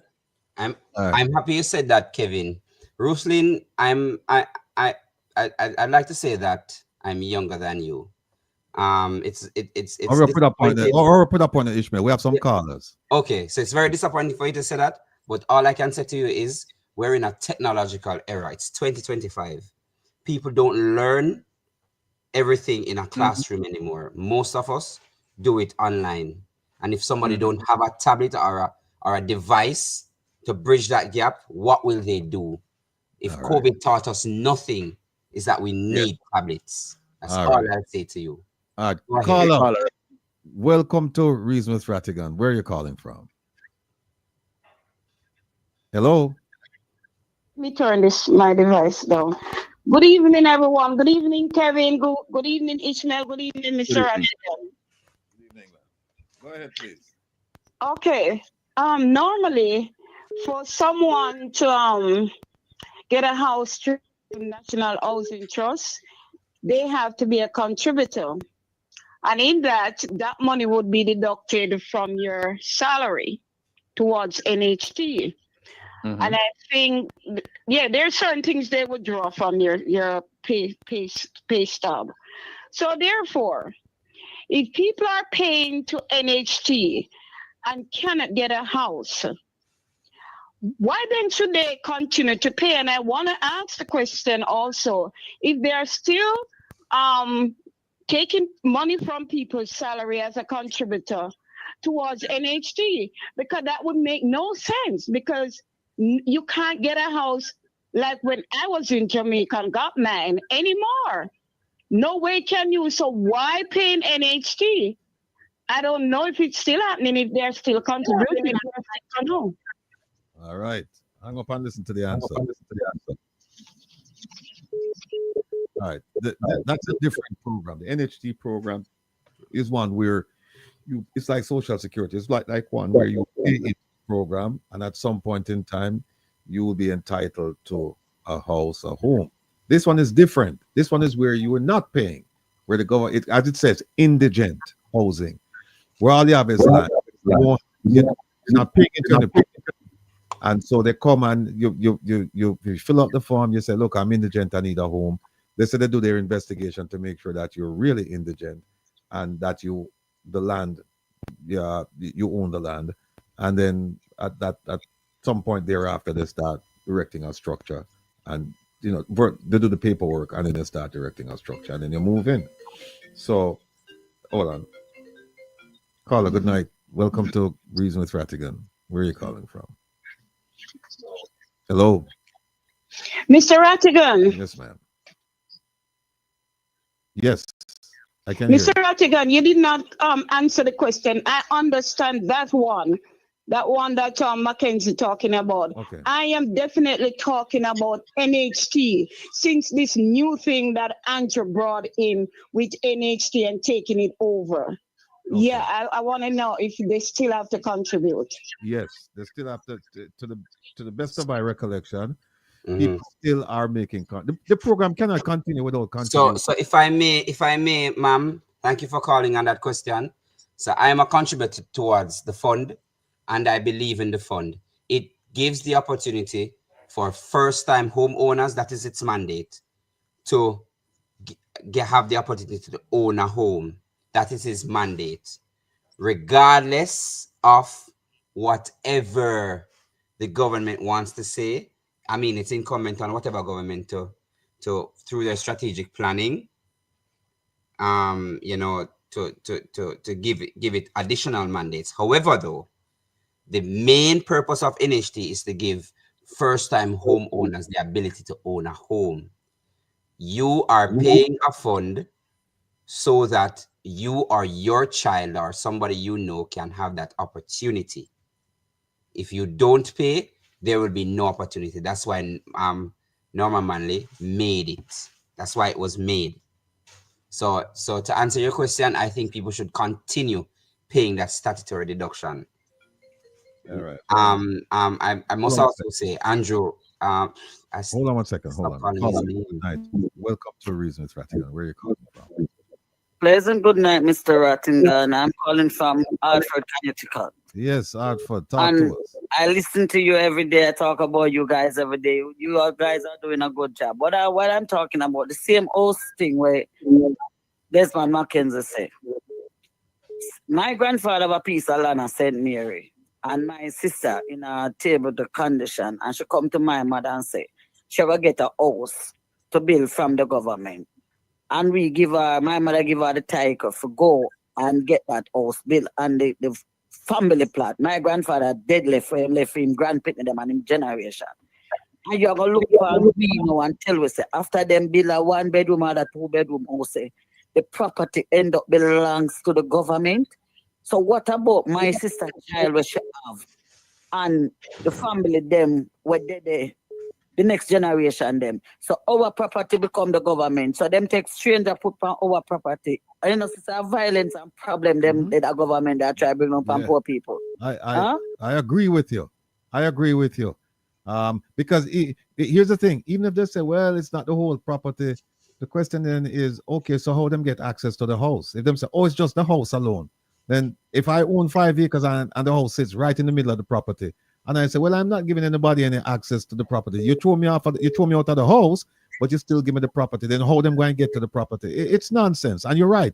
This is just setting up for violence. Because we remember, you know, they're not talking about the house itself, they're not talking about the property. What is the property? No, your land or your property. Exactly. Because remember, them tell you, say, you have to get the land title for come get the house from them, you know. It's not them find the land, you know. If you say for them to find the land and get the house, and then when their family pass off, then now them take it over. We could have said with that. Right. But why me I go get my family piece of land from my family to make them build a house in my family who less fortunate, and then you are gonna look back and we, you know, until we say the property belongs to you, you know. So what about the family them where they behind the younger generation them?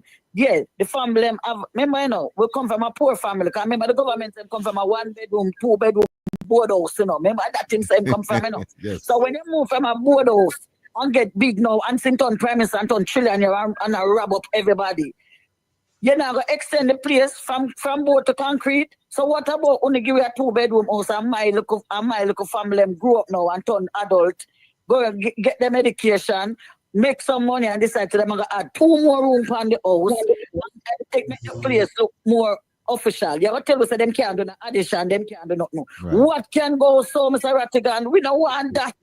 A criminality them depend with poor people. Look, I agree with you. I agree with you. I mean, you're right. I mean, but no with Portmore now, where them are come with Portmore something now. Them not do it because them have the interest of the people, you know. Them are do it for the interest of them, you know, Mr. Rattigan, for where them want, for them scheme where them are cook up and where them have plan for the poor people, them, you know, because them want it to be for them stronghold. So them are fix it for them way. For the election, them not do it because them want do it for say, yeah. And me listen from night, you so much destroy can happen if them try to do it how them want it. They want to cut off for them and cut off and sabotage the people them. Where the people them gonna find how much $1 million to get paper for do this and do that. When Mr. Price I tell you what is what and what the problem are gonna end up happening with the people them. Them not do it for the interest of the people them, you know. And if there's a turn 14, then you have other places where go want to turn the same thing like where they want to put more. The people that are back on Mr. Rattigan, the people that need to come out of Jamaica now, you know, and start demonstrate. And them sit down too long, man. They might get away too much now, Mr. Rattigan, man. We're sick and tired of them every time we turn on TV. And something else about them wicked people in the parliament. And we just sit down, so the people just sit down, some like them, they're naive and I realize, say, I mash them and I mash up the country. The only thing the man invests in, you know, are the police force to kill off the young youth, them, you know. Oh, if you have 40 days in a 1 year, and I 30 of them are police kill off the young youth, them. What can go, so, Mr. Rattigan? And the people them just sit down, so. So they have some unscrupulous, underprivileged, drunk come on people platform now, and come and go and like them and defend this big nose thieving man with all student loan. Oh, you for all student loan? Boy, come out now. Remember 2 years both have money, you know. And boy, come out now, tax them and get $1 from them, you know. And this Bigfoot girl come out at a bull fat. Oh, for this bull fat when I know thieving government thief the man money. Only him alone get money to SSL. Only him alone, me I watch you from day one, you Sam Rattigan, me I watch you, because I'm a Wathouse girl, I'm a born and grow Wathouse. I me never stop watching until now. I first me never get a call if I talk to you. Me go on everybody's platform, I never get to come by you, but me come right for things, got too much things are going on at Jamaica, Mr. Rattigan. We're sick and tired of them, but me glad we're seeing come out now. I know the pressure will come on, because FBI for reach on, you know, long 9 o'clock, the FBI they there in an investigate. Over the FBI, I know the FBI will come. Because Andrew, them, we have to strip Andrew on this. The wall when built for $28 million, we have to strip him and take everything where them have. Who are justice to the people them at Jamaica? I tell them say this streaming and the pan of PNP and the labor, you know, cause the two party them do them foolishness, you know. But no, we are the people them are suffer. Yes. The people them are no vice. Yes. So we are the vice of the people who now put PNP and labor right in and this right now. We are put it aside and say the people them at Jamaica we are bad for. Too much things are going on. You understand? And them feel like the people them overseas, the big guy them overseas now watch them. And you only go student loan and become who it is now. And yet, and you understand, mercy for the poor people. Them still work about them one third term. And about free with time now. We don't want a time from it. Give it the time with Marky G. Make Marky G do what he can do. Because when Marky G come in power, our much country, you know. Yeah. And we have got help him. We the diaspora have got help Marky G for help build back Jamaica from where it come from. You understand? And the people that just sit down, some say Rattigan and not do nothing. Right. No vice. No vice. No open the eyes of the people. Some of the people them come like them now listen. Them now watch it TV and see all about now show them. And I walk with them here and say, yeah, have them something here. So them get to with them story and them lie and them come with it. Eh? Fatwell, pitwell, everything that put more here come make it boy you want to be 15 parish because we not be because do not be for the people. We not be because I know. I want to feel like a circle, like a food, like when a mama and papa dead left Jamaica go on, so on the doors on like with people. Like tired of them now, man, Mr. Rattigan. The FBI them need to come in up and you see what money and find out how it go. All right. Because Poko again and this I gonna know say 6.5 million you say but they have in their account. The whole of them are thieves, them go to prison. You are. Carl, I'm on your calling every week, you know. I love your passion, you know. I love the fact that you have control of the facts, you know. But like that, and you know, we can't have learn off of you, things I learn off of you. I watch you. I learn from you. I learn from the whole of you. Kevin, Ishmael, I learn from you. All right. Well, you are. Let me run go grab another call, but me want you calling every week, you know. Me want you calling because I have one of your t-shirt them, you know. My mother come and New York come buy one of your t-shirt them from you. I have a t-shirt them when you have your something in New York, man. I tell you, man, see it there. All right, just say it there, you know. You not to say another word, you know. You not to say another word. Don't say another word. That one away. Bless up on yourself, man. Right. Continue about the fire. Coming out, I to them on my TikTok live about the fire and them report my page. And kick me down. Me have to find the next page and put on because we not stop on the fire, you know. All right, we not stop. Anyway, take care of yourself. Grab another no love and respect, everyone. Have a good night. Me there watching the see. All right. Caller, good night. Welcome to Reason with Rattigan. Where are you calling from? Good night, Mr. Rattigan. I'm calling from Washington, D.C. It's very cold, you see? Yes, sir. Oh, God Almighty. It's very... Anyway, Mr. Rattigan. Yes, sir. Like the government. The question I want to ask you tonight, sir. When the Prime Minister pulled his money from SSL, would you call that insider trading? And is there a law in Jamaica for that? You have an idea? Very good question. When the insider trading, you'd have to prove it. I mean, the fact that he withdrew the funds just before it, well, not just before, but before the thing collapsed. How soon? Can anybody tell me how soon he? I forgot. How soon he pulled? Before less than 3 months. I don't remember. Less than 3 months. That Ishmael?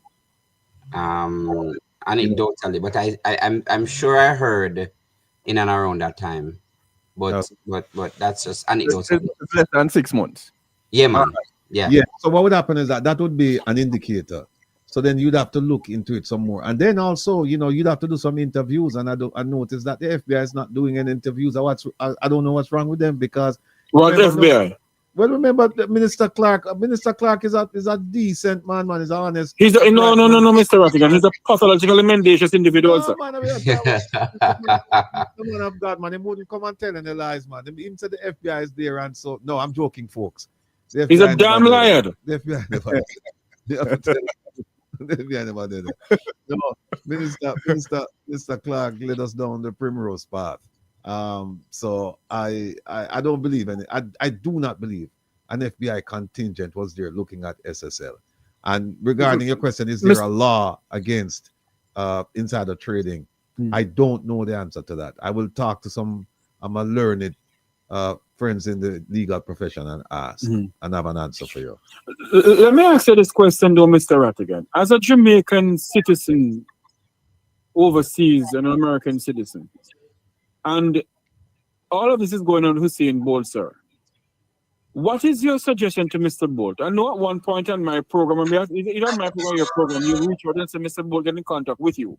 Yeah. If you're saying Bolt should get in contact with you right now, sir, would you be able to help him to trace where this money is? Yes, and it was on your program that I made the appeal to him, and I asked him to give me a call so that we can start working and to getting his money back, and also to put people in prison. And instead, what I saw was a letter from his attorney to the authorities saying that, to the SSL folks, saying that they had 10 days to turn over this money or else. And that 10 days, it's now over 2 years and nothing. And I can tell the Icon that, Icon, listen, call me, Icon. Icon put in at one point, I think they said the account, based on statements they gave him, the account at $12.75 million US. When the scandal broke and he checked his account, it had $12,040 something. Well, Icon, here's what you do.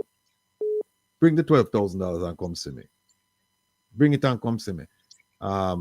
It was just this morning I met with a client, a man who lost $3 million and counting.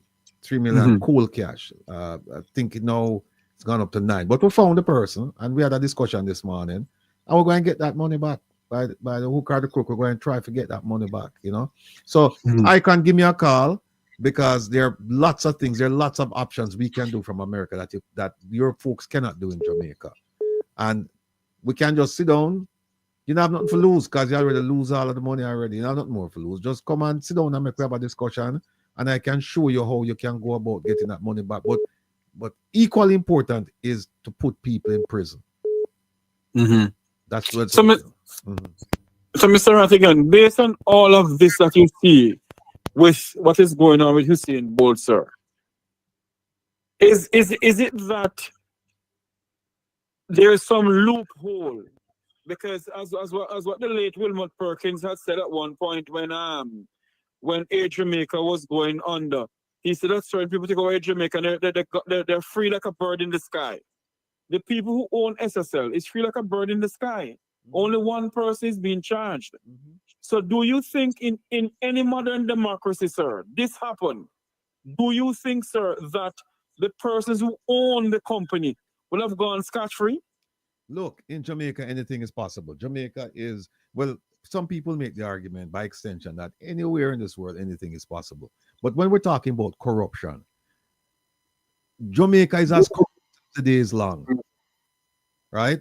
We just went down 4 points on the corruption index, which means that Jamaica is even more of a corrupt society than it was last week. And how did we lose 4 points? We lose 4 points because of things like cases like MARISA DALRYMPLE-PHILIBERT, Leslie Campbell, and the Prime Minister, and others. That's how, and the 3 trillion.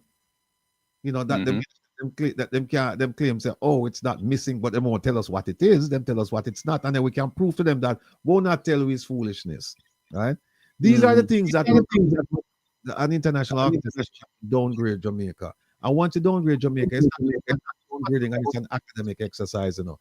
You downgrade and businesses start to look at Jamaica and say, no, we can't go there because, you know, because they look at these things. They look at Transparency International. They look at the corruption index. They look at the State Department report. They look at a whole bunch of things to determine whether or not they should invest in a country. And right now, as it is, the climate is not ripe for people to invest in Jamaica.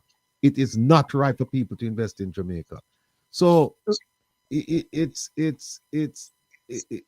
corruption is one of the major problems in Jamaica, and the Icon should have come out along, but he doesn't mean about it because people are advising. But now he's speaking out. And I'm saying to him, you can do more than speak out in the Icon. You can call Rattigan. Call Rattigan, man. And all of this that is going on, Mr. Rattigan. If it is that certain people of the Vumvavon of society, I know Kevin is saying, well, Jeffrey going here to know the Vumvavon. But if certain people of society, in the sense of they refuse right now to give out the report, is it because, in your estimation, I know you haven't seen the report or anything, is it because maybe some people name of the Effluence Society in Jamaica name is in it? Why is it that the report can't be given to the Jamaican people? Well, they can give the report, but they'll have to redact names. And then once you redact the names, people, can read through the facts and deduce who those people are. Yeah, they can reduce it. So them can't give it. But I tell you what happened. Brittany put out a very good point here. Brittany said, so there goes brand Jamaica, too much corruption. Brittany, I couldn't agree with you. I was just going to ask you about that too. Yeah, because hold on. At one point, they said that Wilfred Rattigan and the gang of is it the gang of 7? The dirty 30. But hold on now. I'm not hearing. Is it that the Wilfred Rattigan and the gang of 7 was bringing on brand Jamaica? Don't forget that you're apartheid too, you know. Oh, Lord have mercy. All right, maybe we get some other people that try to get some. Our nation is in serious crisis. All right. Very serious crisis. And remember, come Monday night, we're having a very robust program on the Mekwita Current Affair program. So join us then at 7 o'clock. Well, thanks very much. And I want to say thanks to our good friend Kevin Stew. But by the way, I didn't know that Kevin Stew is a legal personnel. I that he wants a law firm. No, you didn't know. No, you know. All right, cool. All right, cool. No, but Kevin, I mean, that's an outstanding point where who was it? Brittany, because they were saying that is a segment of the diaspora cause problems and this and that and that to the world. Yeah, I want them to tell us now how the diaspora cause the corruption index to drop 4 points. Caller, good night. Welcome to Reason with Rattigan. Yeah, good evening, Mr. Rattigan. Yes, sir. Turn on the device. Turn on the device, please. Just a little comment on your little what you presented here with what's the name of the gentleman here about the indigent housing? Oh, Minister Desmond McKenzie.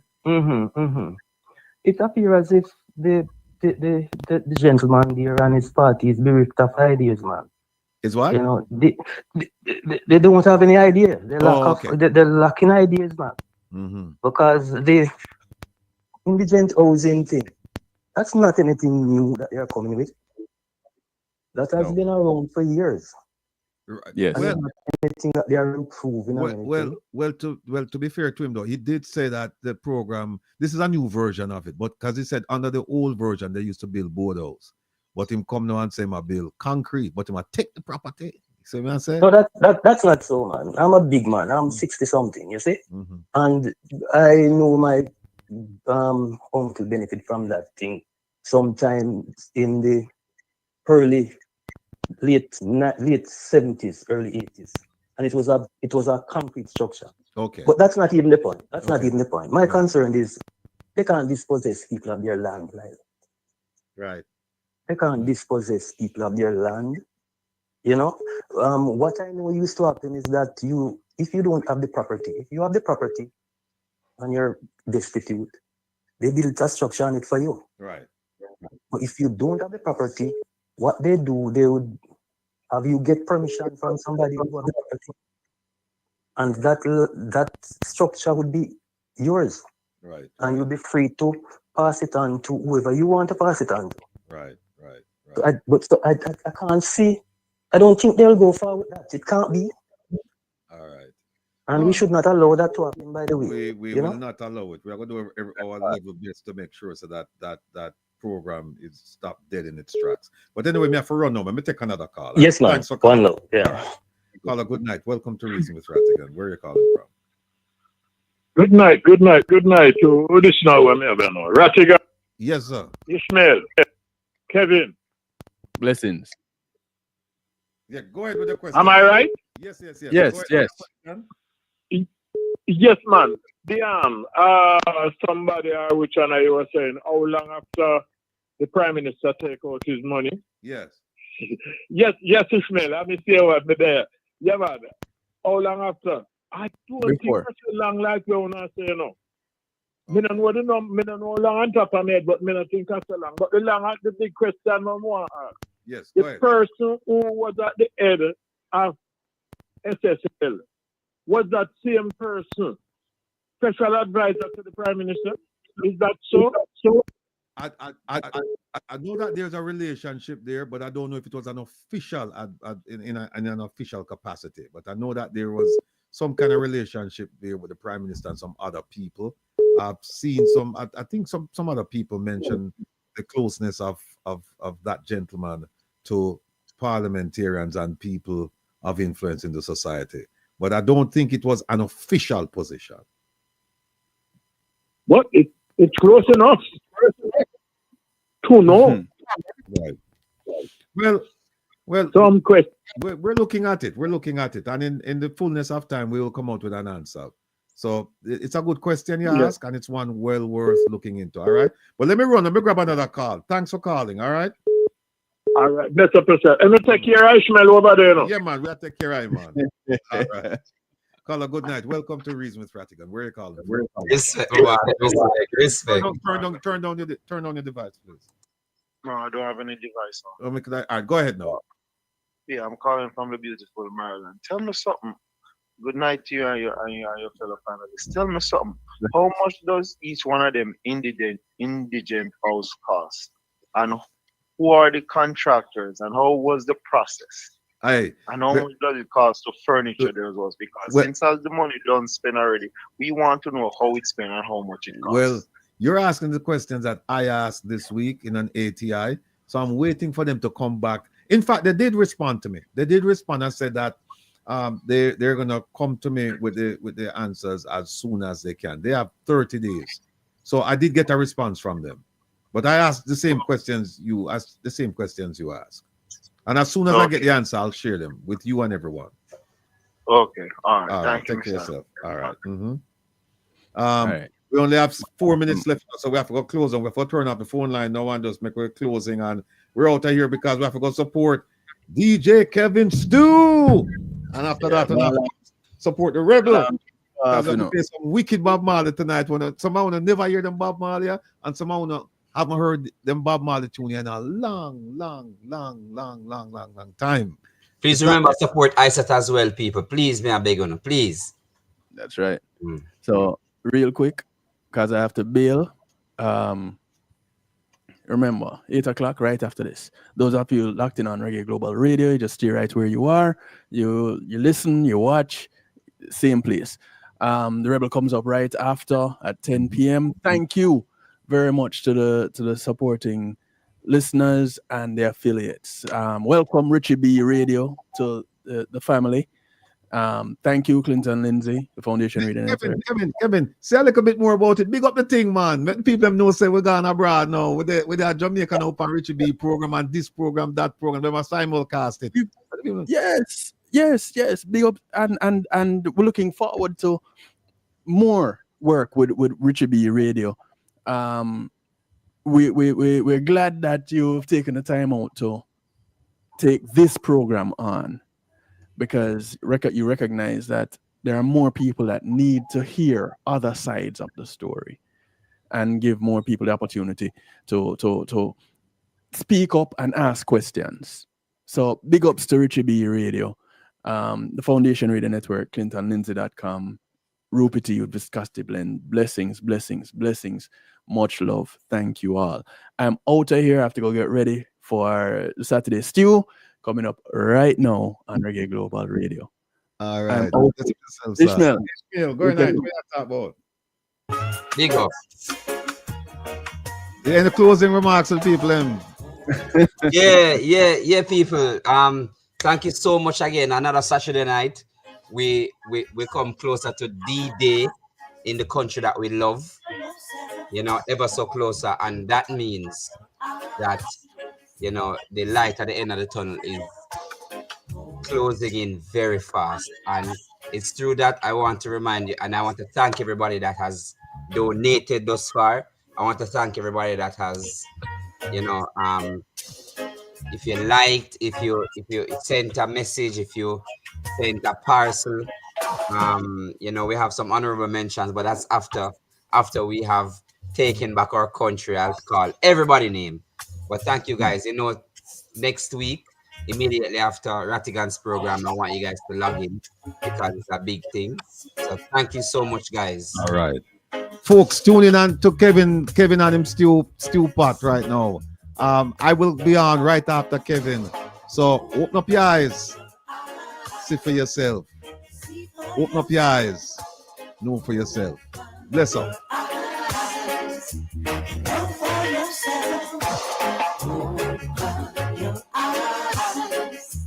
See for yourself.